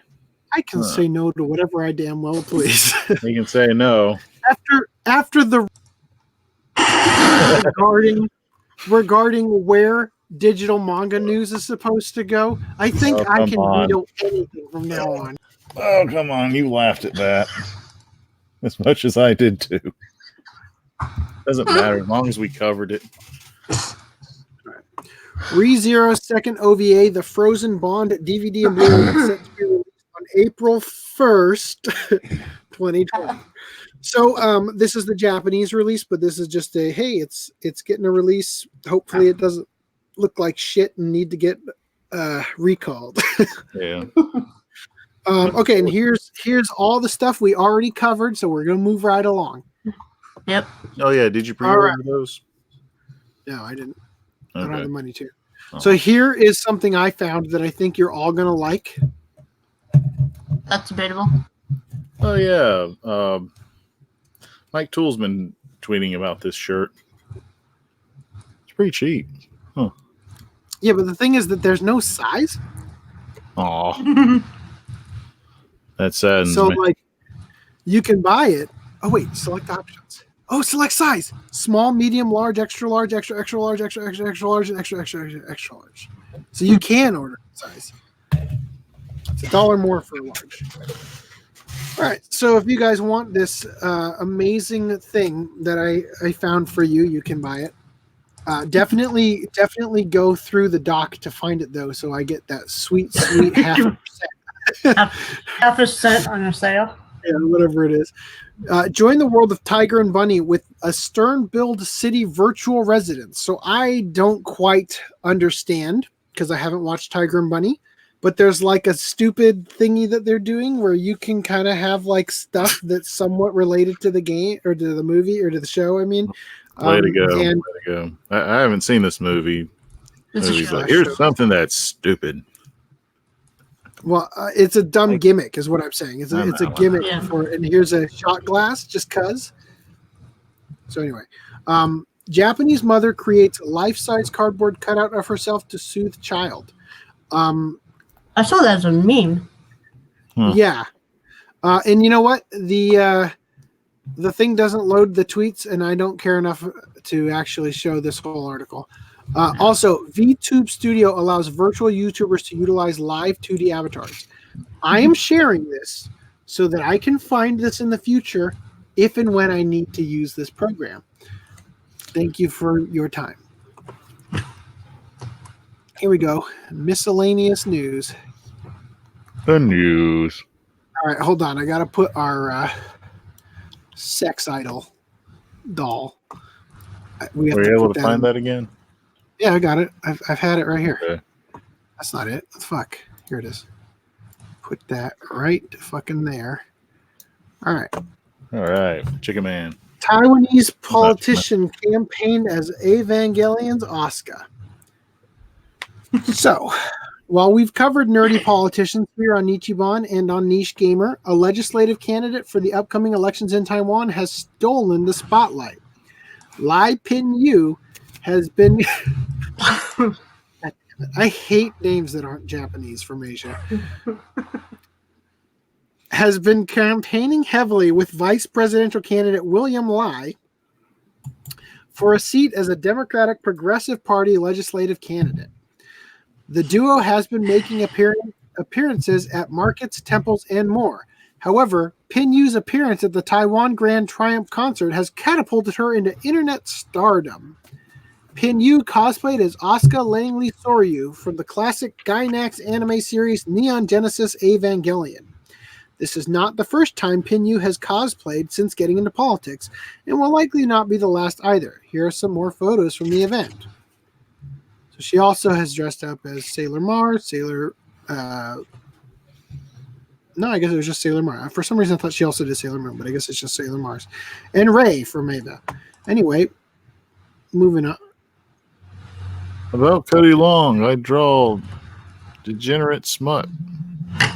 I'll be right back. Old man says you need a cord for your AirPods. That way you don't lose them. It's not the AirPod themselves I lose. It's the case that charges them that I drop off my desk occasionally. Okay. Corpse-filled ghost ship runs aground in Japan.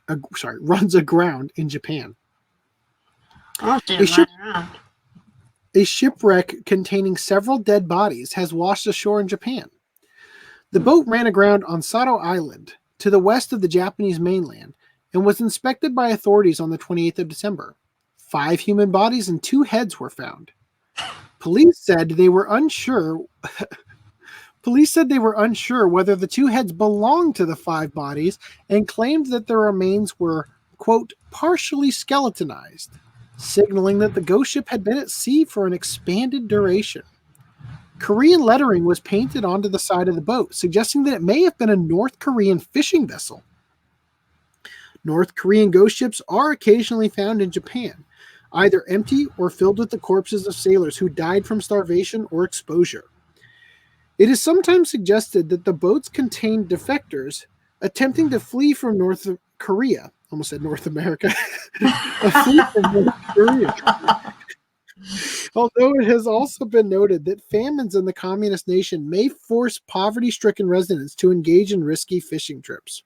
So I want to show you the image of the boat because it's not at all what I would have expected.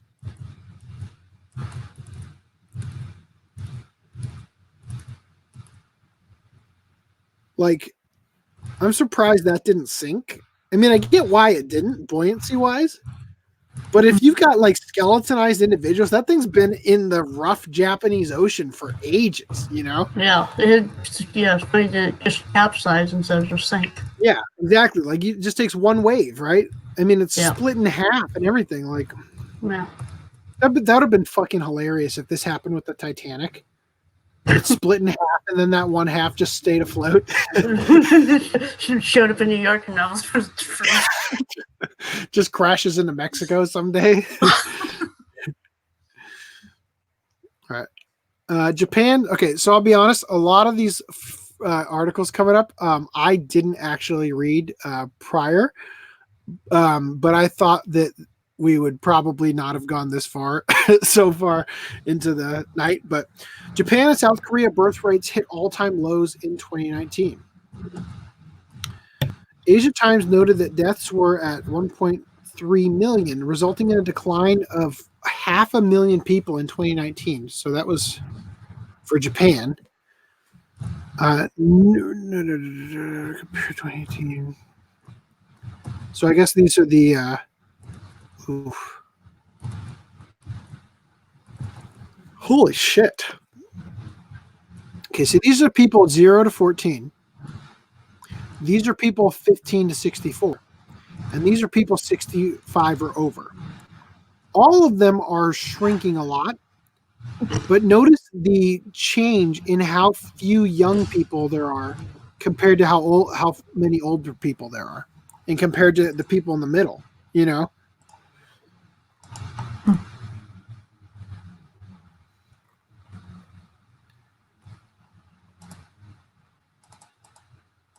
Anyway, I'm not even going to bother. Okay. I don't really want to talk about this. I just want to acknowledge that it's a thing. Full Metal Panic creator Shoji Gato apologizes for Greta Thunberg tweet where he said, "I'd feed her steak and watch her cry." So, first of all, don't apologize for that hilarious tweet.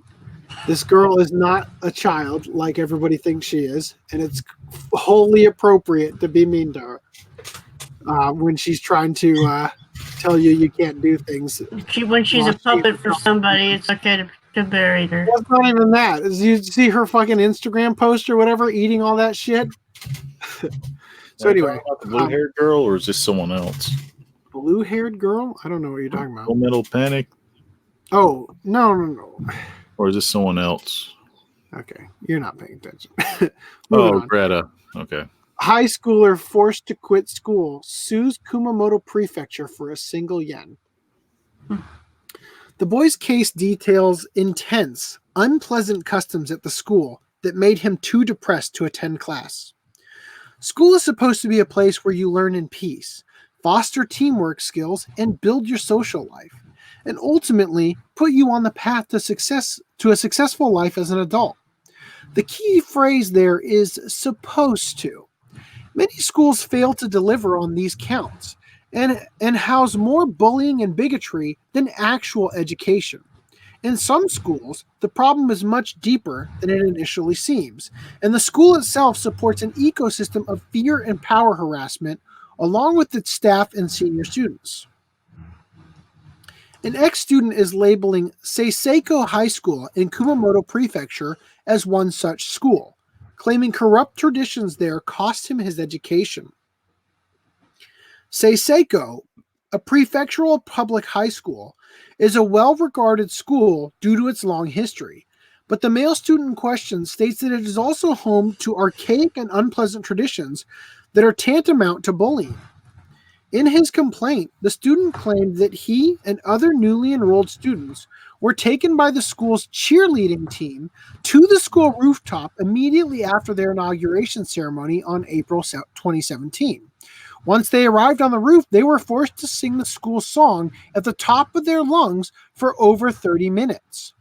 Later, that same month, he and another first-year student at his tennis club were forced to have their hair shaved down to a buzz cut with electric clippers by third-year students, citing it as a, quote, school tradition. The boy quit the tennis club in May and became too depressed to attend school. This led to him being withdrawn from school in May of last year, as he was unable to proceed into the second year.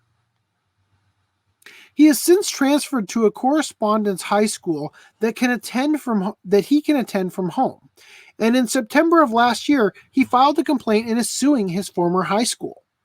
According to the student, the strong pressure he received from upperclassmen is a peculiar hazing ritual common in schools over 100 years old, known as shime. His lawyer stated that while it is rare for unwritten rules such as these ones to be taken to court, it was time to stop following tradition uncritically. He also chided the school He also chided the school for failing to address the students' withdrawal from school despite being fully aware of the cause. The case against Kumamoto Prefecture, if successful, will only net the student a single yen. And according to his mother, there's this reason for that. The objective here is not to make money. He wants the school to reevaluate the shime custom and apologize for the harm done. Yeah, well, you know what? If I'm going to settle and give you 1 fucking yen, I'm not going to think about that shit. Hold up. Oh, no. You're attacking the reputation at that point.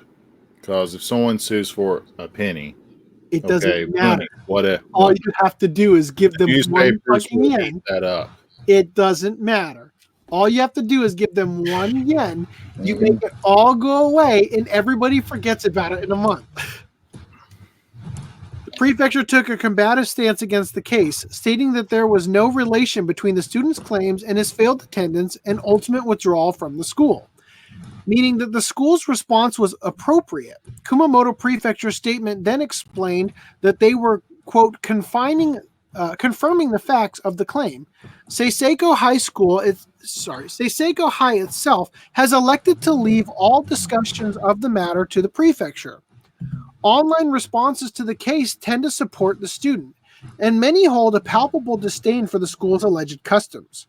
Commenters liken the education system to a military facility and expressed surprise that schools were still like this in the modern day. As one stated, the reality is that there are many schools like this all over the place. Okay, well, that's a great quote you got there. Students subject to such power structures can feel very helpless, so it's heartening to see more Japanese youth take the stand against harmful practices, especially ones that have been allowed to thrive for over a century. Old man says, it's not about the money. It's about not about the money. Exactly. It's sending a message. Yeah. Right. Anyway, all right, here we go. This was a good one to end on originally, and then we found 2 more that would be also good. Groper in Japan says he couldn't resist young females' breasts. All victims much older than him. Personal definition of young includes a woman more than twice his age. On December 12th, police officers in Kawasaki, the city bordering Tokyo on its south side, arrested a man on charges of groping 3 women. The first incident took place at approximately 6:55 in the evening on October 18th, when the man fondled the chest of a woman on the street of Kawasaki's Saiwai ward. Less than 30 minutes later, he groped and embraced another victim from behind, also in Saiwai ward. And shortly after 9 p.m. on November 1st, he grabbed yet another Saiwai ward victim. The man has admitted to the charges and offered a common explanation for such crimes in Japan. I am interested in young females' breasts, so I wanted to touch them. Dude, that's so going to hold up in court. They can't touch. Straightforward. Yeah. They can't touch this guy. Typical old pervert who can't control his jailbait fetishes, right? Well, not exactly. First off, the groper isn't that old. He's only 18. A Chinese nationality resident who's attending vocational school. Now, since it's pretty normal for 18-year-old guys to be mesmerized by the breasts of similarly aged girls, one would think that by specifying he likes young females' breasts, he must have been targeting even younger teens. But that's not the case either, as the 3 victims were a 24-year-old woman, a 29-year-old woman, and a 41-year-old woman. All 3 have full-time office jobs and were presumably on their way home from work at the time the incidents took place. Oh, and this is actually the man's second time to be arrested, as he was also arrested on charges of groping a 23-year-old woman on November 22nd. While ordinarily, it's nice to see such open-minded ideas about what constitutes youth and youthful beauty, this obviously isn't the right way to express it. With 4 admitted groping instances on record, odds are that the man is looking at some time in prison, where even by his broad definition, he's unlikely to find any interestingly young female breasts. All right, so let's learn about this sex doll idol singer. This is from 2014, and I'm surprised that all these videos are still here and haven't been deleted, because that's how all these fucking articles end up after a few months. Oh, old man makes a good point. Did he work for Gynex?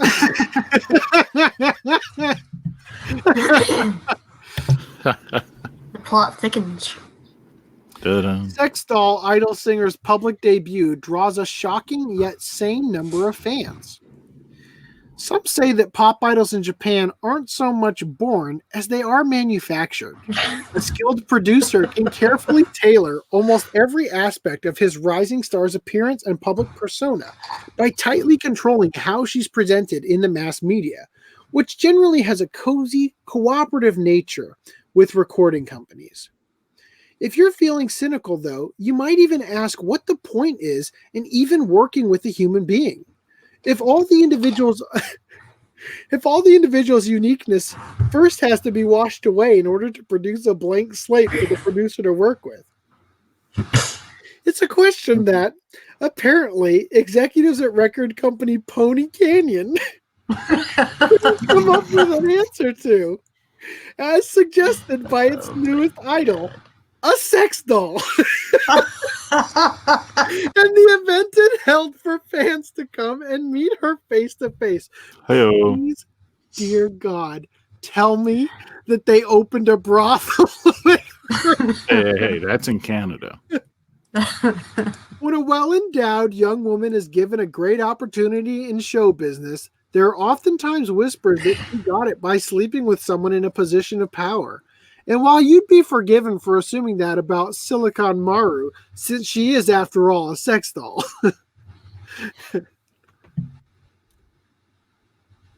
I feel like that sentence ended prematurely. And while you'd be forgiven for... I'm going to read that differently. And well, you'd be forgiven for assuming that about Silicon Maru, since she is, after all, a sex doll. That's not the case, though, as she actually earned her singing debut after impressing Pony Canyon executives with her acting performance. Dear God. What was she in the Fukons? Oh, Mikey. Silicon Maru was cast in a major role in Lovetopia, a nonsense love comedy that was first broadcast last December and takes place in a town populated by sex dolls. Dear God, they have more than one Fukon show? Given the 3-month blocks for which Japanese TV shows are produced, the series was wrapped with its DVD set going on sale last month. With Silicon Maru, there isn't the concern of her looks fading that haunts other starlets. Nevertheless, her handlers are determined not to let her recent fame go to waste and are trying to parlay her television success into a singing career. Her debut single, Silicon Maru's Song for Raising Humans, which is incidentally not the song featured in the above video, was released just last week. Oh, that video. Okay. Of course, being a successful idol these days is all about creating personal connections with the fans. One of the most direct ways to do this is by staging events where fans can come and shake hands with the singer. Ew. And this is just the route Pony Canyon decided to go down. So on April 12th, the company held the first ever handshake event for Silicon Maru, allowing fans who purchased the Lovetopia DVD to come and press the flesh to Silicon. Producers estimated a modest turnout of 50 people, but they soon realized their prediction had been off by several magnitudes. Nearly 10 minutes after opening the door, the event hall in downtown Tokyo was still empty. I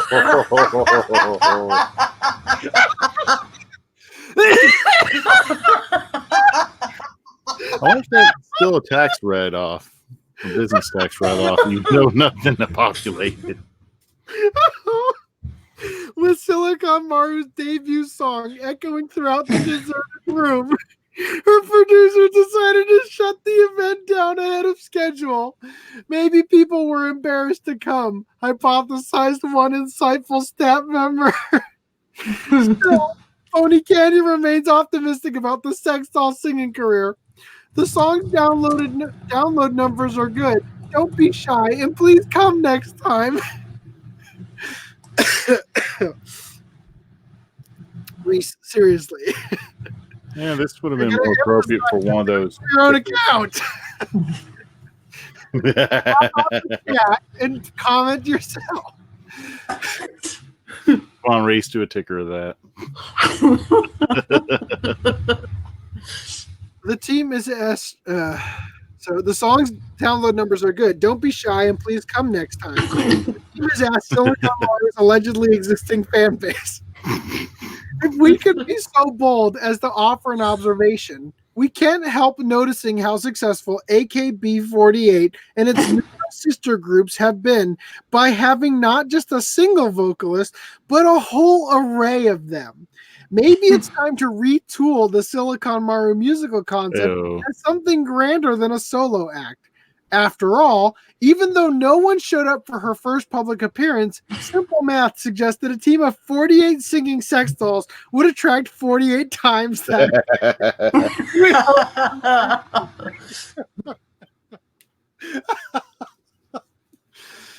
Oh boy, am I glad we covered that. I just wonder if it was age restricted or not. I love this. I love this. Hold on, not that. Population decline, and then the next article is about sex dolls. Coincidence? Oh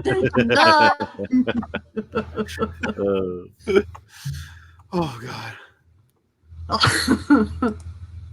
All right. Last article. Hentai becomes real life as rich people get semen face masks. I couldn't believe my lying eyes.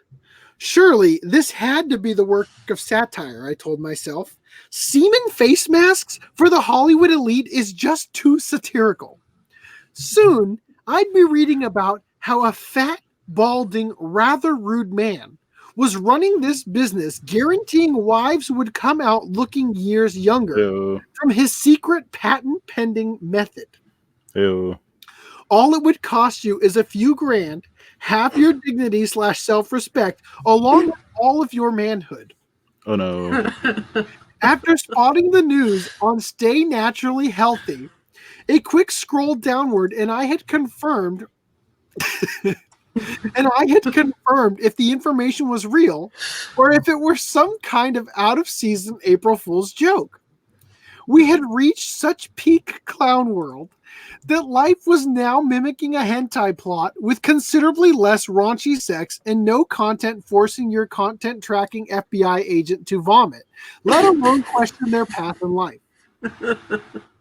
I'll let Chelsea Lewis, facialist to the stars, no, I didn't make up that nickname, explain how the process works with a quote from Lad Bible. Is it Lad Bible or LAD Bible? I don't know. I just know it's there.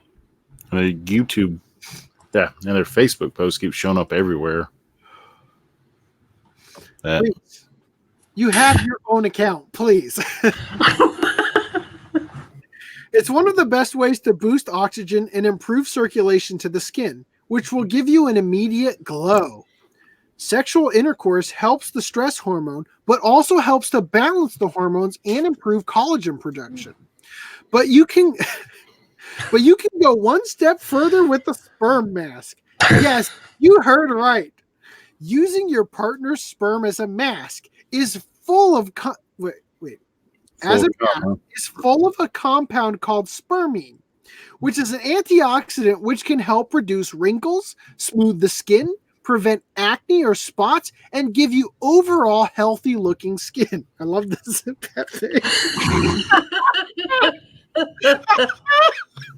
It's so fucking smug with the Joker makeup. KK the Frog with the Joker makeup. As hilarious as it sounds, you're probably wondering, is there any sound science to this? The answer to that is yes. Sex is very rewarding chemically to the human body, according to a report from Chait Lane. I don't know.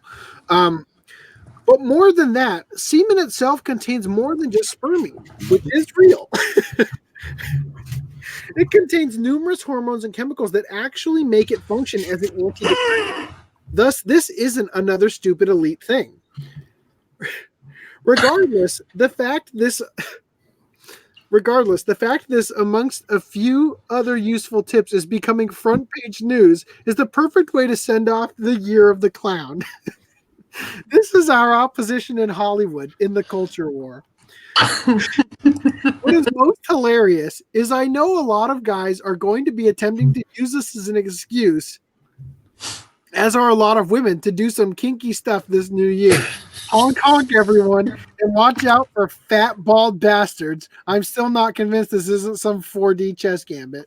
So, I've heard before that that semen is supposed to help whiten people's teeth. But I think that's just trying to trick someone into getting a blowjob there. Probably. I don't know about that. So the thing about sex, if it's true that it has all these magical properties to make you look younger, antidepressant and all that, is that the people who are getting all those benefits, and the people who need it the most for those benefits aren't getting it. Your point? I'm over here, actually. Yeah. My point is that there's this cruelty to the what's that called? The oh shit! I don't know. What's that called? The what's called? Pareto principle. That 1% of the songs that are made get played on the radio, and only 1% of the people are having 99% of the sex. Anyway, let's talk about penis wars. Yep, that's what I said. I win. I win. Let's talk about it.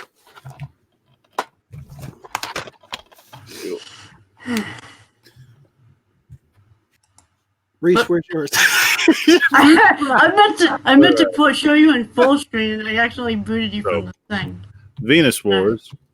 Venus Wars. This was made back in. Versus Seed, hold up. Versus Seed is making a very important point here. He says, so jizz has protein, piss can help with jellyfish stings, but what can shit do? Tune in next week. Oh man, that's my point. Oh man, that's my point. Is that you have to ask yourself: would the ugly people be less ugly if they were having more sex? So let's talk about. Actually, let me pull up the Twitter moment. Let's take a step that is new. Hers and his. So I'm almost certain that these have the exact same disc. Right. Yeah.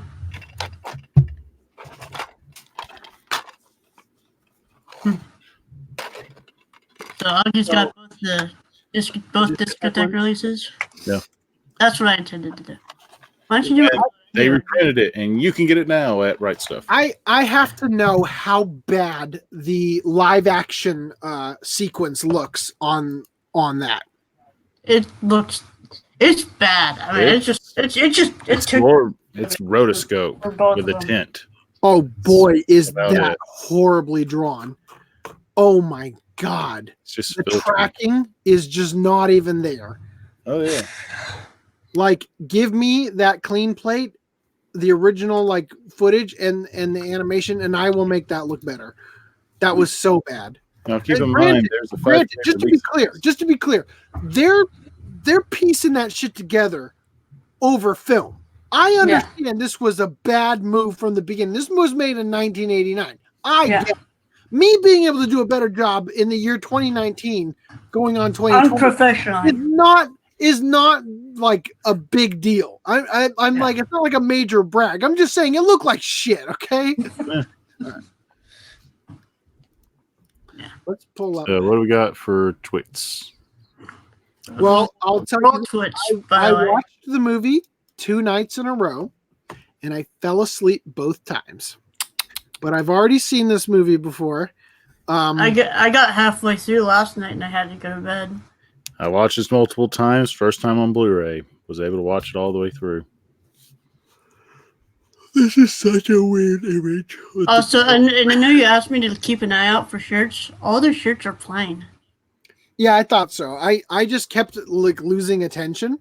So I thought if you were watching the Blu-ray rip, you could get better shots than me. Like all By the way, you know, that all, show Stars Align has so many fucking shirts in it that I'm gonna exploit and put on stuff. All right, so here we go. In 2003, the enormous ice asteroid P12 collided with planet Venus, and I said, "Damn, Earth just got war with the Middle East." In 2018, the first group of colonists landed on the northernmost continent, Ishtar, and I said, "So this is what Trump's Space Force has been up to." Also, all right, I got the name for the next podcast, which I didn't call it this. Ishutar. Come on, guys, your English is that bad. Yeah. Ishtar must die the death, which is just a great line. Probably get more. Do what you want, but you would have probably gotten more clicks if you just called it Venus Wars. But yeah, But that's boring as shit. Yeah. What? It's a boring title. Oh, I see what you mean.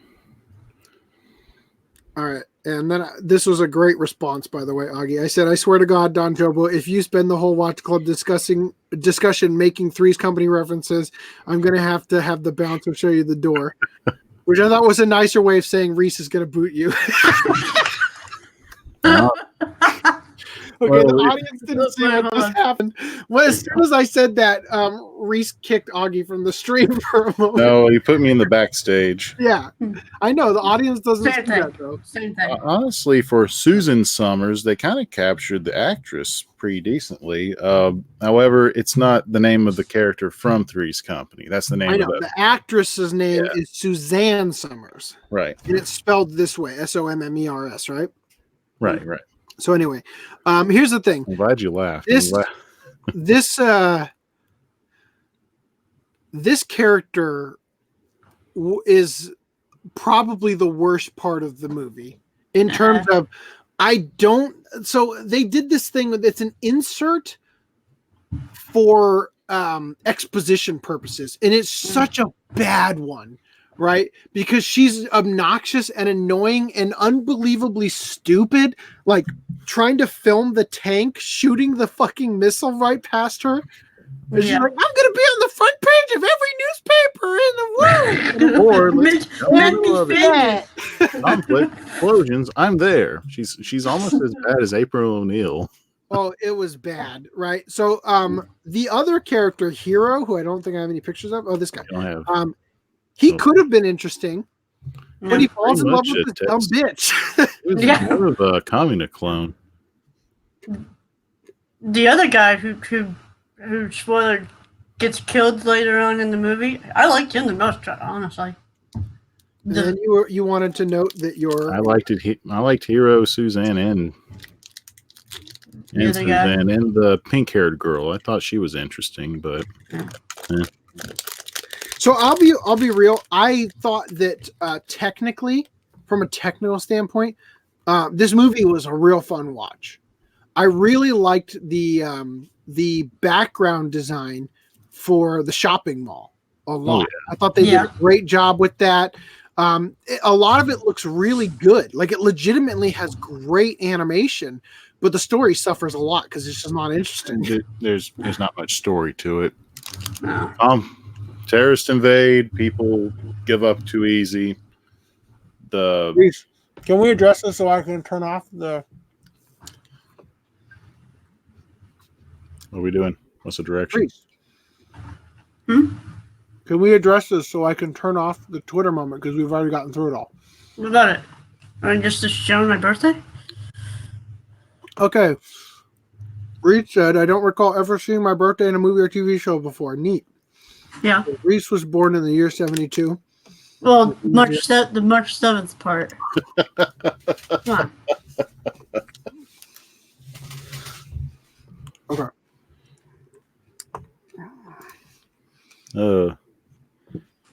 Yeah, this movie doesn't have much in for story, pretty much. Terrorists invade, people give up. There is a It's Red Dawn in space. What? It's Red Dawn in space. I've never seen Red Dawn. Sounds like that would be a pretty good movie. Oh yeah, did you catch the Dahmer party being the terrorists? I don't remember it because I fell asleep. Oh well. Oh, hold on. That silver-haired guy being named Donner? Or... Yeah, yeah. Okay. It looks like Solomon from the Gundam series, or from the original Gundam series, just with longer hair. The guy who looks like a reject from the Principality of Xeon. No, he looked like Solomon, just with longer hair instead of just full shaved.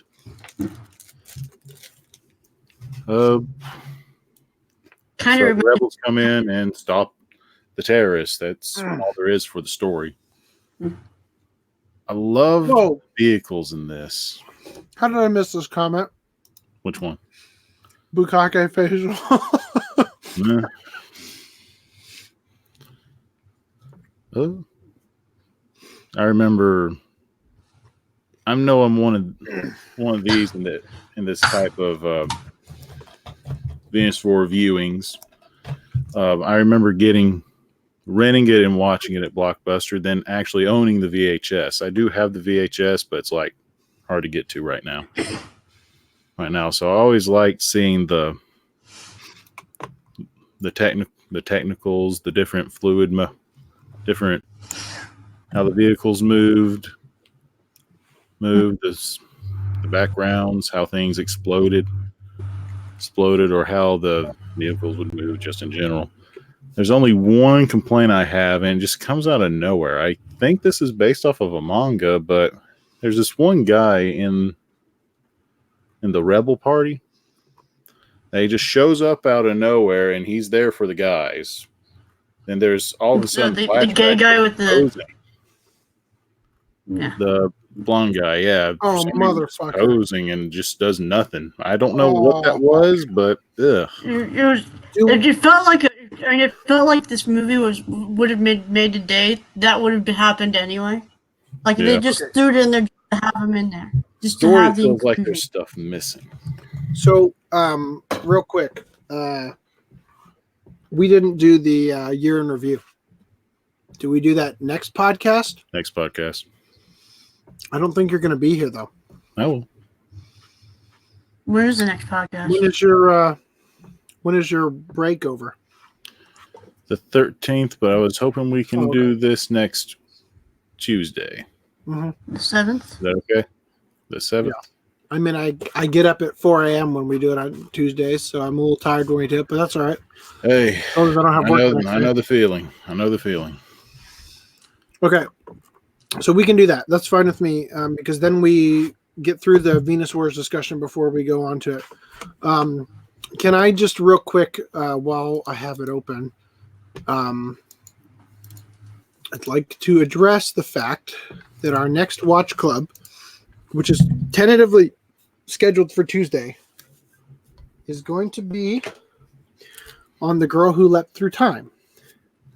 If you look in the description, you will find that there is also a live-action movie titled Time Traveler, The Girl Who Leapt Through Time, which, as you can see, I bought yesterday.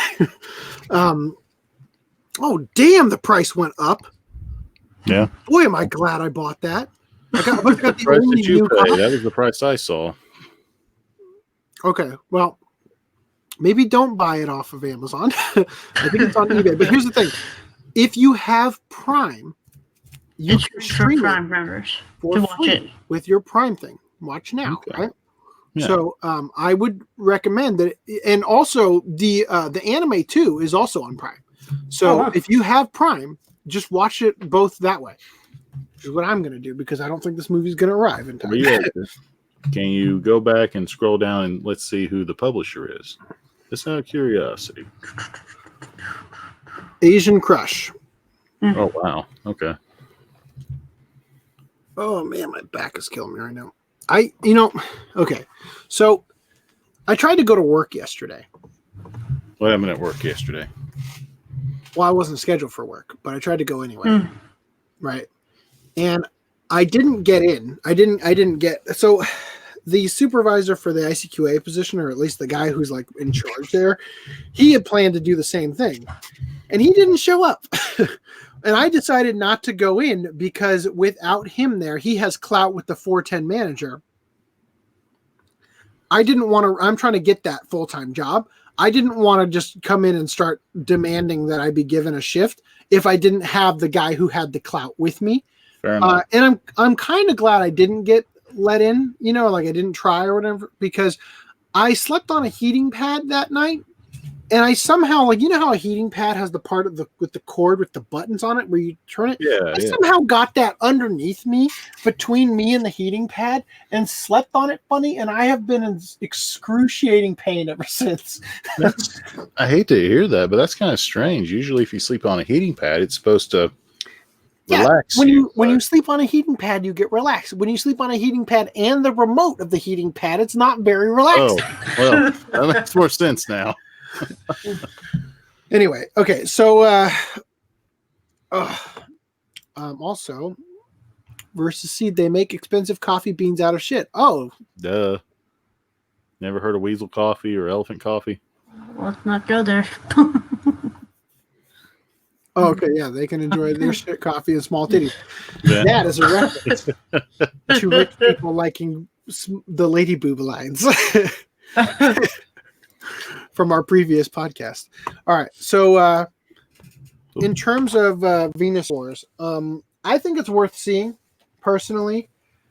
Here's the thing though. One of the things that I love about the First Impression series is that I'm in a fucking theater and it can't go anywhere because it's so hard for me to, I oftentimes for the watch club, I'll start watching something knowing I don't have enough time to finish it in one sitting or whatever. And it just really truncates how I watch it. And I don't get the full experience, unfortunately. So, but with, what I'm thinking about doing next time I sit down to watch something for the watch club and I notice that I've lost interest in it, I'm going to switch it over to Japanese and force myself to have to read the subtitles. Cause that way I will be engaged the whole time, I watch stuff with English dub and the subtitles on whenever I can. Oh yeah, that's what I did for this one because I was taking images of it, English dub with the subtitles on. By the way, the subs were pretty different from the dub in a lot of lines, but not enough that it was worth bringing up. Like the one line where in the dub, I think they said that they're going into the kill zone, but in the sub they were saying the sheep are going into the slaughterhouse. Yeah, something like that. Which is a telling line, basically like foreshadowing that they see these people as like scapegoats or like cannon fodder. Cannon fodder, yeah. Yeah. The creator of this is, as you can tell with AC's tweets, this was his re-envisioning of the Desert Storm conflict.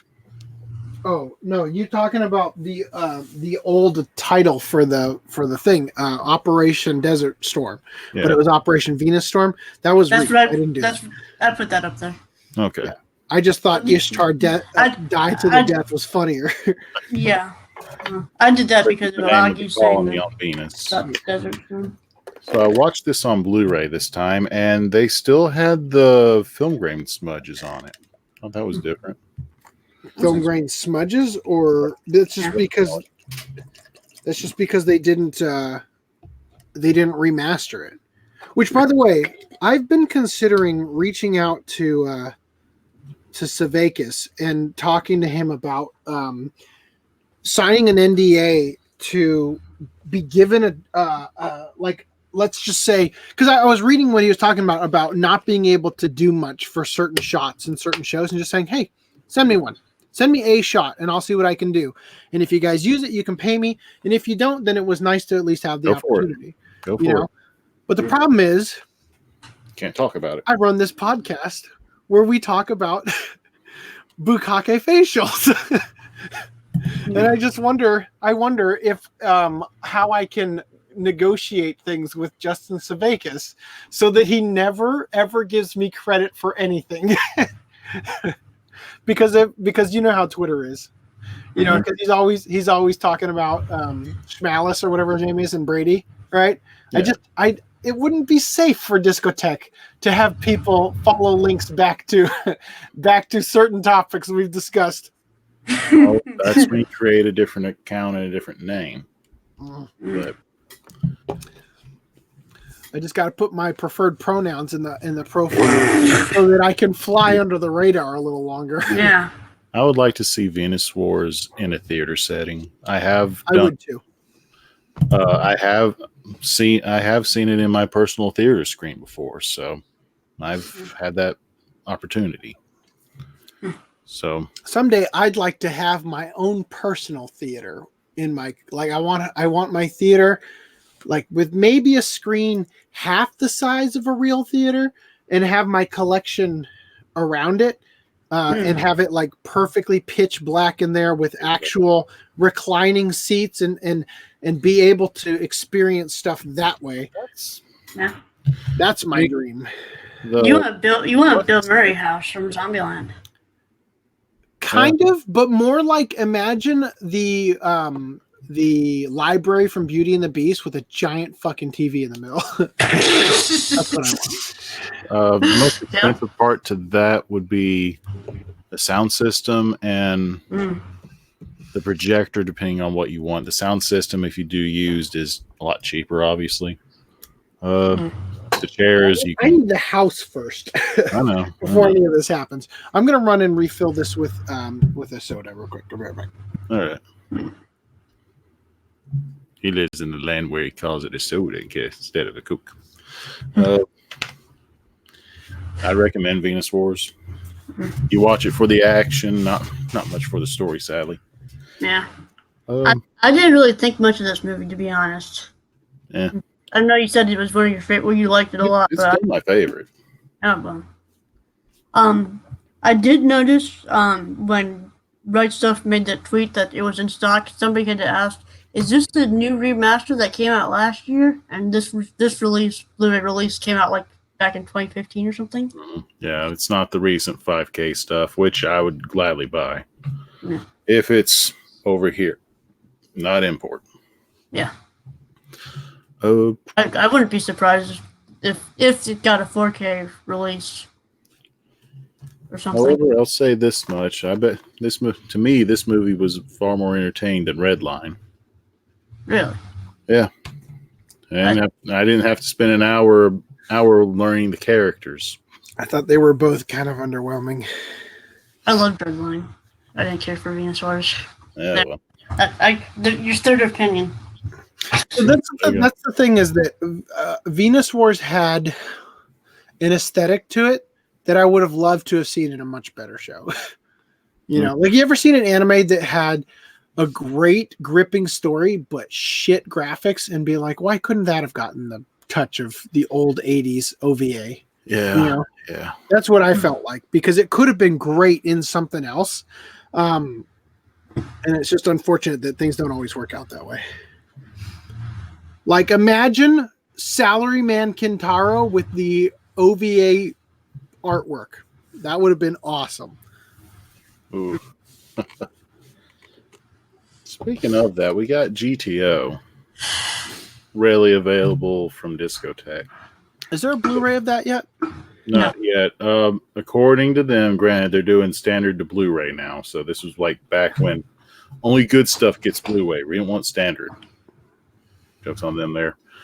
There's something within the masters that prevents them to create a remaster. They've tried, and for some reason it doesn't work. They're probably going to do an upscale is what is going to happen if they were to do it. Regarding GTO, I want to say there was something wrong with Discotech's release, which prevented me from even considering buying it, but I can't remember what it was.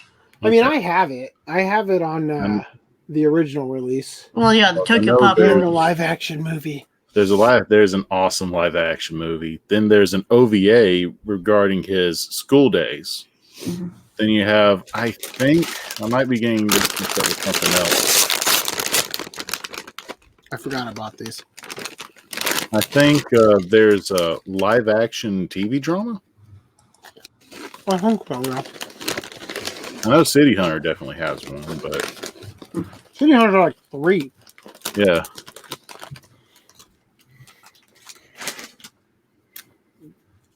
It's funny to get the fans of the Korean live action show for City Hunter and then show them the anime because it's two totally different demographics. If you show them the anime, they're like, ugh, what's this here? Yeah. For some stupid reason. Oh. Well, chewing chips. Still eyeball. Yeah.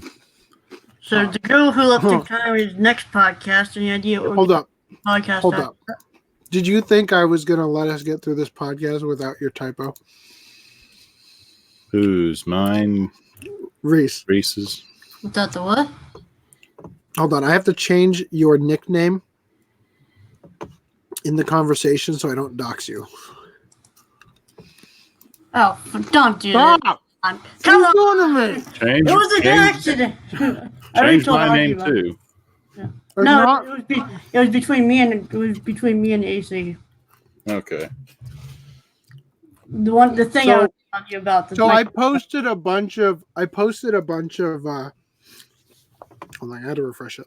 I posted a bunch of articles in the doc chat or comments.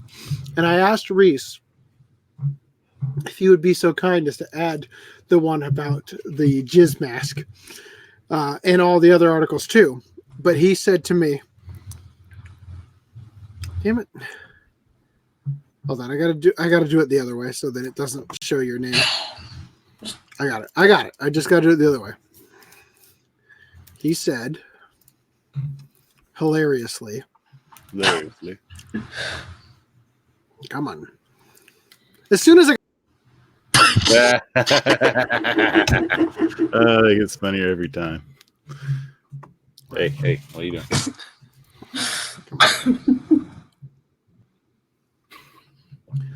That's funny to us, but the audience doesn't get that. Like they don't get the removal thing. They don't get to see it go. They don't get to see the effect it does when you do that.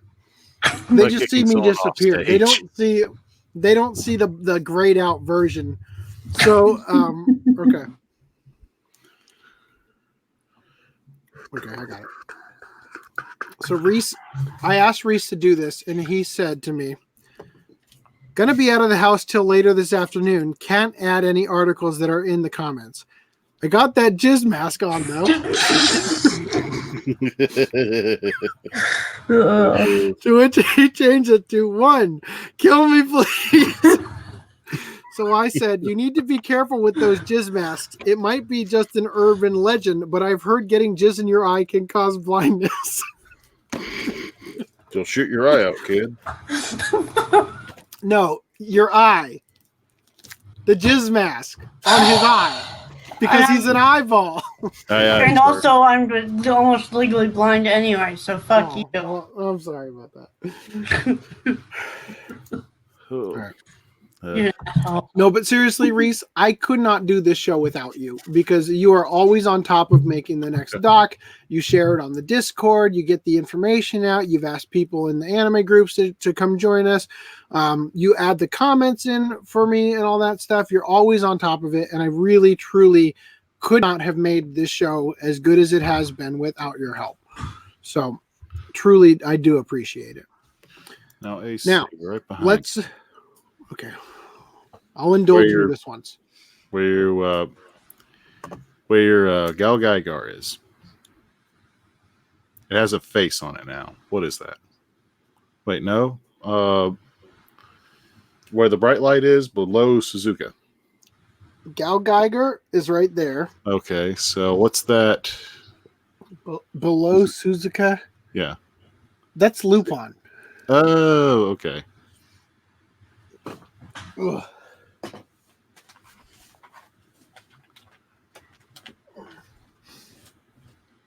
Ah, okay. Dude, that's pretty cool. Oh, yeah. Yeah. Have I not shown that before? You've mentioned it. Probably. If you showed it, it's like in the earlier podcasts. By the way, another weird thing that happened, the person who sold me that Casa of Cagliostro one sheet, apparently Rhys just randomly found them on Twitter. I noticed LuponTheThird.com, which is Reed Nelson. He commented on it, and I was like, "Oh, that looks familiar." Yeah, I legitimately bought the one that they showed the picture of. It was literally the one that I now have in that frame. He was commenting on a post from like 5 years ago. Bizarre. The big Cheez-Its. By the way, Reed Nelson liked the image. Yeah, I saw that too. Yeah. For some reason, I get notifications when somebody likes a reply to me. Like, it's not even on my comments. Like, yeah. So here's why. When you reply, so first of all, here's the thing. Reed Nelson here, looponthethird.com, had commented on it, and they replied and everything. And then I was like, holy shit, I have that. Right. Now, when you reply, see how that has the names here?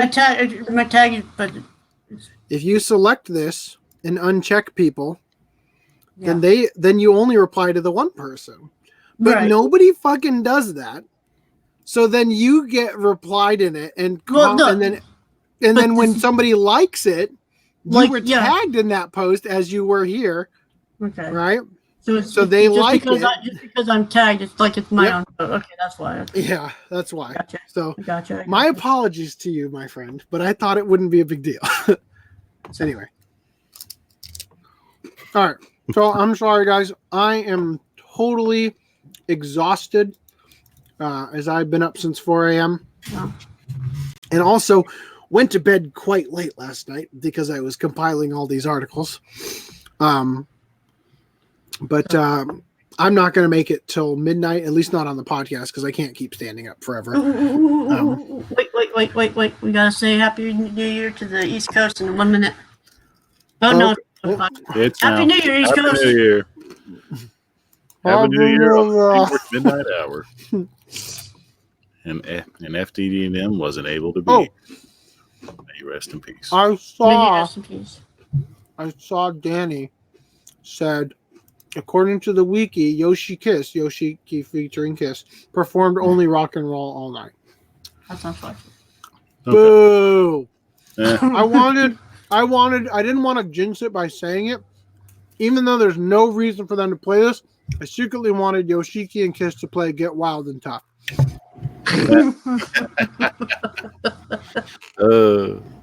That's pretty good.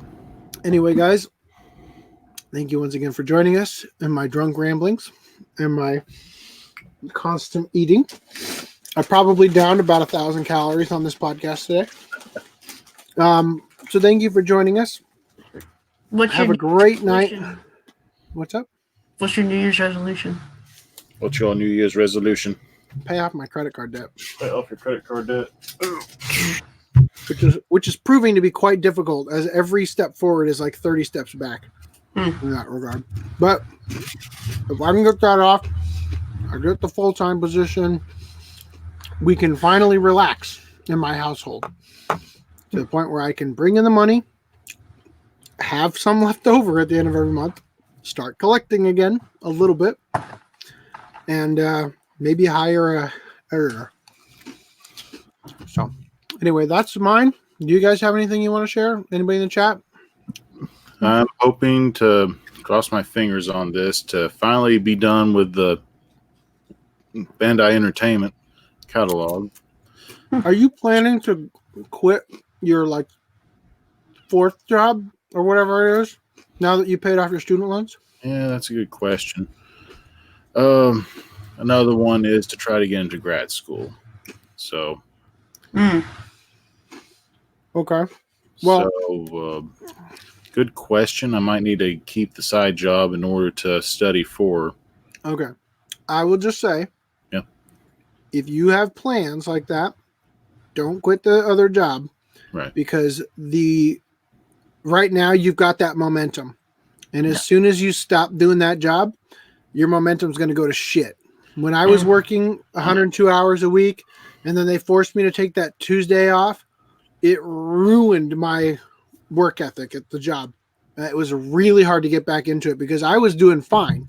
Getting up at 4 a.m., getting there by 5 a.m., staying till 9 o'clock or whatever at night, doing all that shit was easy. I didn't have a life. I would come home and go straight to bed and do it all again the next day, but it was easy to do until they forced me to take a day off. And then it was the hardest thing I've ever done in my life.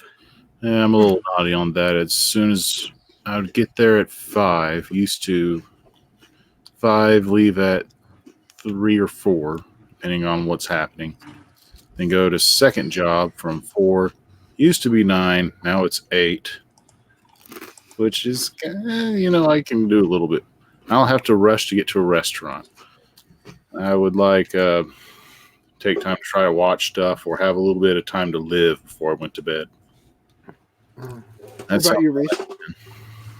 Oh, yeah, and get current with Funimation titles, hopefully. You got New Year's resolutions? No, not really. Yeah, okay. Well, okay. You gonna hatch any more Pokemon or anything like that? No. Okay. Well, I'm gonna pick FDMs for him. Get better internet. Thank you guys for joining us, and we'll see you next Tuesday. Hey, Take it easy. Happy New Year. Happy New Year. Bye.